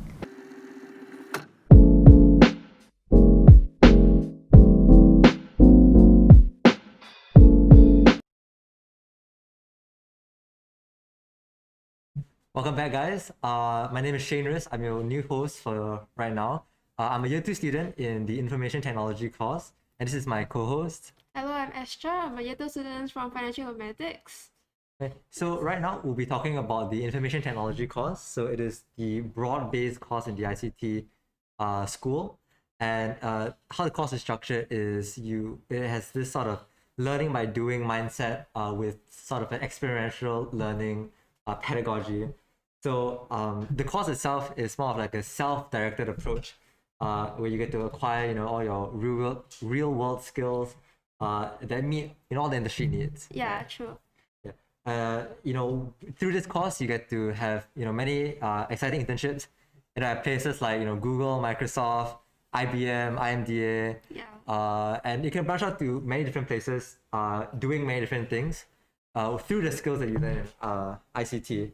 So through ICT, you also get to choose your courses. There's a lot of chances to choose electives, from 5 areas of interest. So this ranges from cloud computing to games programming, mobile application programming, and even things like marketing. So me, myself, I was doing the Infocom Sales and Marketing module last semester during HBL. Yeah, so through ICT, you'll be able to after you graduate from ICT, there are a lot of different jobs that you can possibly take. So this could be things like system developers, marketing heads. You could do things like games programming, like I said earlier, and mobile Data application development. Yeah, data analyst, all that jazz. So how the course is structured is your first 4 semesters, you'll be taking core modules as well as a few electives of your own choices to prepare yourself for your internship in your 3.1 semester. So IT is actually the only course in ICT which has its internship in this 3.1 semester. And after that, in your last semester, your time in your last semester will be entirely up to you. It is based purely on chosen electives or capstone projects that you can alter to your liking. Of course, the electives and such are subject to availability, but by right, you should be able to go through whatever you like and whatever you want, as electives are provided from your year 2 onwards, right? Yeah. So I'm actually in the information technology course. I actually came from the common ICT program and actually changed from financial informatics. Yeah, I first moved to FI and then I moved to IT due to what the course had to offer, the freedom of choice, the freedom of, being allowed to choose what you want, as well as sort of the range of things that the course, provides. Of course, FI itself was also very fun. However, I felt it didn't really suit my needs and my wants, as well as sort of the desires and the plans that I had for myself in the future, like in career-wise and such. Yeah. Obi, what do you think of the IT course as itself? So the IT course really gives you a strong IT foundation. So there are a lot of things like programming, developing of applications and stuff, which really drills you down. So you'll get to learn more about the technical stuff. And there's a lot of different things like competitions or like I don't know. Yes. You mean like the projects that you do? Yes, the assignments, etc. So all the assignments that you do in ICT are pretty much loosely based on industry standards and sort of have a real world project sort of standpoint. So For example, right now I'm doing predictive analysis, and it's sort of a data analysis sort of module where we get to use different methods such as regression or whatnot to make predictive models using data. And for this, for our assignments and such, we are actually given real data sets to use. So right now, for example, we're using the legendary Titanic data set. Yeah, to finish up our projects. Other technical modules such as mobile applications development, you're tasked with building an app from the ground up, based on task questions and stuff. And in IT, or not just in IT, I believe in every other course in ICT, there are modules like Portfolio 2 and Portfolio 1 and 2, as well as fundamentals for IT professionals modules, where you are allowed to build sort of your portfolio to assist yourself in the future and have a competitive advantage over others. Portfolio 2 is actually one of my favorite modules. It's the module where you sort of get the most freedom out there to do pretty much whatever you want, based on, of course, task questions. So this semester, both of us, we both had the Portfolio 2 module, and for me, my project was based off learning in a new normal, so learning in under COVID restrictions and stuff, and sort of how to help maybe students in less developed countries, or the ones right here in Singapore as well. So we were taught and allowed to use many different tools. We were given Raspberry Pis, SenseHead modules, all to use for our project Free Reign. Yeah. So what about you? What was your P2 project about? So our P2 project was more on the pandemic side, because for FI it's more of a business. It's more business sided. So technically, for us, we are doing on supply chains. So due to the pandemic, supply chains are impacted. So we are coming out with solutions to improve our supply chains and not let pandemic affect our supply chains. So yeah. That's really interesting. Of course, in ICT, like you said, there are tons of different modules. There are from different areas of interest. So this could be like cloud computing, data science and analytics, games programming, enterprise solutions, and marketing. Solutions architects, which involves things like mobile application development, data structures and algorithms, as well as a more general field for people to dive into. So this could be things like networking infrastructure, user experience, or even techno entrepreneurship. Yeah, the techno entrepreneurship course is one of the more unique ones, where you have to go through a more rigorous selection process to get into. You still have to write an essay on why you want to get in and why that is your main interest. Yeah. Would you be interested to get in it? I wouldn't mind. Entrepreneurship isn't exactly my forte. I really enjoy more of the technical, hands-on programming, and building of products and applications. And that is my interest. But what about you? Since you're in the FI course, do you think it's something that would pique your interest? To be honest, business and entrepreneurship is quite different in my opinion. So it's more like entrepreneurship is like you have an idea, and you'll be making you'll be building your own company up. While business side is more of you working in the business. So for me, I'm more into business as compared to entrepreneurship. So probably not. Alright, so I mean, it depends on your interest really. It's not like it's a bad thing or whatever, but it is. If it's your passion, go for it. Yeah, it's interest based. Normally that's sort of the recommendations that even the lecturers and we give you, is that when you're choosing, even your course, if you want to come to MP, your course or even your electives, base it, purely on what you enjoy and what you're passionate in. So you don't have to suffer the next part of your tertiary education doing something that you don't want, and possibly having to do that as a career as well. But even though you may not want to do entrepreneurship, what is maybe some of the electives that you may want to try out?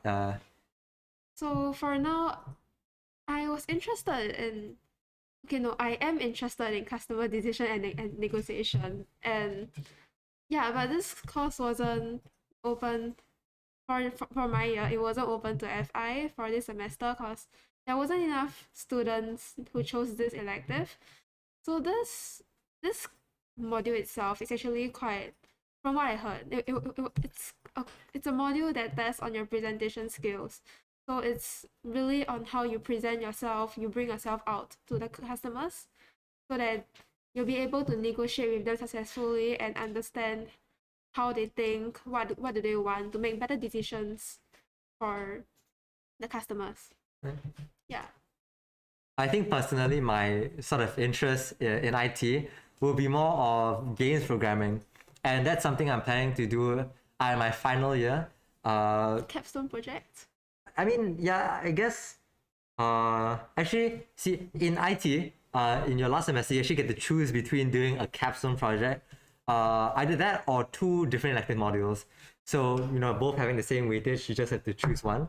A capstone project is a big project which has, real life impacts on what you're doing. And electives are sort of interest-based things. So I think personally, like I said, I like to do more electives, sort of do kind of what I want in the last semester, and which is games programming, because it's, in my eyes, one of the more versatile sort of parts in IT. You kind of combine everything from 3D modeling, game logic planning, game logic programming, game planning, game production. So even marketing. In the school, you actually get to learn how to market and display your different projects, games as well. You have to also learn AI, which is used widely in games. And you also get to delve into things like immersive experiences, sound design, visual design, haptic feedback, that sort of physical design as well.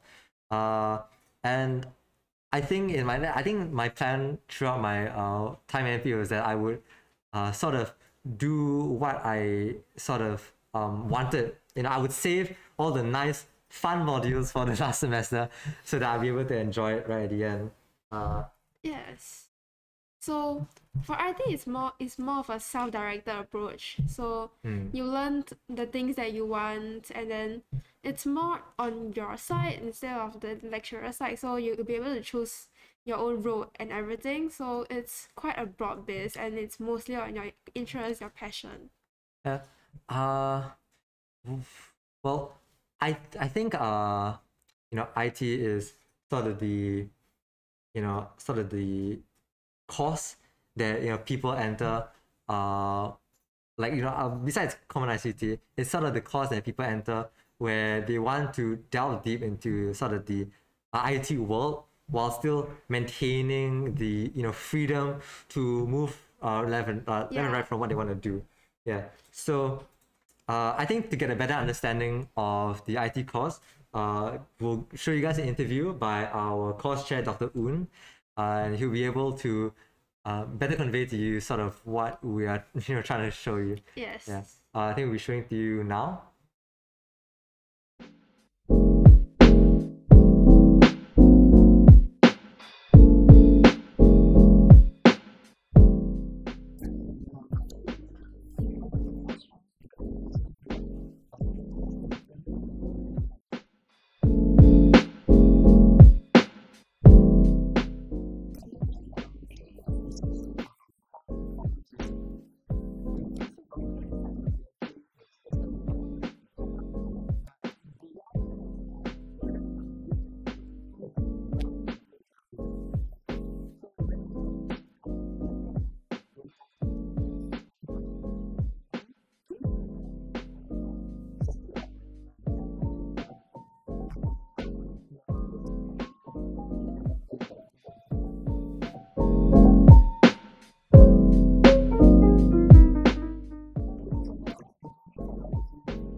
Hi guys, welcome back. I hope you all enjoyed the video and had a better understanding of what IT has to offer.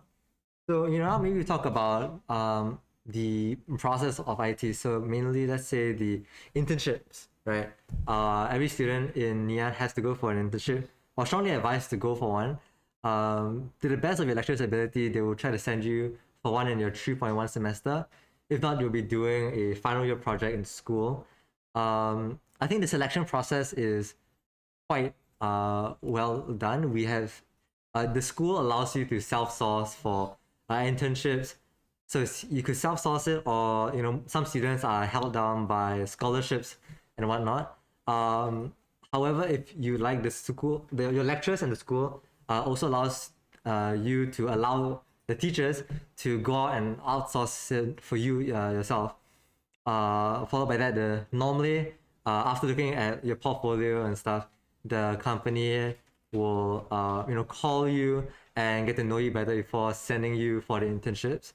The internships span around 6 months. Around there. Yeah, starting from March to August. So right after your last 2.2 semester, after a week, you're sent immediately for your internship. And of course, I think once if the COVID situation starts to relieve itself and Singapore starts to allow international travel, it's also, if it's allowed by the ministry and whatever, there are also possibilities and chances where you get to go overseas to do your internships. In the past, depending on your course, there are many different places that you could go. So if you're doing cybersecurity, most of the students are actually sent to the US. Silicon Valley, I think. Silicon Valley to do their internships. If you're able to self-source for one as well, you get to go pretty much wherever you want. You could span from places like China. Shenzhen is sort of the new frontier for IT and stuff. You could move to Amsterdam, Germany, wherever piques your interest to get this international experience, and it's a really flashy, nice thing for your portfolio as well. True. Yeah. However, you also got to remember that you got to do well in internships to get good marks as well. And what you do during internship, again, relies heavily on sort of the country, the company that you go to. So, for example, myself, I'll be doing my internship at DSTA under a scholarship. The Defense Science and Technology Agency is the government company, and my job will be working on sort of the gamification of simulation, tools and facilities at the company. What I believe it is, it's things like before people go and drive the tanks or planes or whatever, they go through a simulator first. I will be taking part in those kind of projects. The company itself is very nice, very open. They allow me to choose my own internship projects, and those varied widely from supply chain visualization to mobile application development, cybersecurity, and other software, hardware engineering things as well. On your internship, you also get to learn many life skills that you will have to use in the future. Right. Things like presentation skills, presenting products by industry standards, which are also taught in Ngee Ann through the fundamentals classes. So no matter the course, you have to go through fundamentals for ICT professional modules. I think 2 of it, right? 3 of this actually. 3? 3 for IT students if you're interested in the IT course. The first fundamentals module, you'll be learning on how to set up your sort of business portfolio. So this will be things like your LinkedIn. The school itself actually has a website for the e-portfolios of students, and I believe this is actually where your internship companies look into and have a good look and see what you've been doing in your time in Ngee Ann. And in your second semester, in fundamentals for IT professionals too, what do you do in that module? So for that module, I'll be taking it this semester. So this is where we start to reach out more to the community. So we will be doing community projects. For example, we're supposed to teach elderly about technology, how to use Zoom, how to use all those online paying apps and so stuff. like how to socialize with. Yeah. So for them, the aging population, technology is it's a quite new thing to them, and it's very difficult for them to, how do you say, get used to it or like get good with it. So technically, it's on us to help out. Yeah. That. Yeah. And then the last one, the fundamentals for the IT professionals tree, it will be usually before your last.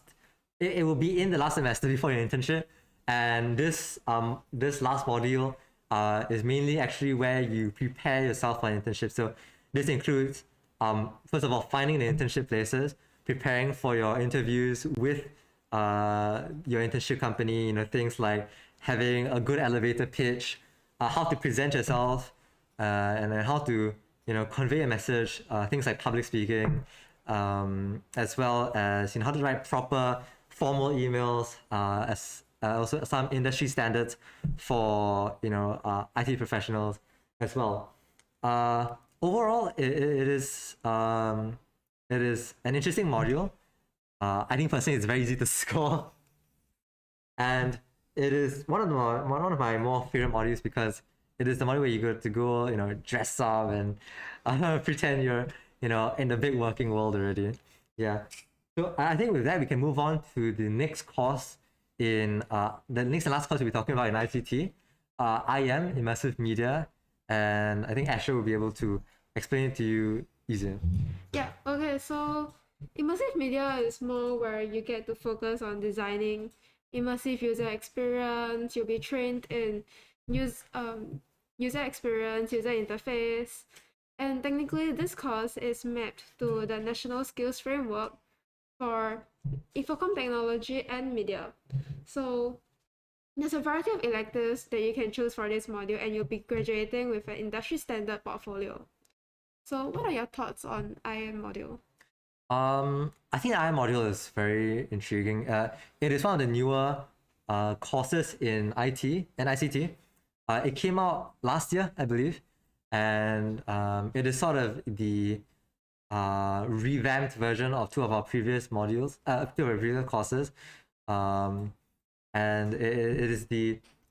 it's an interesting course where you are able to sort of unleash your creative Creative juices. yeah, your creative juices into producing immersive products as well. You get to combine the main parts of immersive media, which are like sound, visuals, and haptic feedback and stuff. There are a lot of facilities in the school which allow you to excel at this course and excel in this area of IT. The school has a lot of tools for you to use. There's a lot of VR headsets. I use the school. In one of the rooms, the school owns maybe Quite a lot of Macs. quite a lot of Macs as well to produce sort of visual art. You get to learn things like Photoshop, Adobe Illustrator, anything under the Creative Cloud. You also have things like the Oculus Rift, which was recently bought by the school to assist students in the IM course. And it's a you can actually enter the IM course through the Common ICT program. In the Common ICT program, you get a sort of a teaser module for the course. Design principles. Yeah, the design principles, where you get to learn, how to match colors, what the colors mean, as well as sort of how to design the UI of products to cater to different audiences. So, for example, the mood of a situation. If you have a luxury product, the design principles teach you to you may want to use colors such as black or purple, which kind of convey that sort of luxurious, royal sort of feel to the product. Yeah. Because I am a new course and we actually have a video set up for you to get a better understanding by Mr. Melvin. He's actually the IM course chair, and here's an interview with him that would help you get a better understanding of the course. Yeah.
Okay, guys. Oh, Welcome back. Yes. So, immersive media, this module, right, it actually allows you to extend or create a new reality in the 360-degree space. And also, it allows you to emulate and merge between your physical and virtual world. So, for this course, we are aiming to surround our audience and make them feel involved with the experience, the interface. Yes.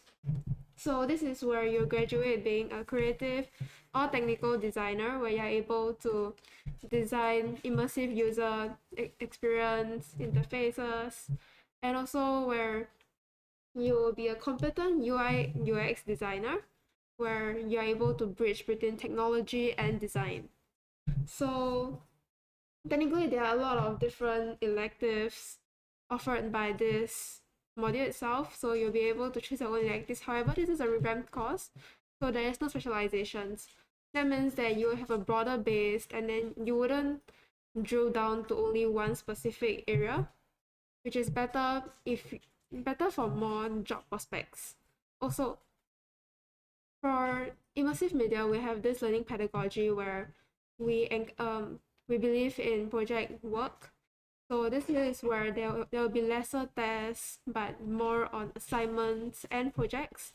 So working in a team is very important for this module itself. And also, that being said, if you do your work consistently, it will be a key to success. Yes, Yeah. that is true. That is true for all the modules, all the courses. Yes. So yeah, so for this course, you'll be exposed to industry stuff, and then through the different things like industry talks and assignments, your internship. Yes, so our school, there will be industry standard software and hardware that will be provided for you. We also have an art studio for those who are interested in drawing or may have to draw due to their modules. So this art studio will be open for open live networking sessions and drawing sessions.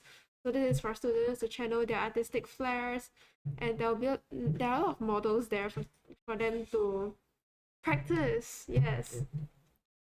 So IM being the project-based course, you can expect lesser exams and lesser tests than most of the other courses. However, do expect more project-based work, more project-based assignments, which are both individual as group work as well.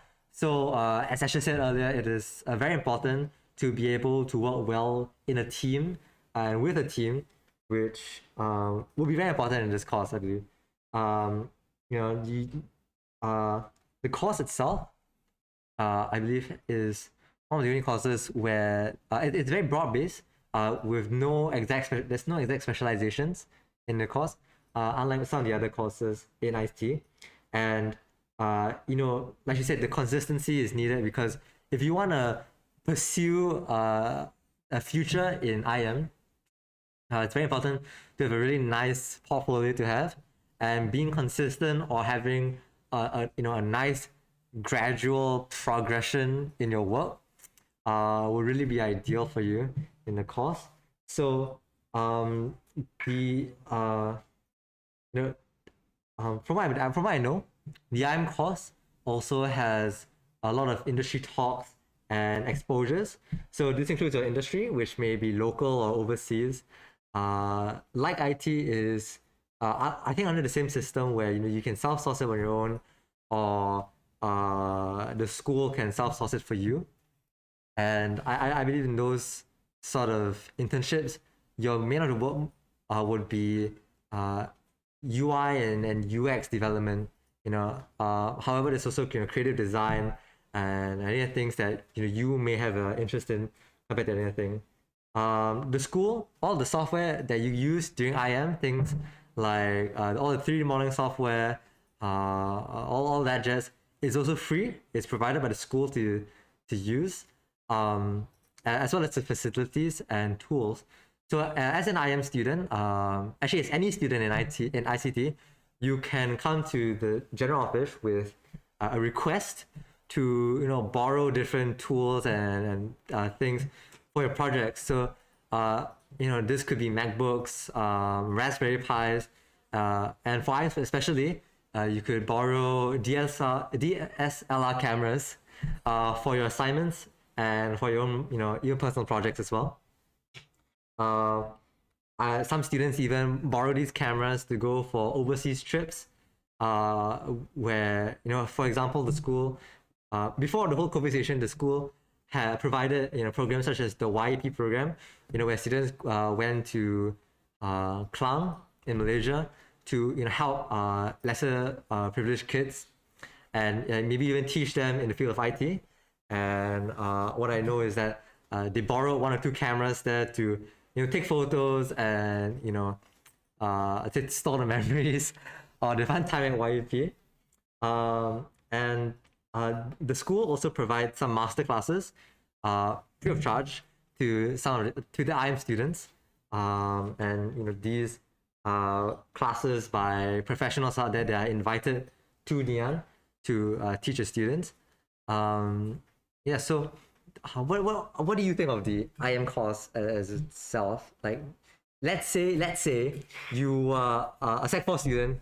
What will make you want to go for this course? And Okay, so to be honest, it doesn't really matter if you are good in art or not, whether you know how to draw or not. It's really not important, as a lot of students that come in here who pursue an IM course, technically there will be a handful of them who are not good at drawing at the start, but no, stop laughing. Yes. Yeah. So throughout, there'll be a lot of practices. You'll be learning a lot of stuff. The teachers will even teach you how to draw. So technically, through those practices and experience, you'll make progress in your drawing skills, and at the end of probably the first year, you'll be good in drawing, even if you do not know how to draw. Okay. I think more uniquely, the IM course, some of the more unique ones with a sort of set standard for its core modules in the course. So like most other courses, let's say for CSF or FI, what you learn, even though may not be directly connected to your course, you still have the chance to learn. So for example, in FI, even though it's a business-based course, you get to learn things like databases, predictive analysis, Deep learning, deep machine learning, learning. that kind of stuff. But in IM, you are actually focused. You can actually be focused down into sort of the modules provided can be focused on into 4 main areas. So the first one will be creative design experiences. So this will be modules like gamification projects, user experience, like how to design user experiences, experimental design, as well as spatial theory and level design. So these are all like for games, things that you'll use in sort of 3D games or VR games, stuff like that. And things like 3D modeling are also sort of a core skill that a lot of IT professionals want to have now, because it sort of transcends more than just a design requirement. In the future, if you want to be able to make stuff like physics engines and stuff, knowing how to 3D model well is very important. You want to talk about the next interest area? So the next interest area, because technically, immersive media is still under the broad ICT, Infocom Technology. So there will be modules like technical and programming. So this is where you have interactive development ID, and also interactive 3D experience, immersive technology development, developing dynamic applications. So this is where you will drill down to how to code, how to do programming and stuff. So once again, it's not a must for you to know programming languages when you first enter this course, or maybe like Ngee Ann ICT. So throughout the progress that you have, you'll be taught the programming fundamentals or the essentials, how to code, etc. So it's not a worry for those out there who are thinking, oh, I do not know how to code. Can I still come in? Yes. In ICT, no matter what course, in your first semester, you'll be learning the same things as everyone, as well as this is due to the common ICT program. So they want to kind of level the playing field for all the year ones coming into their first semester. Again, you'll learn things like programming 1, which I believe is Python. You'll be learning the basics and the ideas of programming and the logics of it. Design principles, which is we said earlier, the teaser class, teaser module for IEM. You get to learn data science and fundamentals, which was for data science module, the cybersecurity fundamentals, and computing mathematics. So all these are very important. These fundamentals are used basically anywhere in the IT industry. Especially things like cybersecurity fundamentals. They teach students how to keep their projects and their devices safe, which is a great concern in our modern age. But another area of interest that most of the IM students learn will be creative, graphics of 3D assets. So, like we said, 3D modeling and knowing how to use these 3D products are very important. You'll be learning things like applied design of your 3D models, 3D fundamentals, 3D for real time. So this is for the the VR projects and so on, as well as 3D environments, and all these kind of wrap up and maybe even go hand in hand with the design experiences that we said before. Kind of go hand in hand in making a good product in the future as well as applications as well. And finally. Okay. Yeah, go ahead. Yes. So finally, there are also general modules such as like fundamentals for IT professionals 1, 2, and 3. As mentioned earlier, there are also production management, your electives, and interdisciplinary studies. So, for example, this will be where you'll be learning about world issues, and I think it's called Innovation Made Possible. Communication tools. And also writing essays also. Yes. Yeah. So technically these skills are very important. For example, like innovation, you'll be creating new stuff, you'll be like innovating new things, making your things more interesting. Yes. Yeah, it wraps it up and gives a more holistic education where you get to learn things from all of the areas in ICT which are important in the future as well. What I know now is that in your first year you will learn your IS modules, or interdisciplinary modules, IS modules, most of the students call it. In your first semester you'll learn you'll be able to take the modules such as IMP, the innovation module, where like portfolio you sort of make your own product based on whatever you want, whatever skills you have, and add it to your portfolio and show it off. You could take that, or I think now it's called nutrition and sports and wellness, but I think now it's changed to nutrition and wellness, health and wellness course. But in this course, you will learn things like proper nutrition. It's upgraded PE from secondary school basically, and after that you go deeper into your interdisciplinary modules such as comms, I think. Yeah, the communications essential. So this is where there will be a lot of writing of reports and etc. So this is technically very beneficial for you for other modules. As other modules, there will be times where you have to write your assignment reports or other reports, even writing to companies. These skills can be brought to the industry too. So for the future, it will hone your writing skills. Yes. So following, we also have the world issues. We have a module called World Issues: A Singapore's Perspective. Yes. Yeah. You just talk about it. Fine. So this is where we will be looking at all the world issues. So currently, like maybe poverty, all the SDGs that the United Nations gave out. So for me, I'm looking into poverty. So for example, I was doing on China's poverty. So technically, how did China be able to move so fast from back then when it was still, I think quite a majority were in poverty. Now it's like less than 5%, I think. So technically, they did a lot of stuff and they tried to bring up they tried to give help to people around. So technically this module is good for you to start nurturing you to actually notice Yeah. and understand world issues better. Yes. Yeah, so that module is again pretty free reign.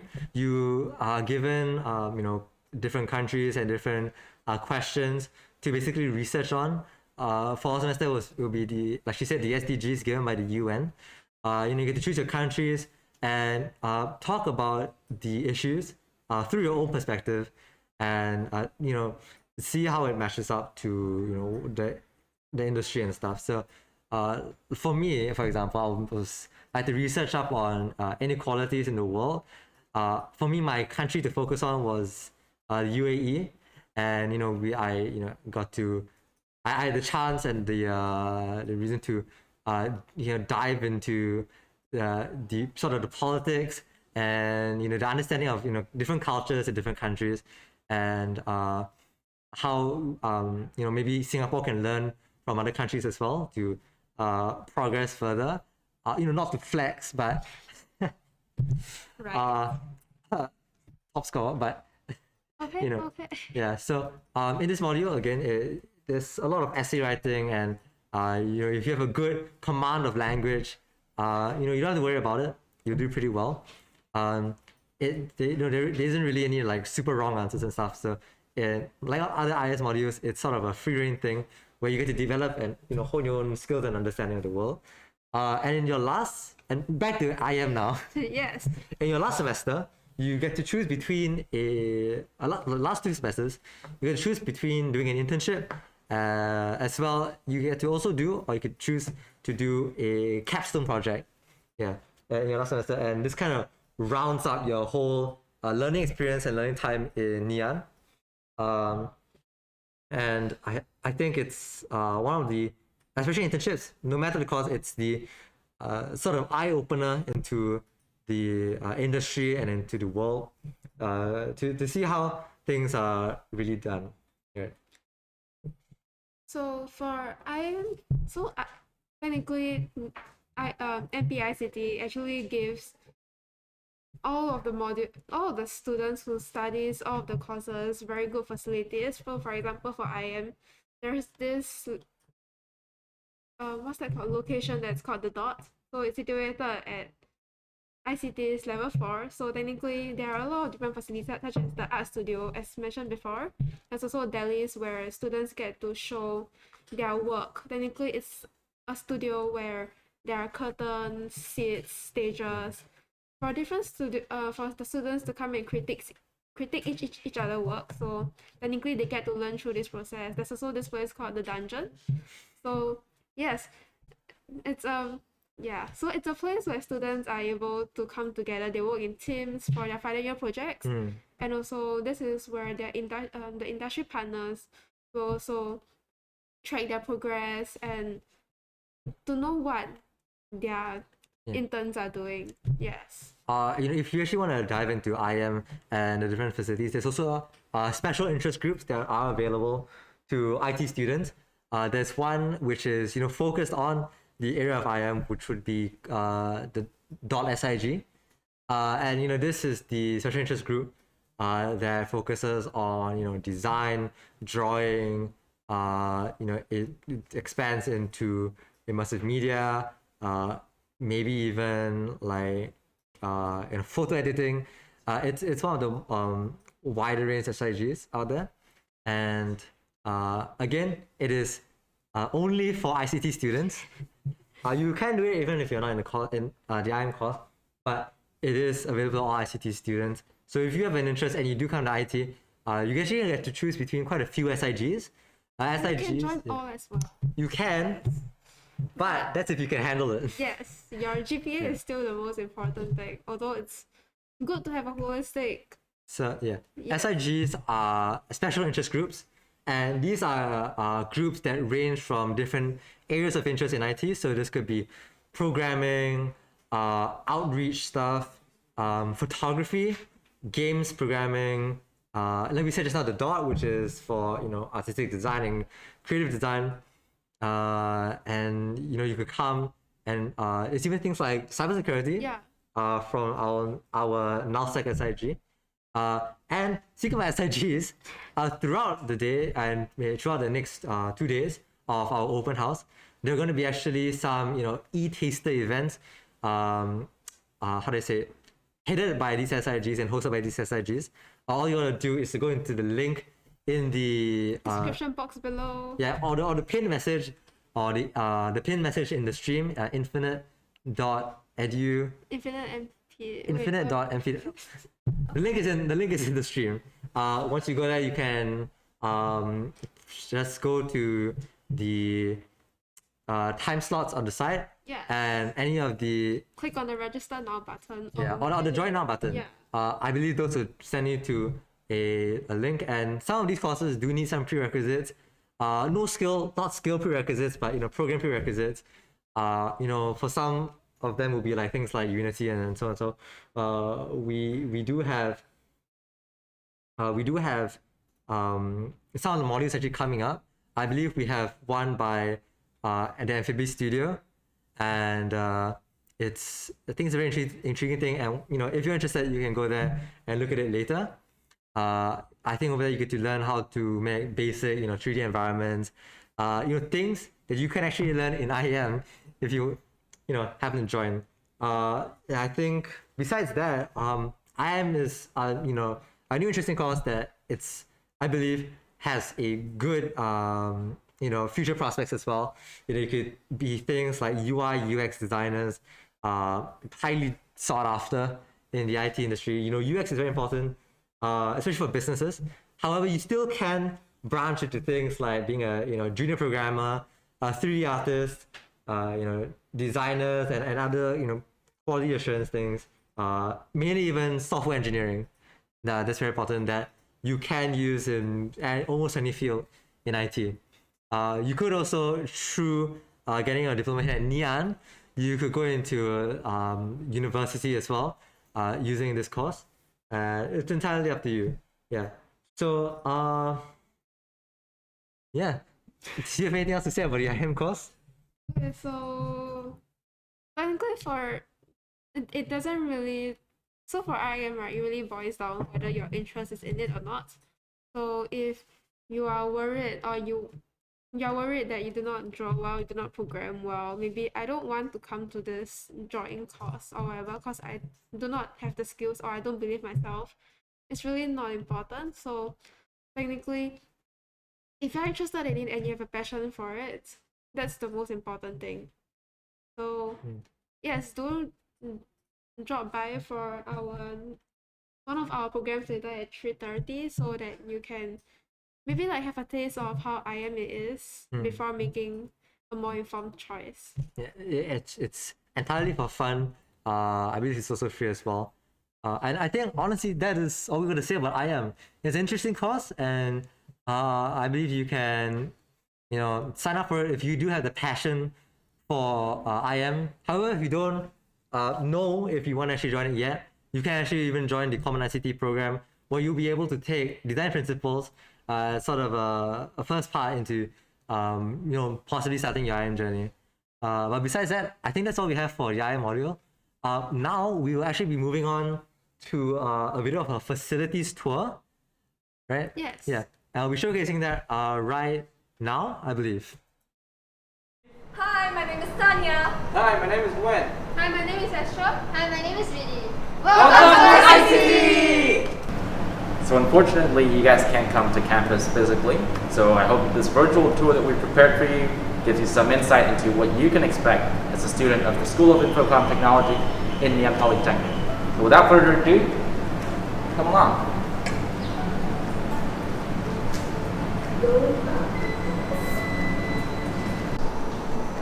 Hey there, here we are at the 5th floor of ICT, and this was known as the Bite, so come on in.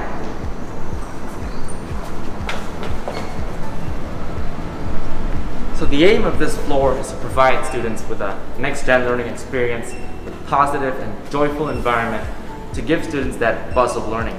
Over to you, Tanya. Hey, Win, so I'll take it from here. This we grasp at an open learning space to encourage collaboration and innovation between students. Our technology-enhanced classrooms are equipped with state-of-the-art equipment to maximize student learning experiences. Conventional whiteboards are replaced by interactive canvases, and our classrooms can be instantaneously turned into a collaborative space because of the pod chairs that are available for us.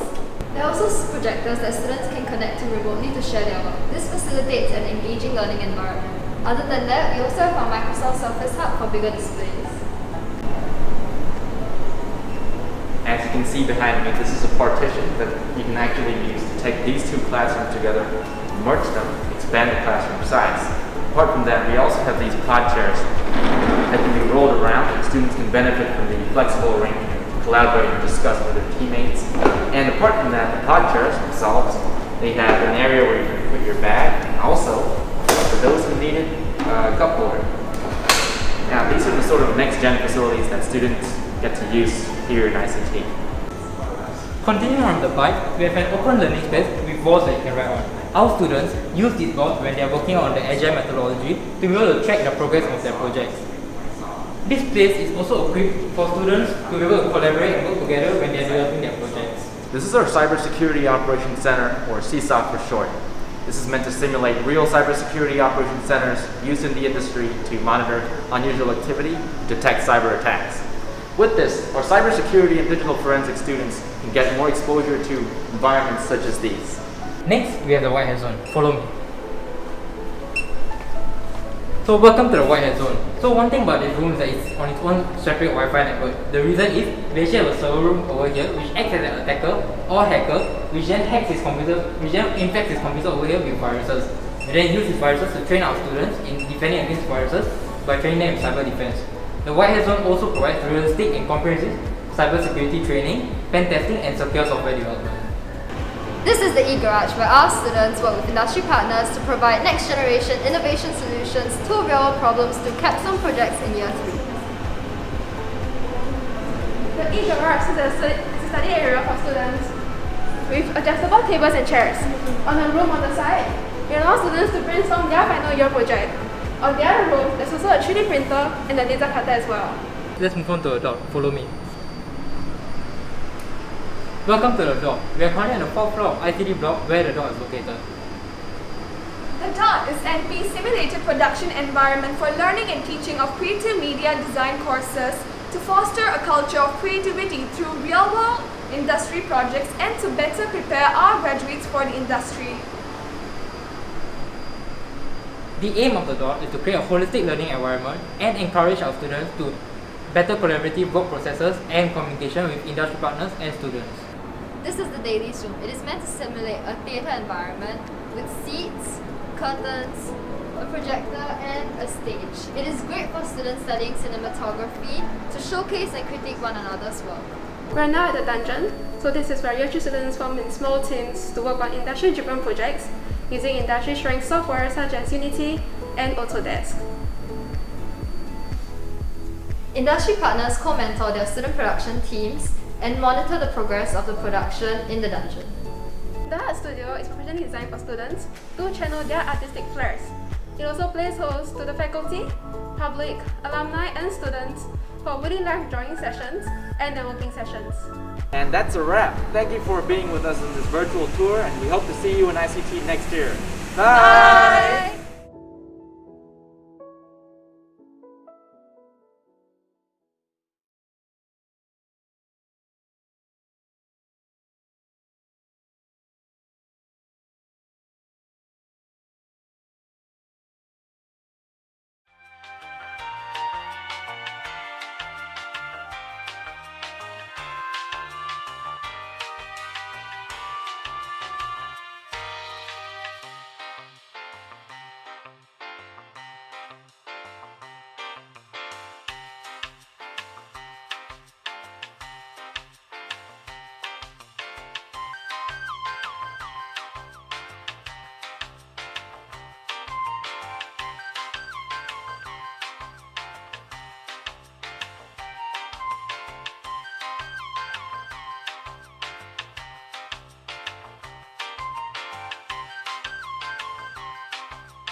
Oh, mask. My bad.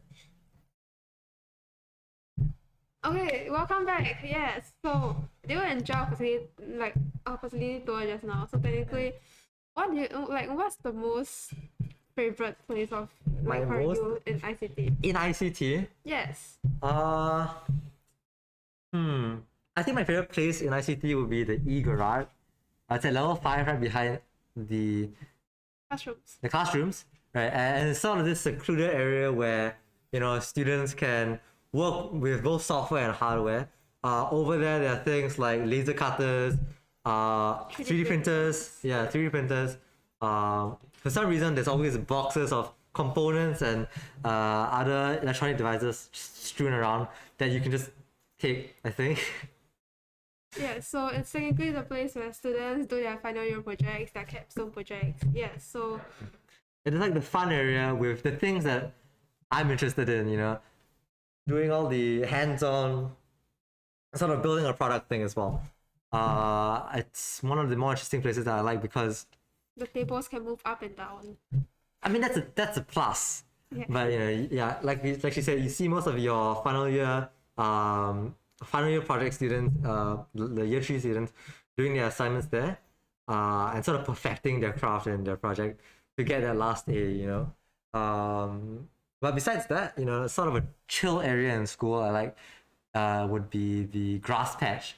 It's sort of an iconic spot in ICT, and you know, you go online, you always see the grass patch, sort of fake grass thing there, and it's sort of a hangout area for some ICT students where they wait for class or do their work there, sleep or just rest and hang out with friends. What I believe is some classes actually are conducted on the grass patch.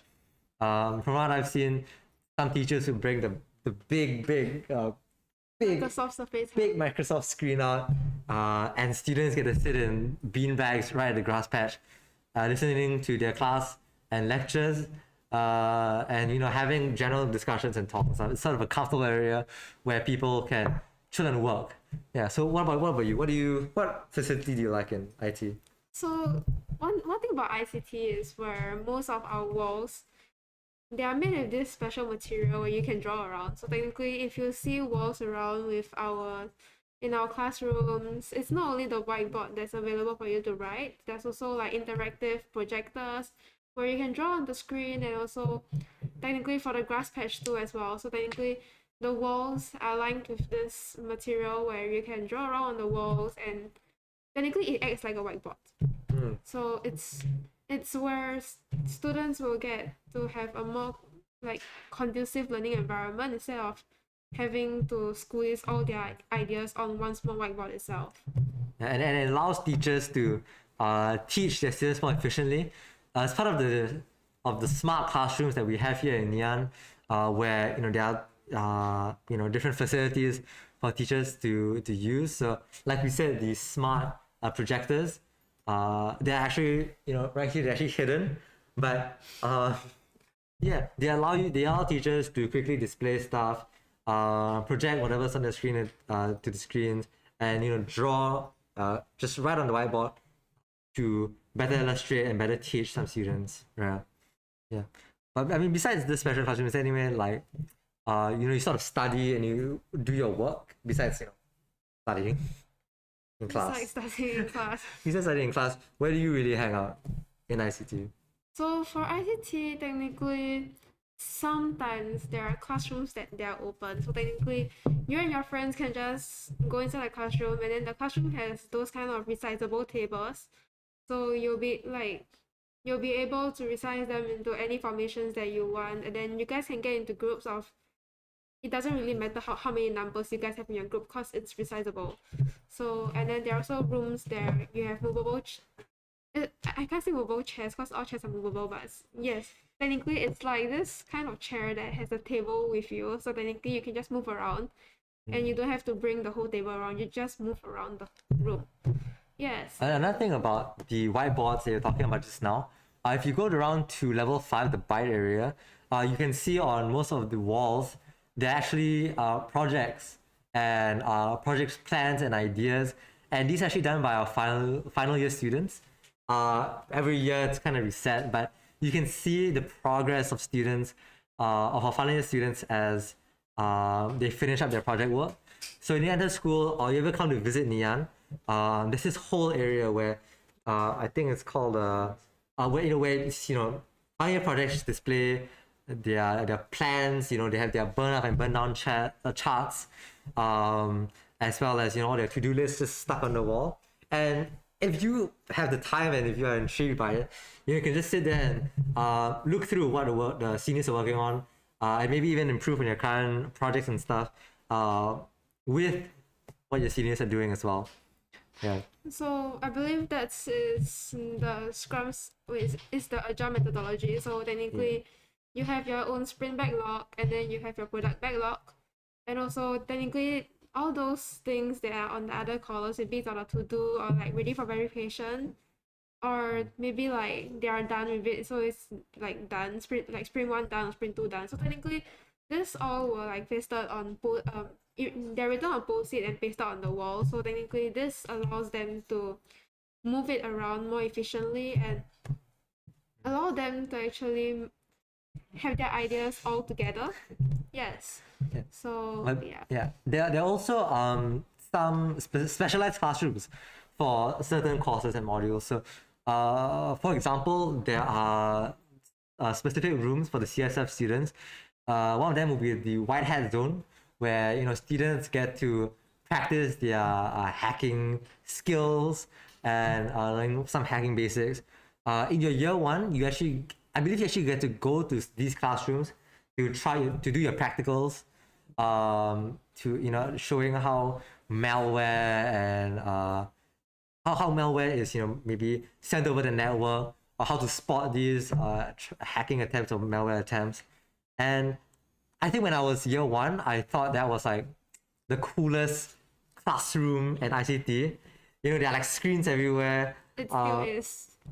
Okay, it is fine. It is the coolest classroom in ICT. There are screens everywhere. The teachers have the big screens at the side, and you can see like, sometimes they'll have the cool diagrams where it shows how many packets are transferred over the like world. maybe even like, which country is hacking who, or what, so on and so forth. And it's it's real like movie spy stuff. Yes, true. It's really cool. Yeah. I believe there's another classroom for cybersecurity students.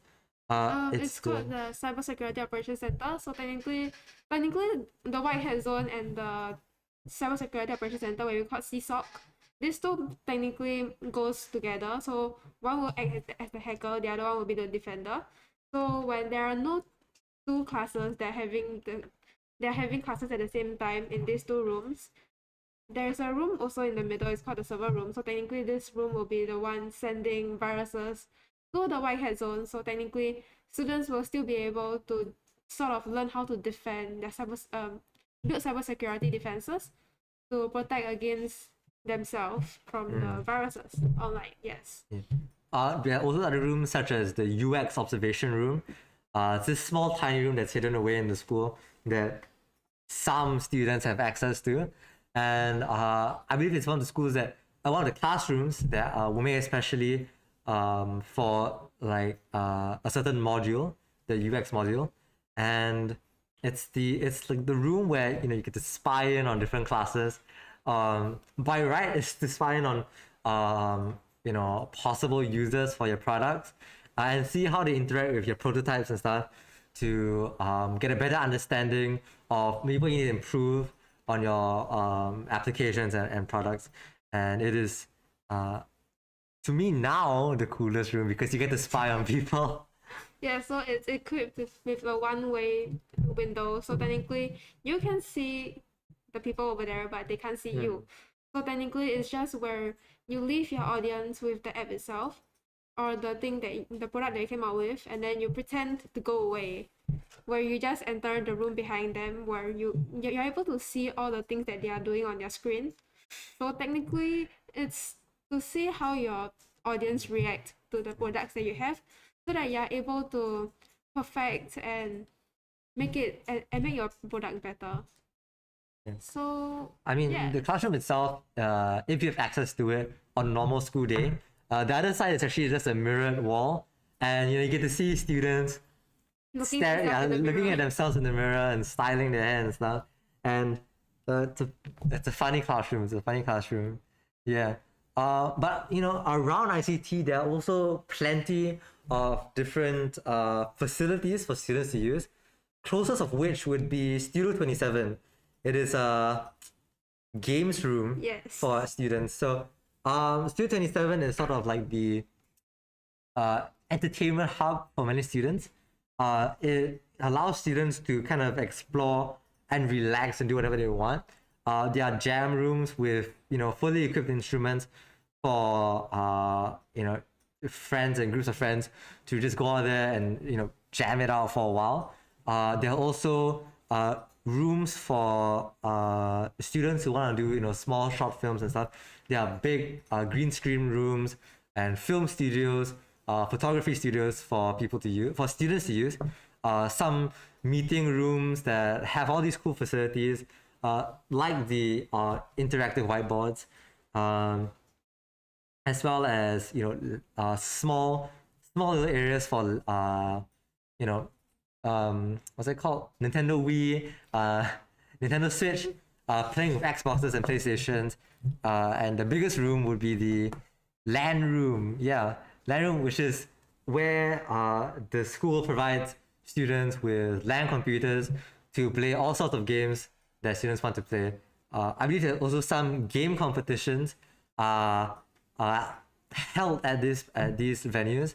I know some societies in the school, such as ICT Society. We are planning to host some sort of gaming competitions. So, sorry, if COVID kind of dies down, gaming competitions will be held there. And on a normal school day, you as a regular student can book a slot and just go there and play with your friends. Yeah, I believe you are restricted by your grades. Wow. Yeah, you are restricted by your grades. Under a certain grade, the number of hours that you are allowed to book in Studio 27 is decreased, and to a certain point where you can't even book because of your grades. Yeah. Have you gone to? Sorry, what? Yeah, continue. Have you gone to Studio 27? Like, have you used the facilities and the games and that? Okay, so technically, for me until now, I have not a lot of experience in Studio 27, but I went in one or twice into the jam room. So technically, there are really a lot of instruments that maybe like guitars, drums, keyboards, etc. And it's also amplifiers. So technically, for students who have a musical interest, they are able to drop by there.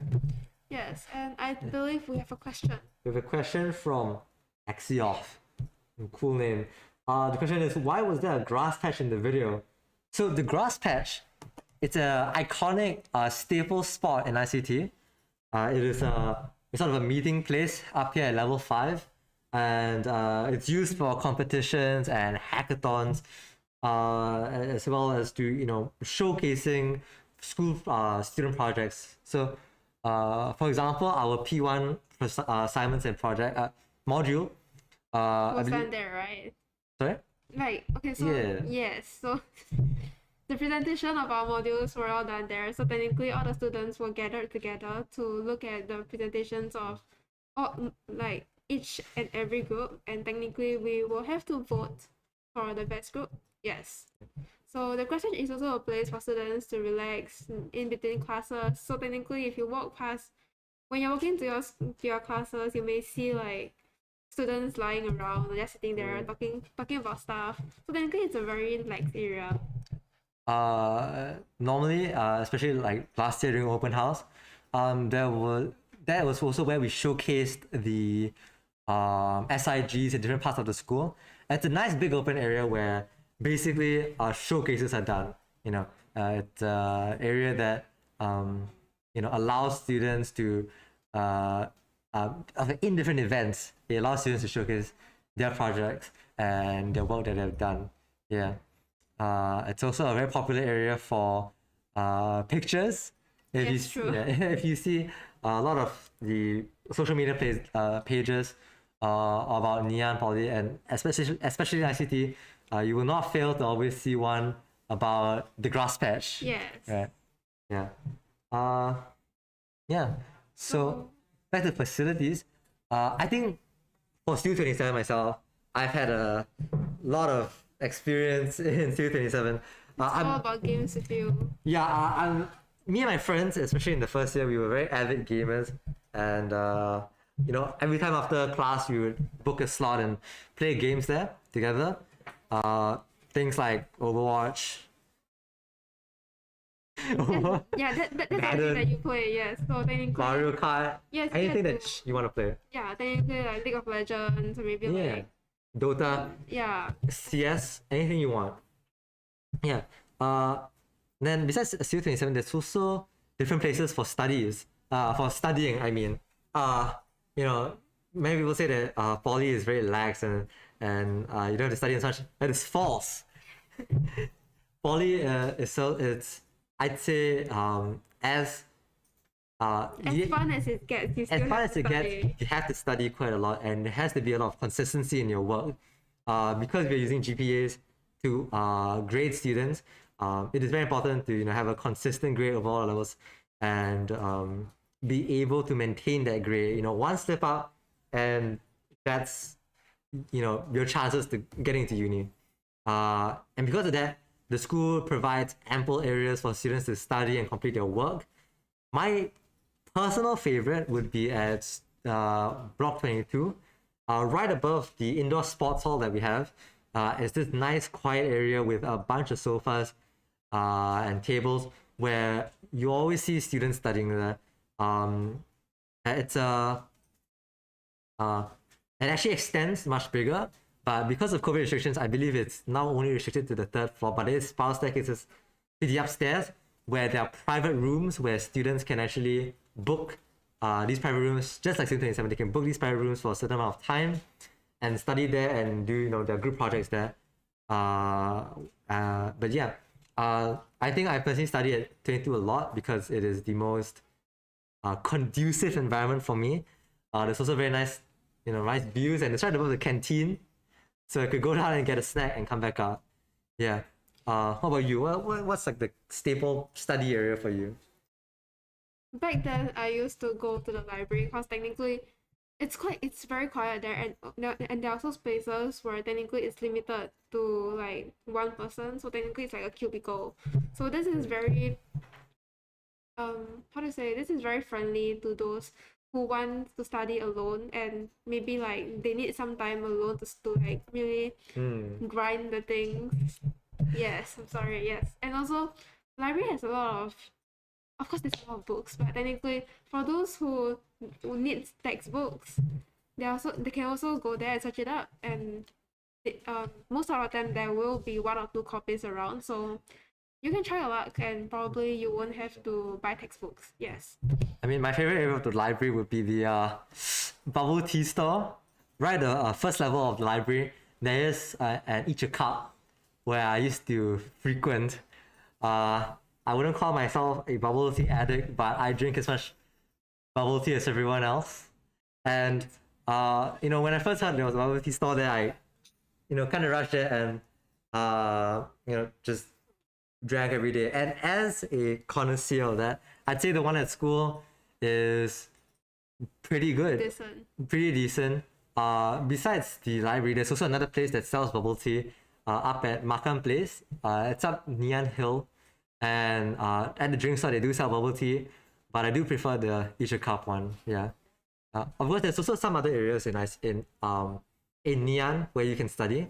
But in ICT, the closest of which would be the seats down next to the elevators. They are nice red seats where students get to chill. As well as this sort of back area that not many students know about, but it's towards the design block and it's kind of hidden away. You do see some students working there on the swings and stuff. And like we said, Block 22 and library as well. There's also this place under the Makan Place, is it? Yeah, there's also this place under Marketplace. I think they recently renovated. Wait, was it recently? I think it was quite some time ago, but it It was I think it recently was renovated. last year. Yes. Yeah, last year it was renovated. So technically now there are, the seats are more nicer. Yes.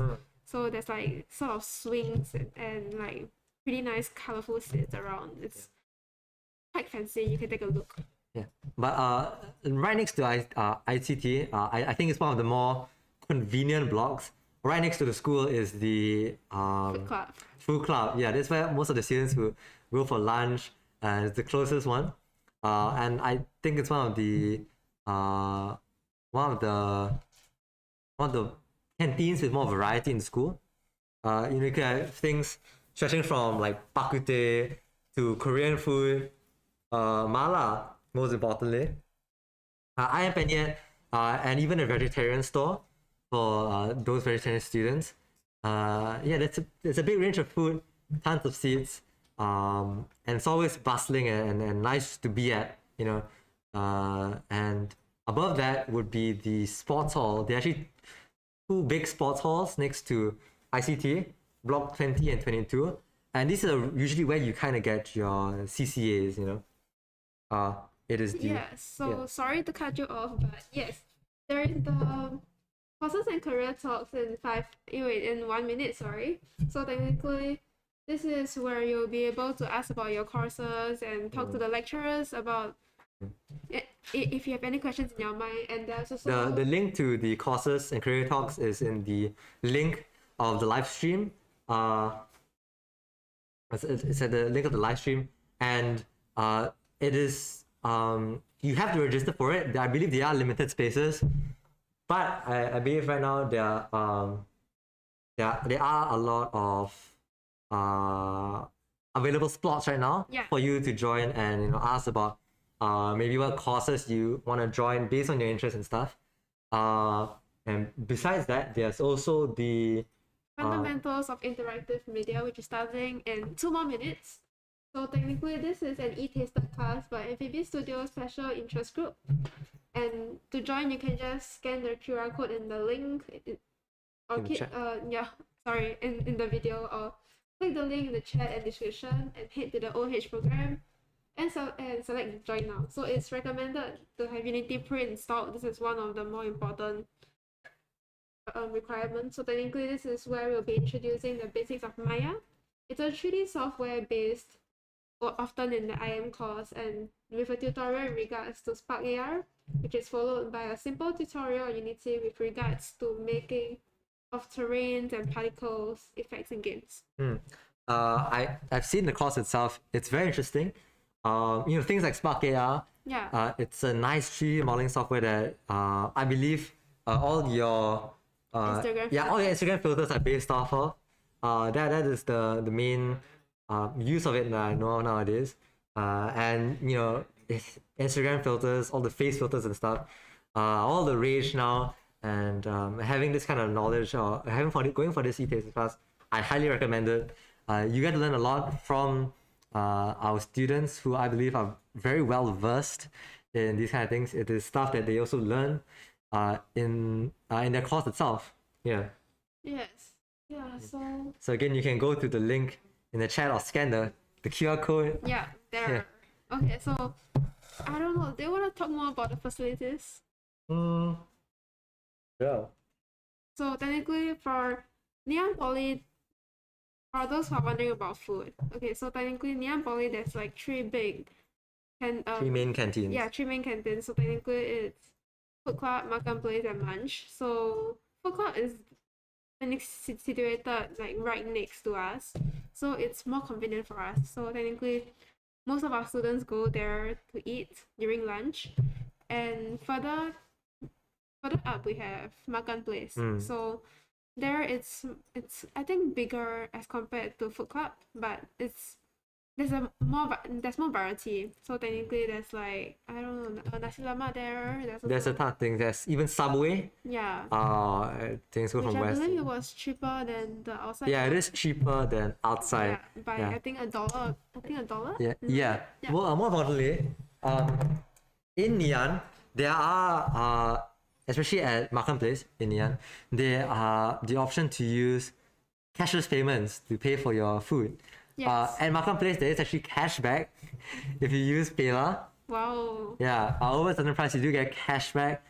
So, now with COVID everything, it's highly recommended if you use your cashless payments to pay for your food. And this is available in all the canteens.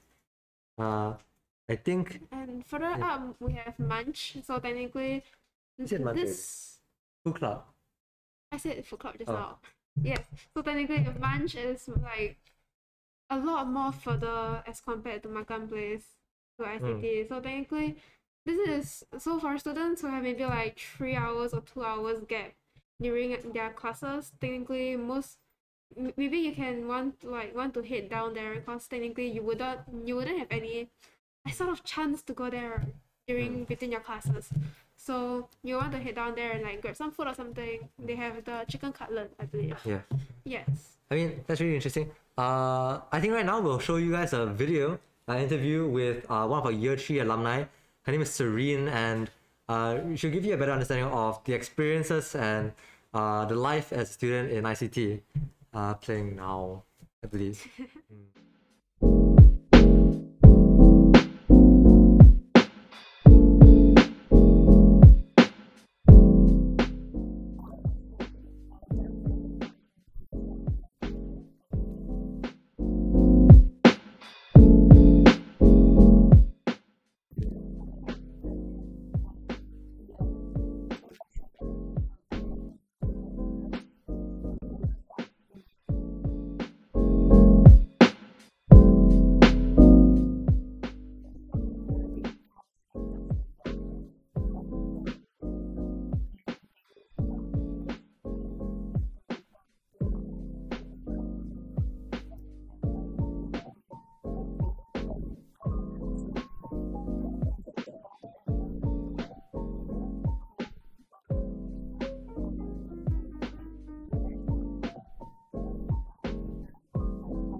Welcome back. Yes.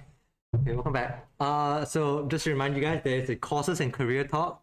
The link is in the YouTube chat, and you guys can register to have a better understanding of your courses and career. Actually, what made you want to choose Common ICT when you came into Ngee Ann?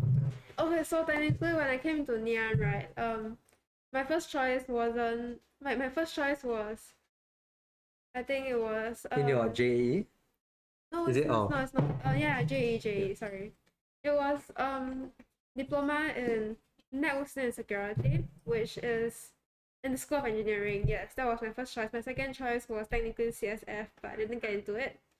So my third choice was CICTP. So technically, back then I thought I really wanted cybersecurity. So I just went for the courses that matched this, and I didn't get into any of this. So I was like, maybe I should try CICTP because technically there will still be a chance for you to get in, but after that I realized that because CICTP technically you get to choose your courses after one semester.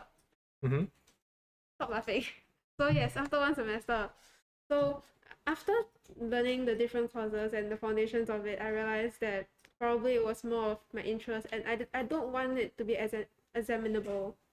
So after that, I changed to FI because I learned that I learned how important business is, and technically I would want a foundation in both business and IT itself. So I ended up going to FI. So for CSTP is for those who am not sure of where they want to go, or they really want to have a taste of each of the different foundation of the courses and like maybe an introductory course, so that they'll be able to make a more informed decision. So why do you come to CICTP? How did I come to CICTP? IT always has been an interest. To be honest, I didn't really expect to come into poly with my scores. And that's the thing, if you're doing your O levels right now, I mean, if you're getting it now. Right now. Yeah, your JE would be today actually. JE starts today, and have no fear. Just go for whatever you want. My prelim score, my R4 prelim score was maximum. I think I got F9 for everything, but that's the thing. In O levels, my score went back down to 12, and at that time because I kind of believe in the bell curve God. Yeah, I kind of had my eyes set upon ITE or something, but starting with with my score, I had the chance to go to poly, and I've always had an interest in IT, but at that time, I didn't really know which sort of area I wanted to branch into, or specialize in specifically. So I was even considering just going to information technology, like the course itself. But then when I was doing my JE, I realized that there was a new course, a new program, Common ICT program, which was like I said, the new one that came out at the time. And I thought, why not just try it out? It seems interesting, and I mean, if I went in, it would give me a more informed decision of the courses in ICT, and I wanted to try it out first. So I put it in and I got in. Now I'm here. Yay! Yeah. I mean, my time in Common ICT was great. I made many good friends. The things that we were learning was really fun, really intriguing at the time. Like if you join now, at the same thing, we all study simple programming, computing maths, and all that jazz. That may sound boring, but it's actually really, really fun when you get started and really get into it. Yeah, and then after that, after Common ICT, I actually went to FI first, and this is because I thought that FI would be like a nice, good way to pursue a career in that sort of area, right?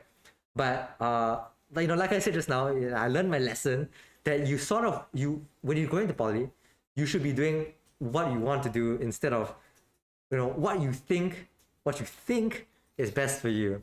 You should be doing what you want to do, because passion is really the only thing that matters in poly. So after my first semester in FI, I realized that it really isn't for me. The work itself, though understandable and though manageable, didn't really click with me. Yeah, it didn't really click with me, didn't resonate with me, and I started to lose interest really fast. So I moved straight to IT, which during my selection process was like my second choice.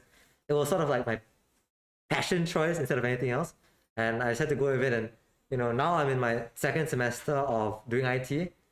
I have no regrets. It's the best course I've been in. Yeah.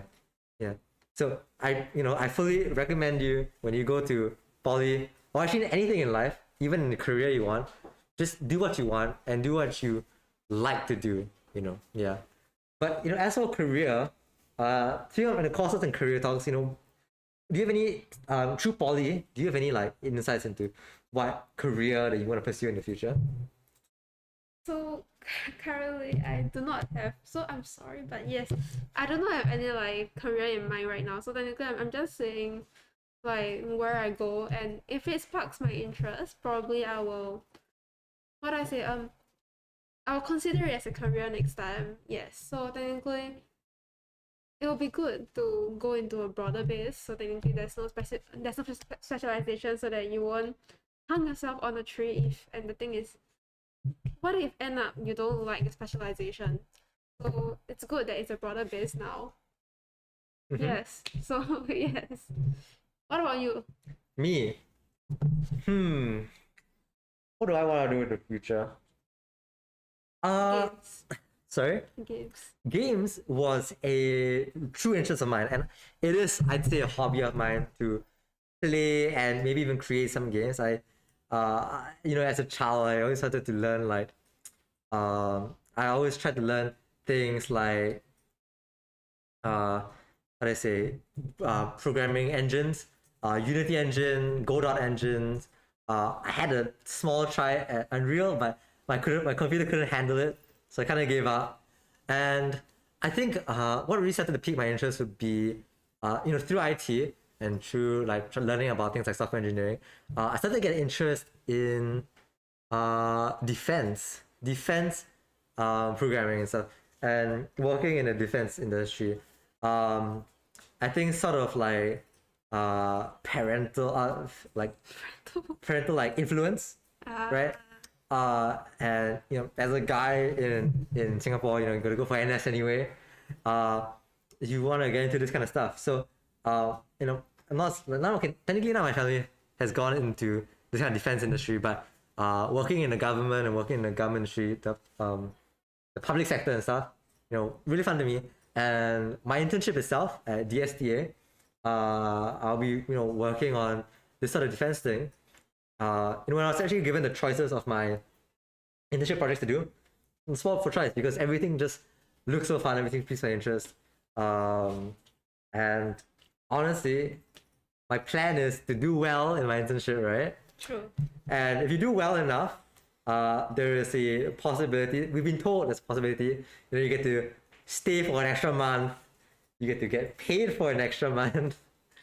And if you do really well, and the people around you like you, you may potentially be even offered a job, or even a scholarship to go for your further education before coming back and doing working a job at the company you interned at. Working a job at a company you interned at, and that is like the ultimate goal for me. But I don't exactly have a set career choice. The ball is always rolling, and I like to go with the flow. So who knows? Maybe sometime in the future, I'll suddenly get into data analytics or artificial intelligence, the 3D modeling. I'm very open to everything, and that's the mindset that you should have when you're coming to ICT. Being open-minded, being open to different concepts and different ideas and modules that you will have to deal with in ICT. And it's always important to have these things. Of course, even though you may not have a goal, it's always important to have a goal to work forward to in ICT. So it could be good grades, or wanting to go to university and stuff like that. And another kind of a misconception about poly is that you are stuck in that certain stuck in that certain area of study. So it's like, let's say I'm a ICT student now, and it means I cannot go to film, like life sciences or film studies. That's not true. If you ever have a change, so let's say I suddenly want to do mechanical engineering, which is something I also have an interest in, and I want to do horological engineering, I can still pursue that course. ICT is a place where it's like a stepping stone to proceed into whatever future you have, right? Yeah. So that being said, since you have shown an interest in defense technology, why didn't you go into CSF instead? Like, why do you choose IT instead of CSF? Well, like I said, IT is the broad-based course in ICT, right? You have the choice of kind of crafting your own pathway of study through the many electives that you're offered. I understand. Yeah, you get to kind of build your own path, right? And focus on the things that you want to do. So for this semester, right, I was offered tons of projects, tons of electives to take, right? And these range from things like customer decision making to data science and algorithms, or what else? Games production and programming, all that fancy jazz, predictive modeling, all that stuff. And in the end, I chose mobile applications development two. Last semester, I actually took mobile applications 1, and that's where we studied Android. And now in mobile applications 2, we're actually studying iOS. Right. If you do come into ICT and you do want to take mobile application development, I recently heard that Huawei is offering sort of trying to get students to try to develop for their products. So from what I've heard, I don't think it's confirmed, but there is a partnership. What I've heard was there was a partnership between Huawei and Ngee Ann to kind of prepare students in the mobile application development, right? To produce applications for them. Yeah, so using Huawei for Mat 1. So, maybe, just maybe, let's say there's a hackathon, nice prizes like a phone or, Huawei devices that you could come if you join Ngee Ann Poly, right? And besides that, I took predictive analysis. Yes. Yeah, predictive analysis. And it's kind of the course that to me it sounded the coolest, and therefore I have the passion for it, right? It's and I must say it's really fun. You are given big data sets, and you need to learn how to cut things down, focus on stuff, and using regression models and AI, predictive modeling and stuff to create predictive models and stuff. Yeah. So for example, my assignment right now was to deal with Airbnb. So like we said, Ngee Ann, we like to do our work and do our projects in like real life scenarios and like project-based work. So right now I'm working on my assignment, which is about Airbnb, right? And we're supposed to predict prices of different Airbnbs in Singapore. There's also one on the human resource promotion. Yeah, human resource promotion. So, human resource is like sort of an area that I don't want to say want to phase out, but it's an area that IT hasn't really been able to delve deep into, and now with predictive analysis, we are trying to try to help this part of the industry, right? So our assignment is to actually to actually see who can get promoted through their different data, probably like how much awards that they have taken, how much training that they have throughout when they before the time. Yes. Yeah. So using all the different data and the data sets and stuff, we are able to predict the chances of someone getting promoted, right? And I don't know, I think it's really cool.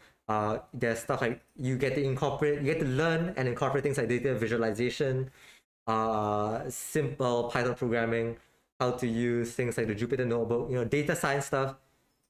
So cool, right? Yeah, so technically it's more of like visualizing data, as you said just now. So we get to learn how to clean up data, how to deal with null values, or maybe like outliers, and what to do with them, and how to like deal with them also. And also visualizing the data in maybe like pie chart and everything, but not in the normal Excel or PowerPoint where you just put in the data yourself. It's really you having a data set and you typing codes into the notebook to make the code do So I mean, shout out. yeah, you also learn algorithms to help Yes. you with this prediction. You learn the logics of regression models, logistical models, and they say regressional models already. Yes, you just said it just now. Yeah, you can learn all these kind of things, which are fun, intriguing, and have a lot of use in the future as well.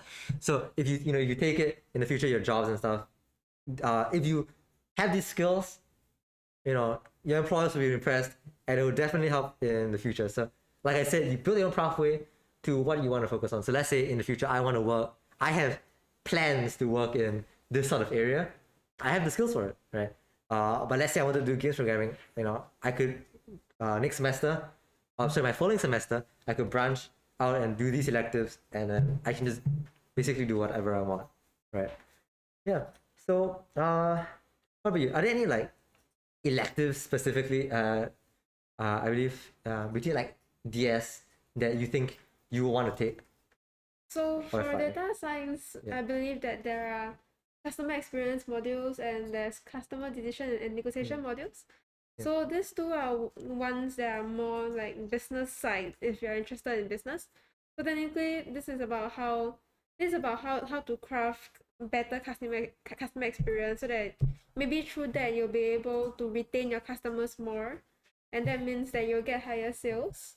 And also customer decision and negotiation, this is where you will learn about how customer make their decisions, or maybe like better predict whether the customer will like stop getting their products from you and go for other places. And before they even make the decision, you will notice that trend, and maybe you can stop it before it actually happens. So you get to retain your customer better. So these two were incorporated together. You will better, how to say, retain your customer pool, and then maybe also increase your number of customers and increase your sales.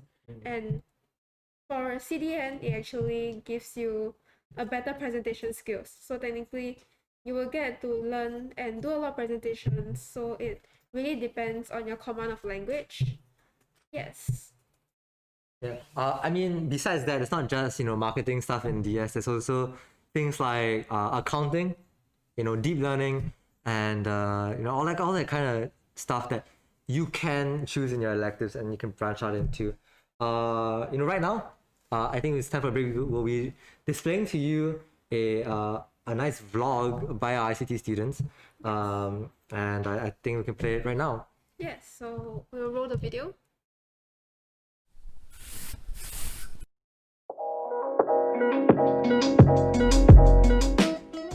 Hi everyone, I'm Samantha from the School of Infocom Technology.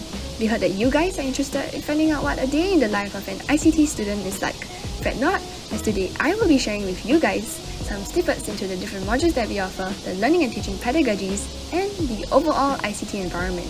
We are super excited to share this journey with you guys, and we hope that you guys are ready.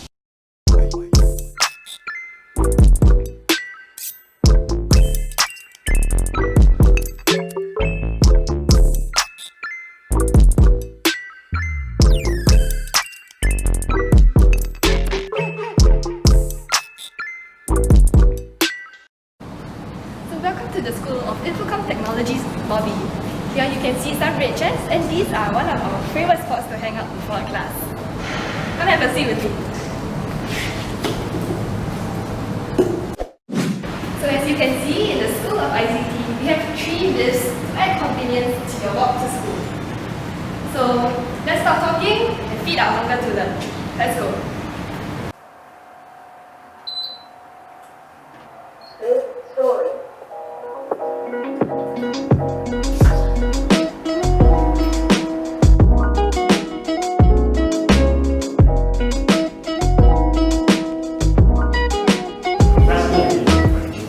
Hi guys, so right now I'm in my Emerging Trends in IT class. As you can see, my lecturer is conducting class.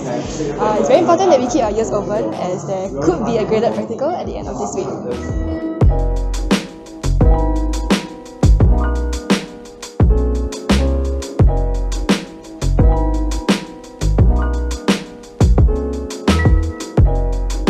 So hi guys, this is my second lesson, Deep Learning. Today we'll be covering the topic of recurrent neural networks. It is a rather interesting field in artificial intelligence, and I'm excited to bring you guys along. Next, regarding assignment, how do you improve the validation accuracy of your To improve the validation accuracy, you can actually fix it.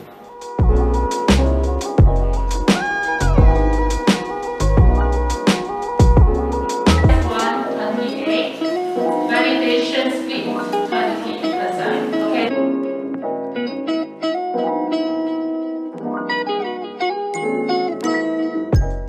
Hi everyone, I've just ended my deep learning class, so now I'll be heading to grass patch to meet my friends for lunch.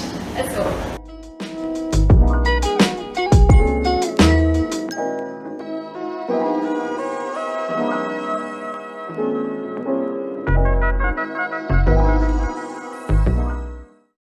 Okay, great. We have just arrived at Food Club behind me. As you can see, ICT students like me have the privilege of being so close to a food court. How great is that? Let's go for lunch.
Okay, hi guys, I am now back at home finally. Yes, so now I will be calling my friend. We'll be working on our current project where we are building a website to help employees cope in this current pandemic. So we'll be meeting her on Microsoft Teams very soon, and I'm very excited to bring you guys along with me. Let's go. Oh, my buddy is here. Hi, Zihui. Oh, hi, Samantha. Yeah, so actually I want to ask you, how's your progress?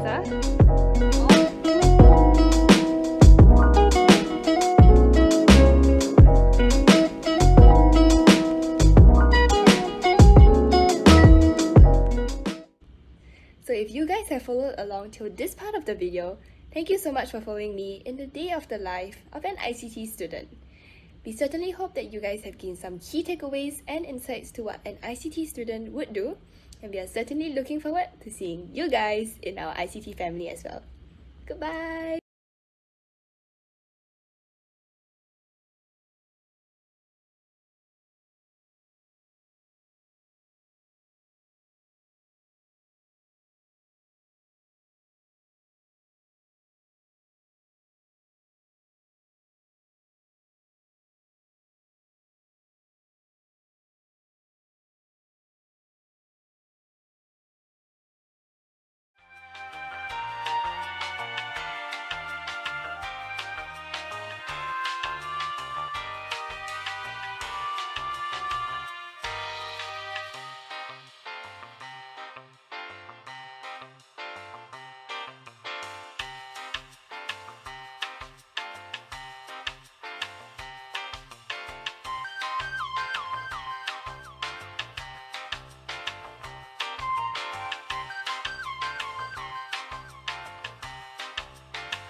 guys, welcome back. Yeah.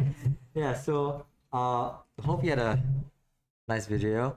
Right now, is there event going on right now? Right now is Right now, I try to remind to y'all that y'all can actually go for the courses and career talks. Y'all can sign up for it in the link of the stream, as well as go for the fundamentals of interactive media by the Amphibi Studio at SIG. There's not a lot of time left, so you guys gotta hurry and go for those. Quite fun and quite important. Especially if you want to go for IM, it's a good e-taster class to see what you'll be learning in the course itself, in the newish course. Yes. And if you're really interested in it, just go for it. It's absolutely free. All you gotta do is go to the link and register or join the Zoom call right now. Yes. So, what are we talking about again? Okay, so is there any point in the student life where you find it is the most memorable?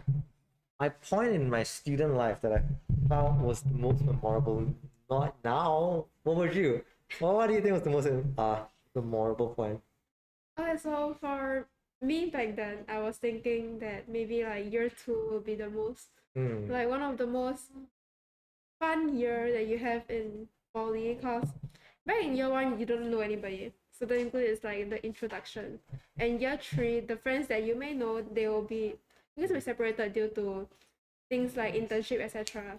So technically year 2 is the time where you actually sort of get to bond with your friends, like bond better with the friends that you already know. So that is where you have fun. But I think it's due to pandemic. So technically you get to have HBL instead. So you stay at home. Oh. That's a good that's a good and bad thing, I guess. So technically the good thing is where you can do your lessons in your own pace. So you get to understand your lessons more, and if possible, you get to record your lessons. So if you don't understand, you can just pause the video and go back and relearn again. But on a normal class basis, of course you can ask your teacher, but if like you're shy and then you don't dare to ask, technically there's no way of you getting your doubts cleared. That makes sense. Actually, now that I'm thinking about it, my favorite point in my poly life would be my first year.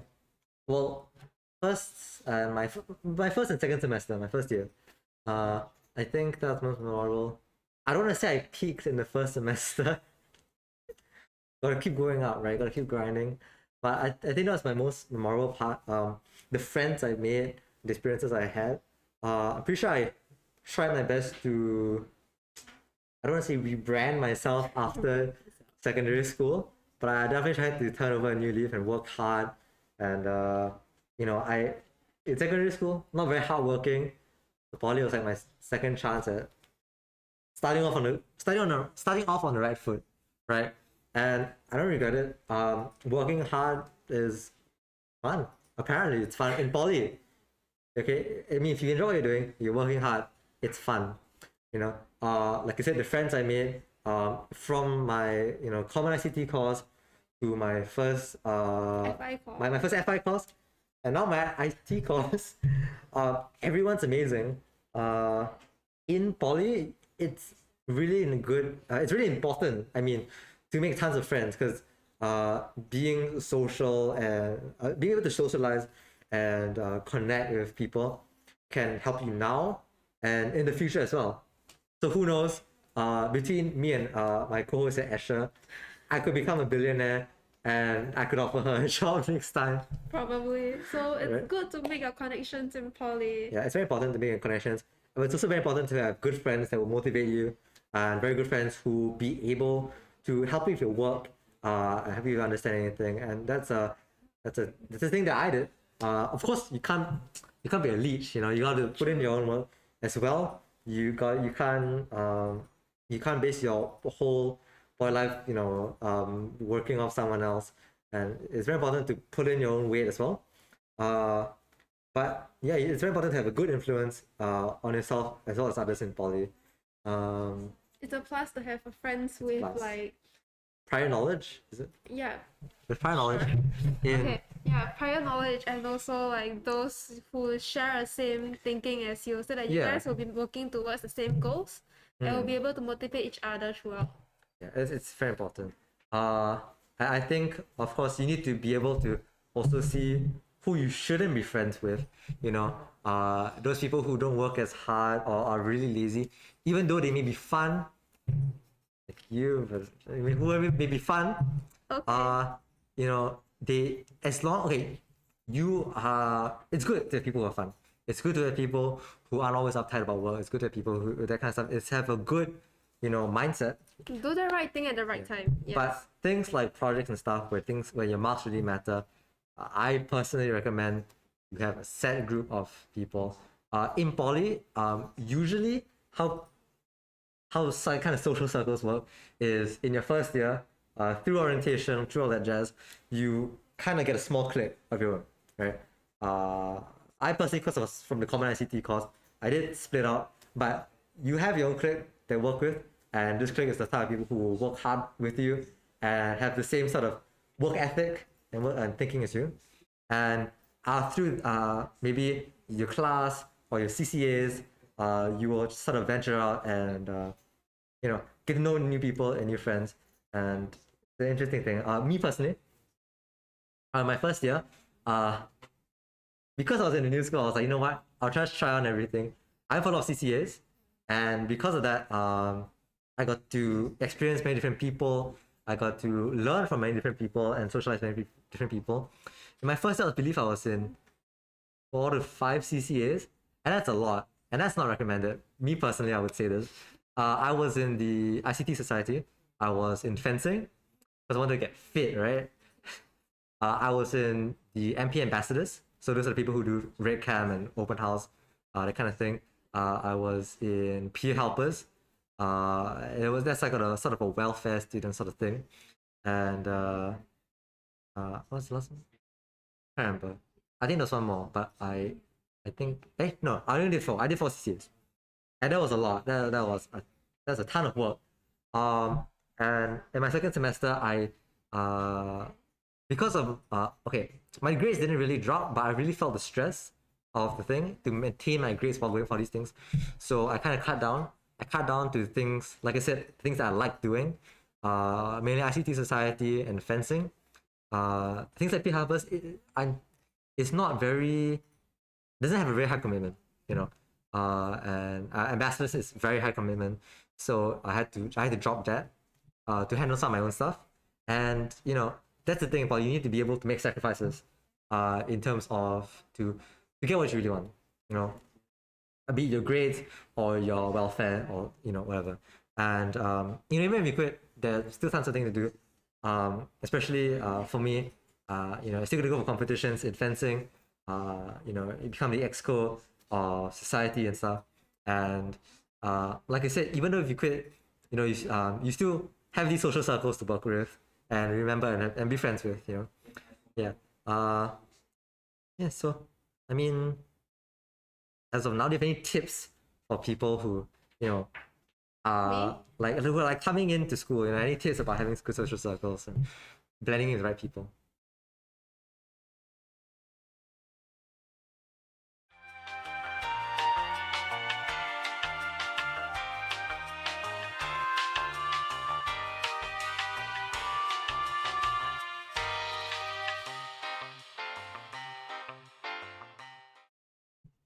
Okay, so sorry for the sorry for the sudden break. Yeah. So for those who are just coming into poly life, so technically, so for students, right, you guys don't be shy to try things that are new, but at the same time, don't stress yourself out too much. So really know what you want to do and you're passionate about, and not because of friends' influence. Maybe like I think that, like, maybe your friend told you, oh, I think that this one is good, so maybe you should join together. Or maybe like, this CCA is not good, don't join. So technically, really just go out and try whatever things that interest you. Or like, maybe you think like, I have passion in this, I want to try new things, just go ahead and try. This is the time where you get to try new things before you go into the industry. Yeah. Speaking of trying new things, we actually have a e-taster class coming up right now called Discover Your Hidden Talent in Hacking. It's by our NULSEC SI Special Interest Group. And starting in 5 minutes, you can go to the course. You could go to the link, in the chat. in the stream, right? Yes. Yeah. There's also another one for conquering logic with game theory. So this is where it's a e-taster class by Overflow Special Interest Group, which is also starting in 5 minutes. So this will be where they will learn about the game theory, a problem-solving technique, and will help you to choose the most optimal choice of how to solve problems, for example, games, etc. And for the discovery of hidden talent and hacking, the e-taster class, which is starting in 5 minutes. So to join, you can join the QR code or click on the link in the chat and go to the OH program and sign up for it.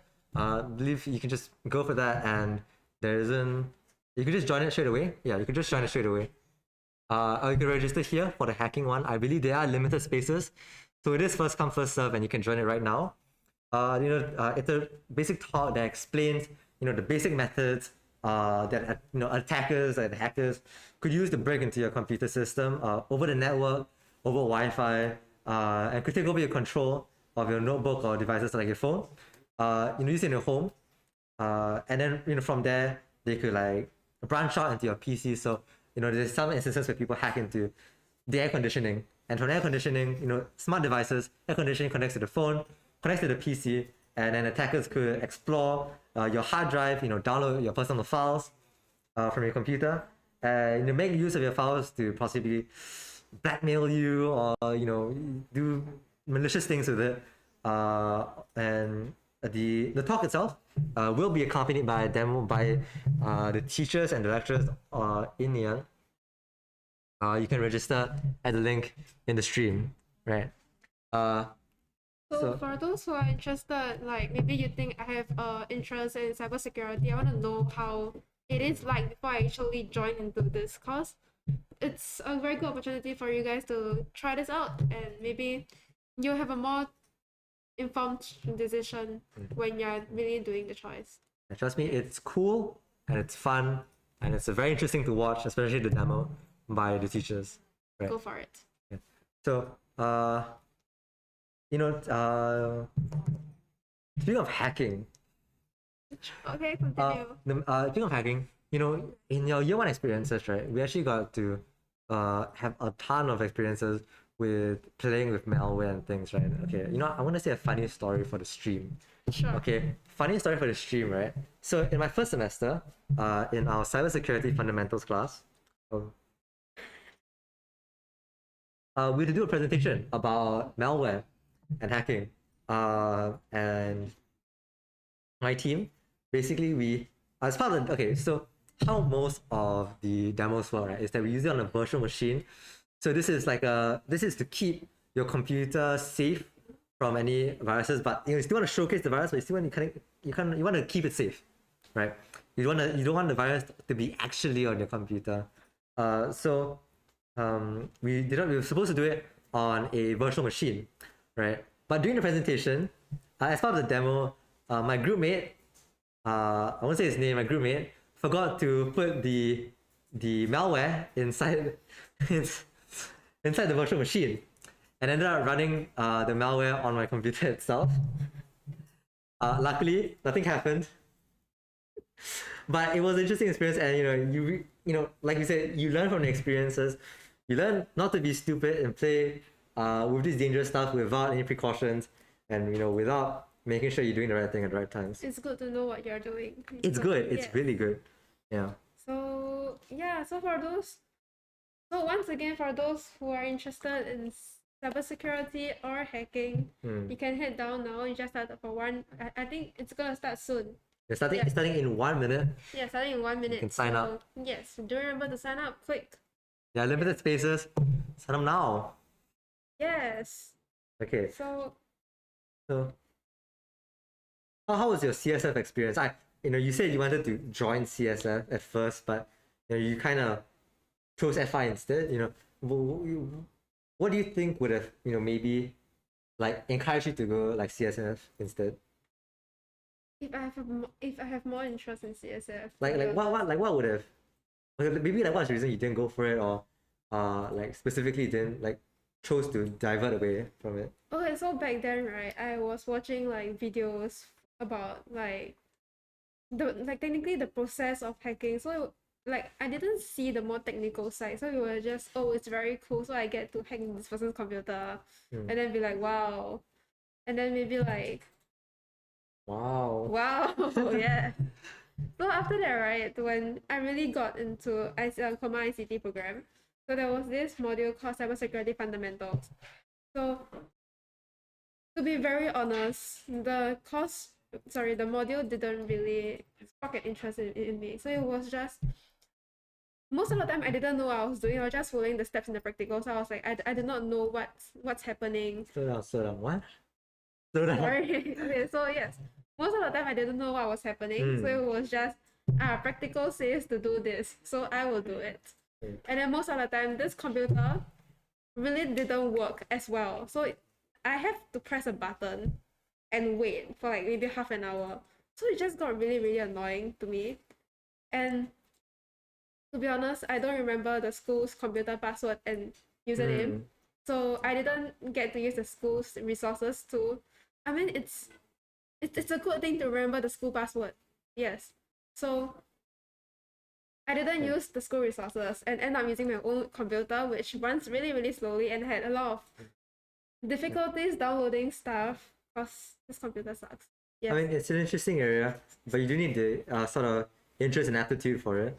To better explain CSF, we actually have a video lined up for you. It's an interview from one of our students. It's a year 2 student, Darian. We'll be showing you the video right now.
Okay, welcome back. Hope that video was very informative for you for the CSF course.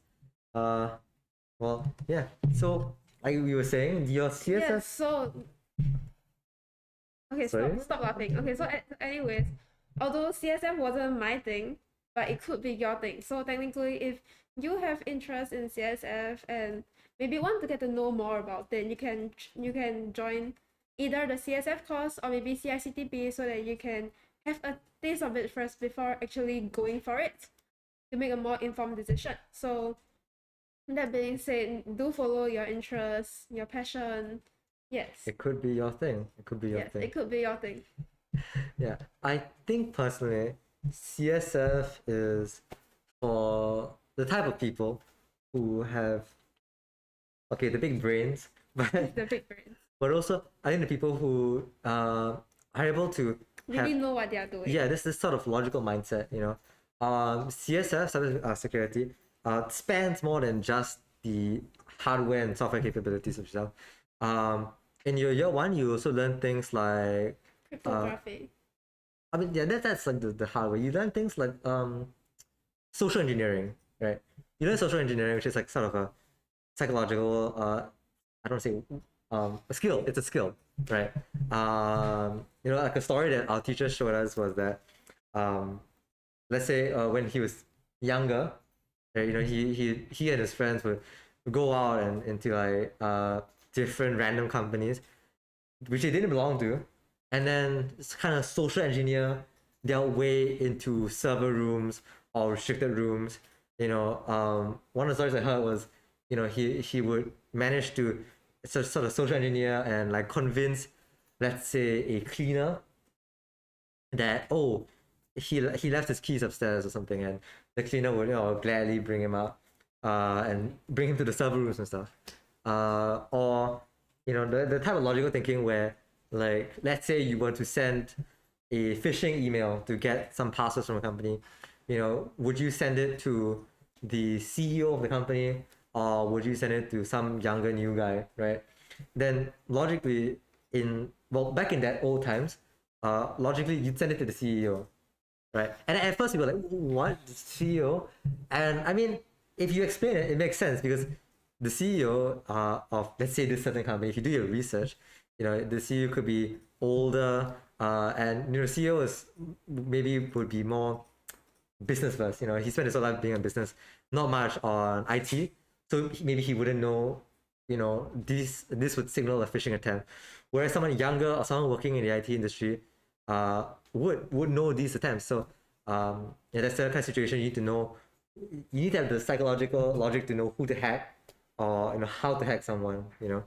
And at the time I thought that was really cool. Like, besides the whole okay, in my time in the CSF course, it was practicals and the stories which I liked, and then the theory and everything else is, I'd say, kind of boring. But, you know, I think that was my personal interest, and that's why I didn't go to CSF. I like the idea of it, and I like, you know, looking at it, but doing it, Yes, understand. Understand you. Yes. I mean, if I have any interest in the future, you know, I can still go for it. But if you do have interest in the CSF course, CSF course in Ngee Ann is extremely versatile. You have tons of facilities to use, you know, tons of real applications to use as well. You will get professional certifications, the CompTIA cert, and you also get a certified ethical hacker cert to, you know, basically be able to gain a competitive advantage and use it in the future, especially when you're looking for jobs or internships, right? Yeah. Cybersecurity is also becoming an increasing need. Any company with our advancing technology, right?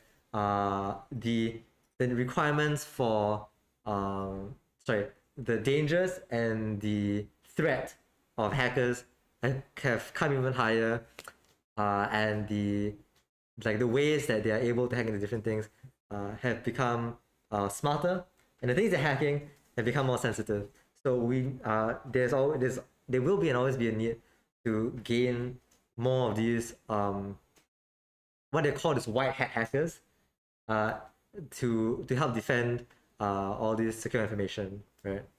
But, I mean, it's good. It's fun. Yeah, so do remember to check it out if you have the time. And also, I believe in the link below there's also the different modules that you can check once you navigate to the courses tab. So you can take a look at what are the modules that you will learn in CSF, and maybe read out more about it if you're really interested in it, and maybe so that you will know like what you're going into. You know, I mean, of course you learn all the cool basic things like cryptography, ethical hacking in your year 3. You also learn basic networking fundamentals, advanced networking, databases, all that really cool. I was gonna say sci-fi stuff, but we're living in a current age, and it's all the cool stuff you see on TV and stuff, and it's kind of awesome. Besides CSF, right? There are ways to I think CSF, right, is extremely like technical. Yeah, you need a lot of technical skill for CSF, and because many different platforms. You need okay, it's very technical, and you need a lot of problem solving skills. Things like ethical hacking. As the methods of hacking increase, the methods of defending also increase, and you always need to be a step ahead of each other, right? Using CSF, there's also many different job opportunities you could have. Things like digital forensics, things in the police force or the military in Singapore, you could join and potentially get a job in these kind of areas. And I think it's personally very cool. I keep saying cool, but it's very cool. Yeah. Okay, so yeah, CSF, fun module. However, too bad I'm in IT and I can't switch again. I already switched once. But yeah, I think IT itself, you can, even if you join IT, you can also go for some CSF modules. You're able to choose. Yeah. Subject to availability, you can go for some CSF modules available, and if there's also SIGs, so even if you're an FI, DS, IT, there are SIGs such as NullSec, which is our cybersecurity focused SIG. Speaking of IT, we actually have a video lined up for you. It is by our intern Ryan. He's a year 3 intern, and we'll be showcasing to you his experiences as a year 3. The video is here.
Yes, welcome back. Yes. Okay, welcome back. Some of you are very excited for the Kahoot quiz that will be happening in 5 minutes. So y'all can just chill. Y'all can just wait. And we'll be getting right into that. As of now, there is still some events going on by the school. Conquering a Logic of Game Theory by the Overflow SIG is still available. You can join now at the link at the end of the chat. It's a very fun e-taster class for the IM module, and the Overflow is actually one of our SIGs, being based on programming and stuff. It's kind of cool, and I highly recommend you join it. The Conquering Game Logic with Game Theory course ends at around 6 o'clock, so we still have an hour, plenty of time to get into it and have a fun time with the e-taster class.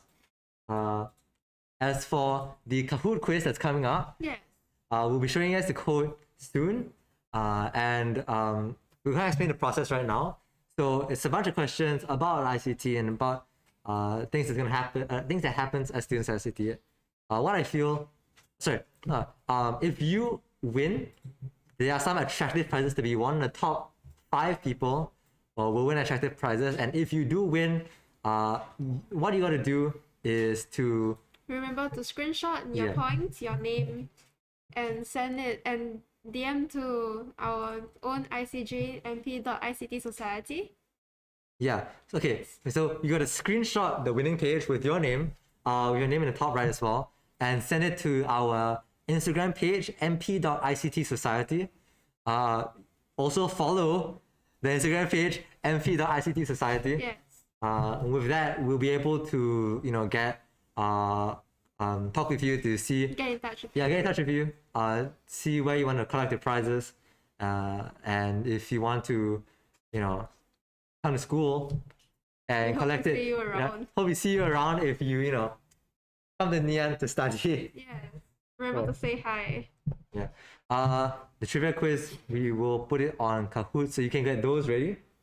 We will actually be mailing you. Yeah, we'll be mailing you the prizes. Sorry. Attractive prizes, and trust me, It's worth it. it's worth it. It's worth it. Yes. It's worth it. Yeah. So I think in the meantime, we can kind of The chill a while. questions are real simple. So if you have been listening to our stream, you would know the answer to the question. If you've been listening. The questions are pretty easy, I think. But I think it's because I know them. And the questions range around like the modules that some of the courses take. What are the courses maybe? I don't know. Fastest fingers first. Maybe something about the special interest groups that we've been talking about. The different modules that we have around.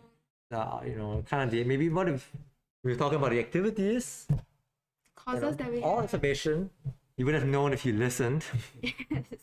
Or we can find it on the Ngee Ann page under the ICT section. Besides that, I think as of now, since JE is starting, you guys can actually go around. We will be doing this open house live hosting for the next 2 days, all the way till Saturday, every day from 10 a.m. to 6 p.m., I believe. And Remember to drop by when you have time. Yes. if you miss anything, the timetable for the different days can be found in the website pinned of the stream, infinite.ict.mp.edu.sg.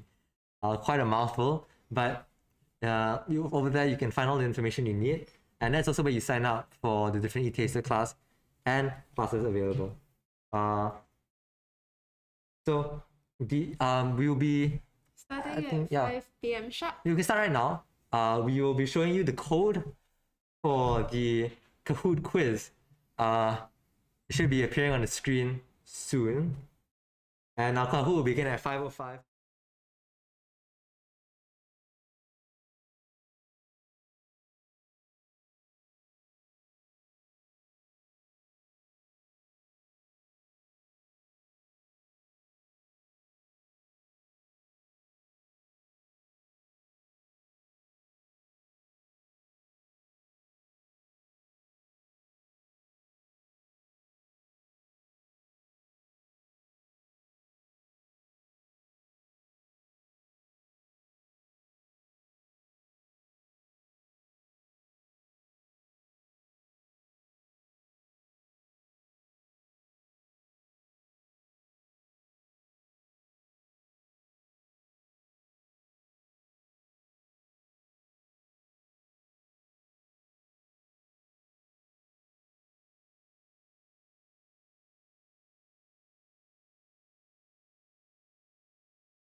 Okay, yes. Welcome back.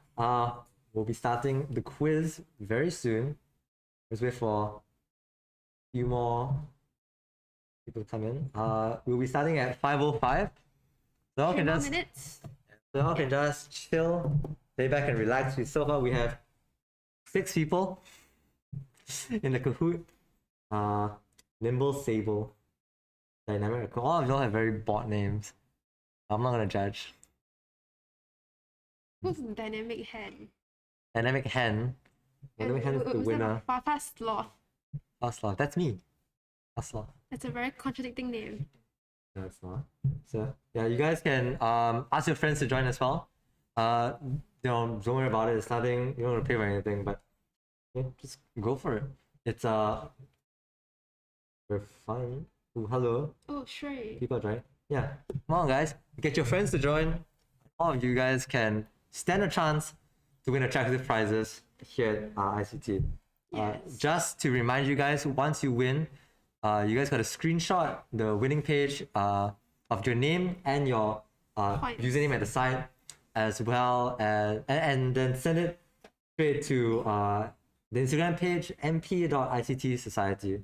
From there we'll be able to liaise with you and getting your address or whatever and mail it to you, or hand send it to you maybe. Me personally, I would send it. We've got 10 people now. They all look like bots. They're all very unique. I think that's cool.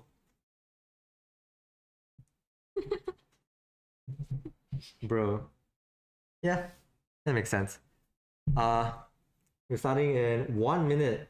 So come on guys, you guys can get your friends to join. Get stuff, get rich.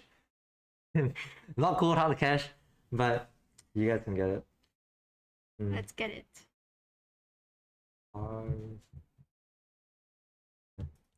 Also to get your prize, please follow at mp.ictsociety. You get to see my face on it. I think so. Yeah, you get to see my face on it. You get to see our student community for our society. Yes. ICT Society is like sort of thing that every school has, sort of like HMS Society, whatever. ICT Society, Engineering Society, and for ICT Society, we basically are in charge of your orientation program and so on and so forth. Yeah. Okay. So we'll be starting now. Our first question of our MP Open House 2021 quiz. So, how many different diplomas does the School of ICT have? That's our first question.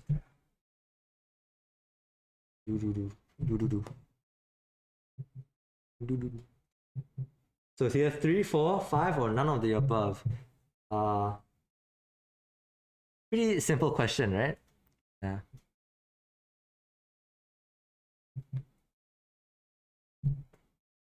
Ooh, you got one correct. Looks like you guys haven't been listening, huh? We actually have 4. So we don't consider the Common ICT program as a diploma because it is just a year 1 program. So now we can move on to the second question. We tricked them. We can go to the second question. Which of these modules are offered in the School of ICT? Do that in a second. Yes.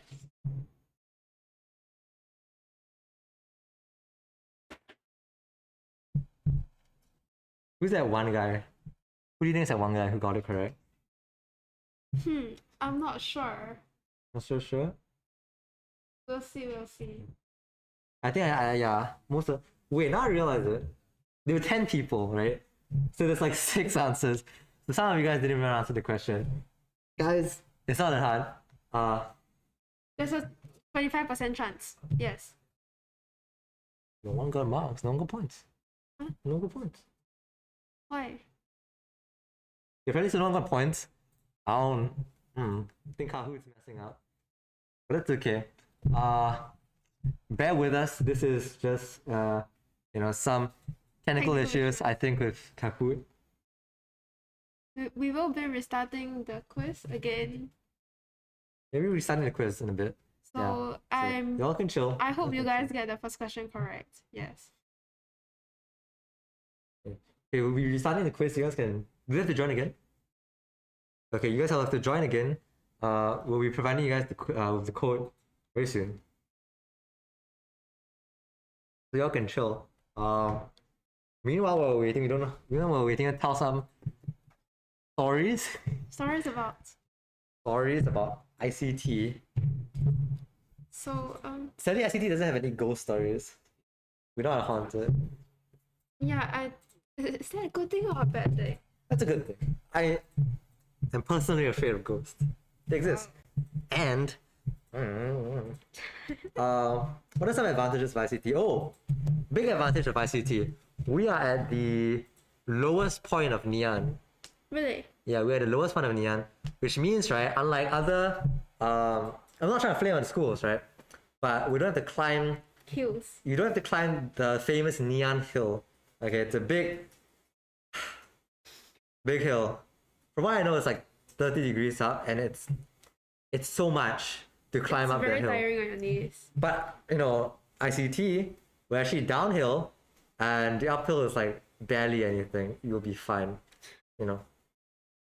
Anyway, so okay, we will. Now I think we can go back to the trivia quiz. You want to showcase the code again? Code of the Kahoot quiz. Yeah. 5131734. You guys can join the Kahoot quiz. So we'll give you guys another 5 minutes to join it. We'll be starting at 5:14. And yeah, we have all of y'all watching, go sign up for the quiz.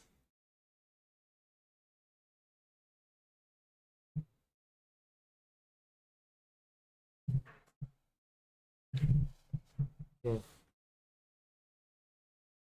Yes.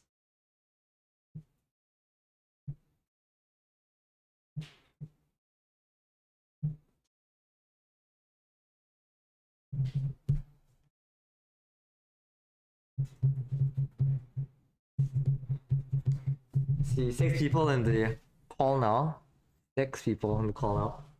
We have Mystery Frog, Fabulous Rabbit, Epic Koala, Pink Amazing Pelican, Pelican. Ooh, Silly Urchin, Asian Crab. Yo, Asian Crab. What's up?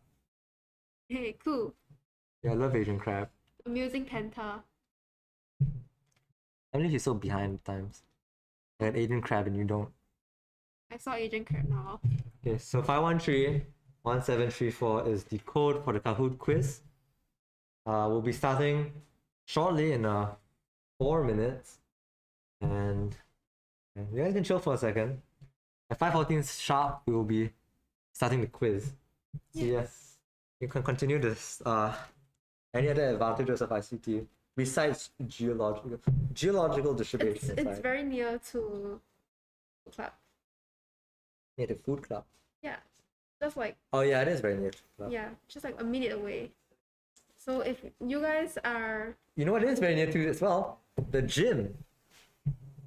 is The it? gym, which is now open, Oh, it's open. just opened. Oh, nice. The gym, which is now open, the pool and the gym, which is now open to students.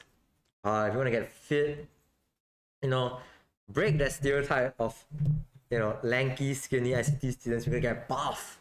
We're gonna get gains, right? So, we're gonna start in about 3 minutes. We're gonna remind you guys one more time that if you are to win the prizes of the Kahoot quiz, the top 5 people win the quiz, and you get to get some attractive prizes. Yeah. If you win, please screenshot the winning page with your name at the top right, and then send it to us at Instagram at np.ictsociety. Just DM it to us, and then we'll be able to mail you your prize in the mail. Do remember to drop us a follow also at Yes, follow us. np.ict society. Follow us at np.ictsociety. You won't regret it, especially if you come to ICT. Even if you're not coming to ICT, just follow. It doesn't hurt. There are some the good content, good things coming out. You get to see what ICT is up to. You also get We can say that thing where there's like the whole portion of our viewers aren't followers yet, you know. And you could follow right now. Yeah. Starting in 2 minutes now, 1.5 minutes. Oh, we've got 8 people inside. Red camel. 5 out of these 8 lucky people will be able to win. 1 minute to start. 9 people. Yo, okay. This is getting serious. Okay, we got this. Alright. Again, all the quiz questions will be about ICT as a school. Just put in whatever you think. It is 10 people. That's crazy. 10 people. Drop a follow, donate. You know, big time serious, but 10 people now in the call. Will be starting very soon. Less than a minute. 30 seconds. 29. Yeah. Yeah, so we have 5 questions. 5 questions. You guys with the answer to get it.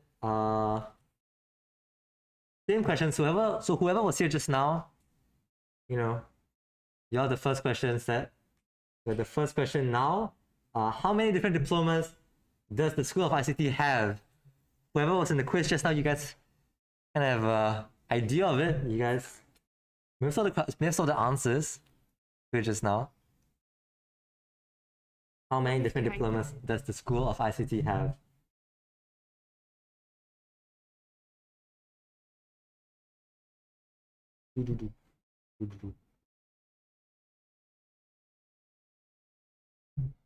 Yeah, they have a whole minute to answer?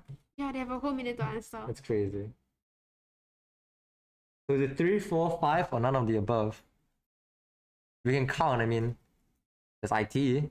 That's CSF. Yeah, there's CSF. There's also like There's DS. There's DS. There's There's FI too. There's IM. Yeah, there's animation. Yeah. But there's also common ICT program. Is that diploma? Is that diploma? So is that 5? Or is that? Anyway, Are we missing something? 6. That's the majority. Second question: which of these modules are offered in the School of ICT?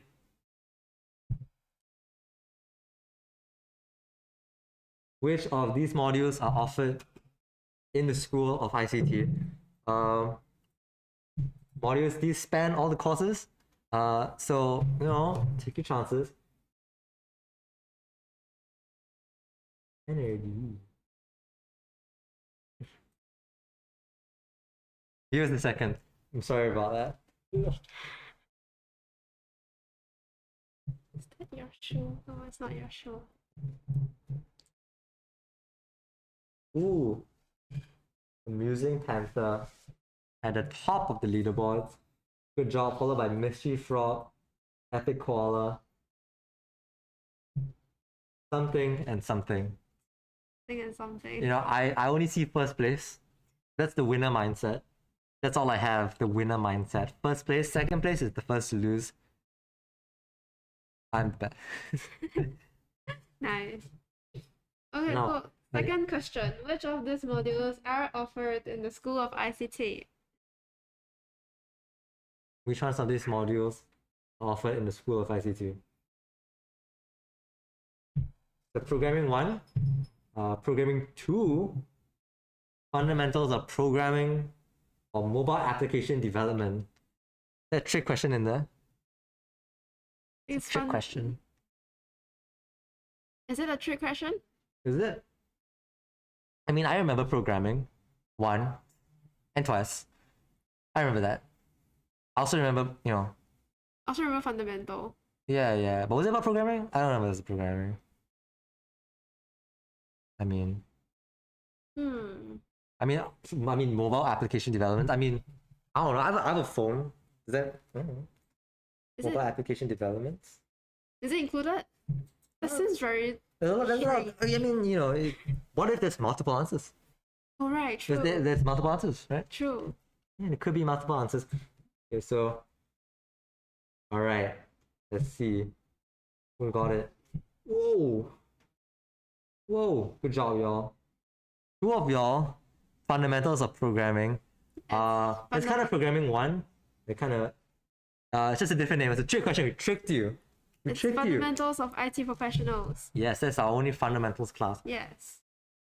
Important class. We got Mystery Frog now back at the top. Epic Koala and Great Falcon climbing back up. Now we have which course has been revamped for the academic year of 2021 and 2022. So this year, which course has been revamped? I remember IM was revamped. What's revamped mean?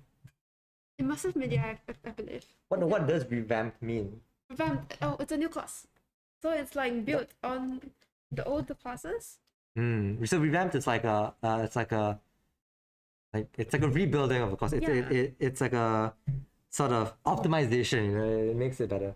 Yeah. So we have 30 seconds left. We have data science, cybersecurity, and digital forensics, information technology, and immersive media. Sounds interesting. So one of them is the new revamped course for this current year. It's the new one. Which one would it be? I'm in IT, so I don't think it's that one. I'm in FI, but it's not included. Is that the revamped one? Oh, was it? Whoa! And okay, now we can see the results. Let's see what you got. Let's see. Wow. Ooh, 4 people. Nice. Y'all are like listening and stuff. That's crazy. That's cool. That's perfect. Alright. Now to the 4th question. Second last question. What is an example of a special interest group in the School of ICT?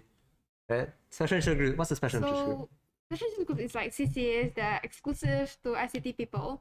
So I remember that there was one that does outreach, one that does programming, Cybersecurity. Yeah, cybersecurity, photography, Digital design. designing. Digital design. All of which, right? All of the e-taster classes are held up by them. You all can go join them. I don't think it's anymore today, but you can come back tomorrow. Yes. Throughout the day, there will be slots to join this e-taster class on different platforms, Zooms and Teams or whatever. And trust me, they are really fun. 25 seconds left. You guys can put in your answers. Ooh, Waterflow SIG. DevOps SIG. That sounds cool. Audio video SIG. There's an audio video SIG or NullSec SIG. Oh, that sounds pretty cool. They have nice names. What do you think Waterfall SIG is about? I think it's about hydration. Anyway, we're done with that. Let's see what you answered. Whoa. Okay, Paul. Okay, so y'all got it correct. Majority of y'all got it correct. It is the NullSec SIG, so they specialize in cybersecurity. Winged Pelican is on a roll. Epic Koala still hitting it, but Winged Pelican on a streak. Red Camel now coming back. Next is the true or false question. An answer. Where you need... Okay, so it's a question where do you need prior knowledge in programming to join the School of ICT? Last question, guys. It's the last chance to redeem yourself. 50%. Do you need prior knowledge in programming to join the School of ICT? It's your last chance to win some attractive prizes. Win it all. Alright, and that's it. Very fast, 10 people. Okay, 7 people. Whoever the 2 people are, no, you don't need prior knowledge. You learn from the basics. Now I remind you guys to that the top 5 people, you guys can screenshot the winning page. With your name soon. and your points. Yeah, and your points, and DM them to our Instagram page, mp.ictsociety. Remember to drop a follow too. Follow, y'all. And let's see who the winners are. Who are the winners? Okay, prior... I personally, I didn't have any prior knowledge, but let's see. Red Camel at 3rd place. Nice. Winged Pelican 2nd. Whoa, 5 out of 5. Epic Koala, 5 out of 5. Yo, with the runners up. So you guys can now screenshot this page. Screenshot your page with the runners up. And display with your name. You guys can DM this to our Instagram page at mp.ictsociety. And also do remember to drop a follow. You all can scroll back and look at the runners up again and screenshot it and send it to us. Hope you enjoyed your time here. The prizes, attractive prizes, will be sent to you by mail. Yes, congratulations to those who won, especially Epic Koala. I only got 5 out of 5, but that's pretty pog. Wing Pelican got 5 out of 5 too. Yeah, but it's not exactly 5 out of 5. Like, okay, you know what? Fine. Winged Pelican. Proud of you too. Proud of you too. Red Camel, 4 out of 5. Close enough, but not quite. Here's to those. Do remember to take a screenshot right now and send it over to our Instagram at mp.ictsociety. If any more questions, you guys can ask it. But besides that, I think we're done for today. We can chill for a bit. You guys can look at the website pinned in the chat, infinite.mp.ictsociety. And you guys can have a good look at what's happening at ICT. So tomorrow there's still a long lineup of events similar on the 9th of January, which is a Sunday, which is a Saturday. So anyways, that's for our open house programs. You can also navigate to the courses and take a look at some of our courses that we have, like Common ICT for the 1 semester sort of course, but not really. Then It's a program. Yeah, it's a program, sorry. So then we have Diploma in Cybersecurity and Digital Forensics. There's also Data Science, Immersive Media. And IT. Yeah, IT. You'll be able to see your modules that you'll be taking, sort of the system of how your time in ICT, in that ICT over. You take a look at the link also shows you a portfolio showcase of some of our students, mainly the IM students and the animation students. They'll be showing you some of the project highlights, and these are really cool. And these are projects done purely by students. And It's done by our own students, and you can also navigate to the Students Live column where you can see the things in our events around, and some society events, some overseas immersion programs, your own first year orientation programs, etc. Yes. So yes, That's about it. I hope you guys have fun today, and then we will end off with another video of our facility in Of our ICT. yeah. We're gonna have one last video. Yes. Just for you guys. Yeah. I think we're done. Hi, my name is Tanya. Hi, my name is Gwen. Hi, my name is Astra. Hi, my name is Vinny. Welcome to ICT! So unfortunately, you guys can't come to campus physically. So I hope this virtual tour that we prepared for you gives you some insight into what you can expect as a student of the School of Infocom Technology in Ngee Ann Polytechnic.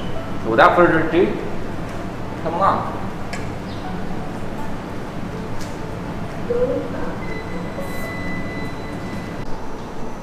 Hey there, here we are at the 5th floor of ICT, and this was known as the Bite, so come on in.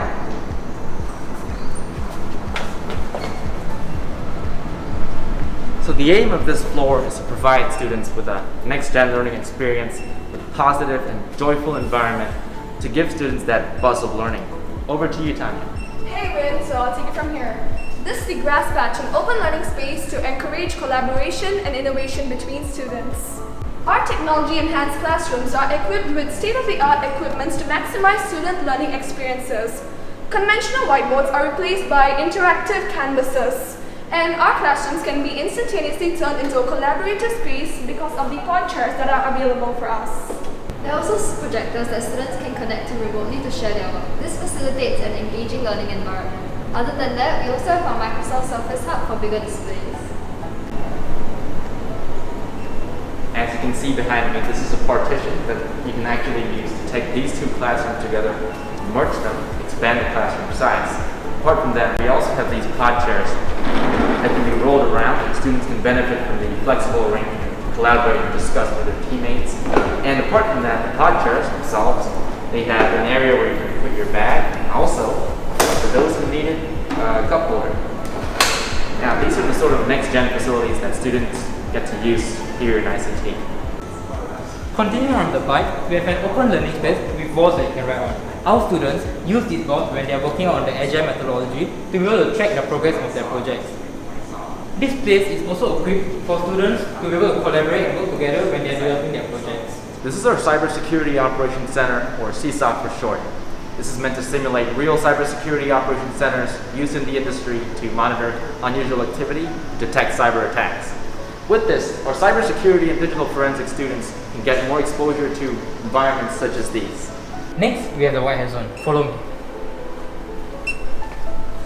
So welcome to the White Hat Zone. So one thing about this room is that it's on its own separate Wi-Fi network. The reason is we actually have a server room over here which acts as an attacker or hacker, which then hacks his computer, which then infects his computer over here with viruses. We then use these viruses to train our students in defending against viruses by training them in cyber defense. The White Hat Zone also provides realistic and comprehensive cybersecurity training, pen testing, and secure software development. This is the e-garage where our students work with industry partners to provide next-generation innovation solutions to real-world problems through capstone projects in year 3. The e-garage is a study area for students with adjustable tables and chairs. On the room on the side, it allows students to brainstorm their final year project. On the other room, there's also a 3D printer and a laser cutter as well. Let's move on to the dock. Follow me. Welcome to the dock. We are currently on the 4th floor of ICT block where the dock is located. The DOT is NP's simulated production environment for learning and teaching of creative media design courses to foster a culture of creativity through real-world industry projects and to better prepare our graduates for the industry. The aim of the DOT is to create a holistic learning environment and encourage our students to better collaborative work processes and communication with industry partners and students.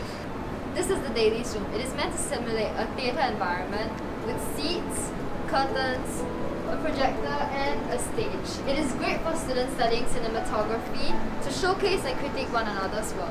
We're now at the dungeon, so this is where year 2 students form in small teams to work on industry-driven projects using industry-strength software such as Unity and Autodesk. Industry partners co-mentor their student production teams and monitor the progress of the production in the dungeon. The art studio is professionally designed for students to channel their artistic flares.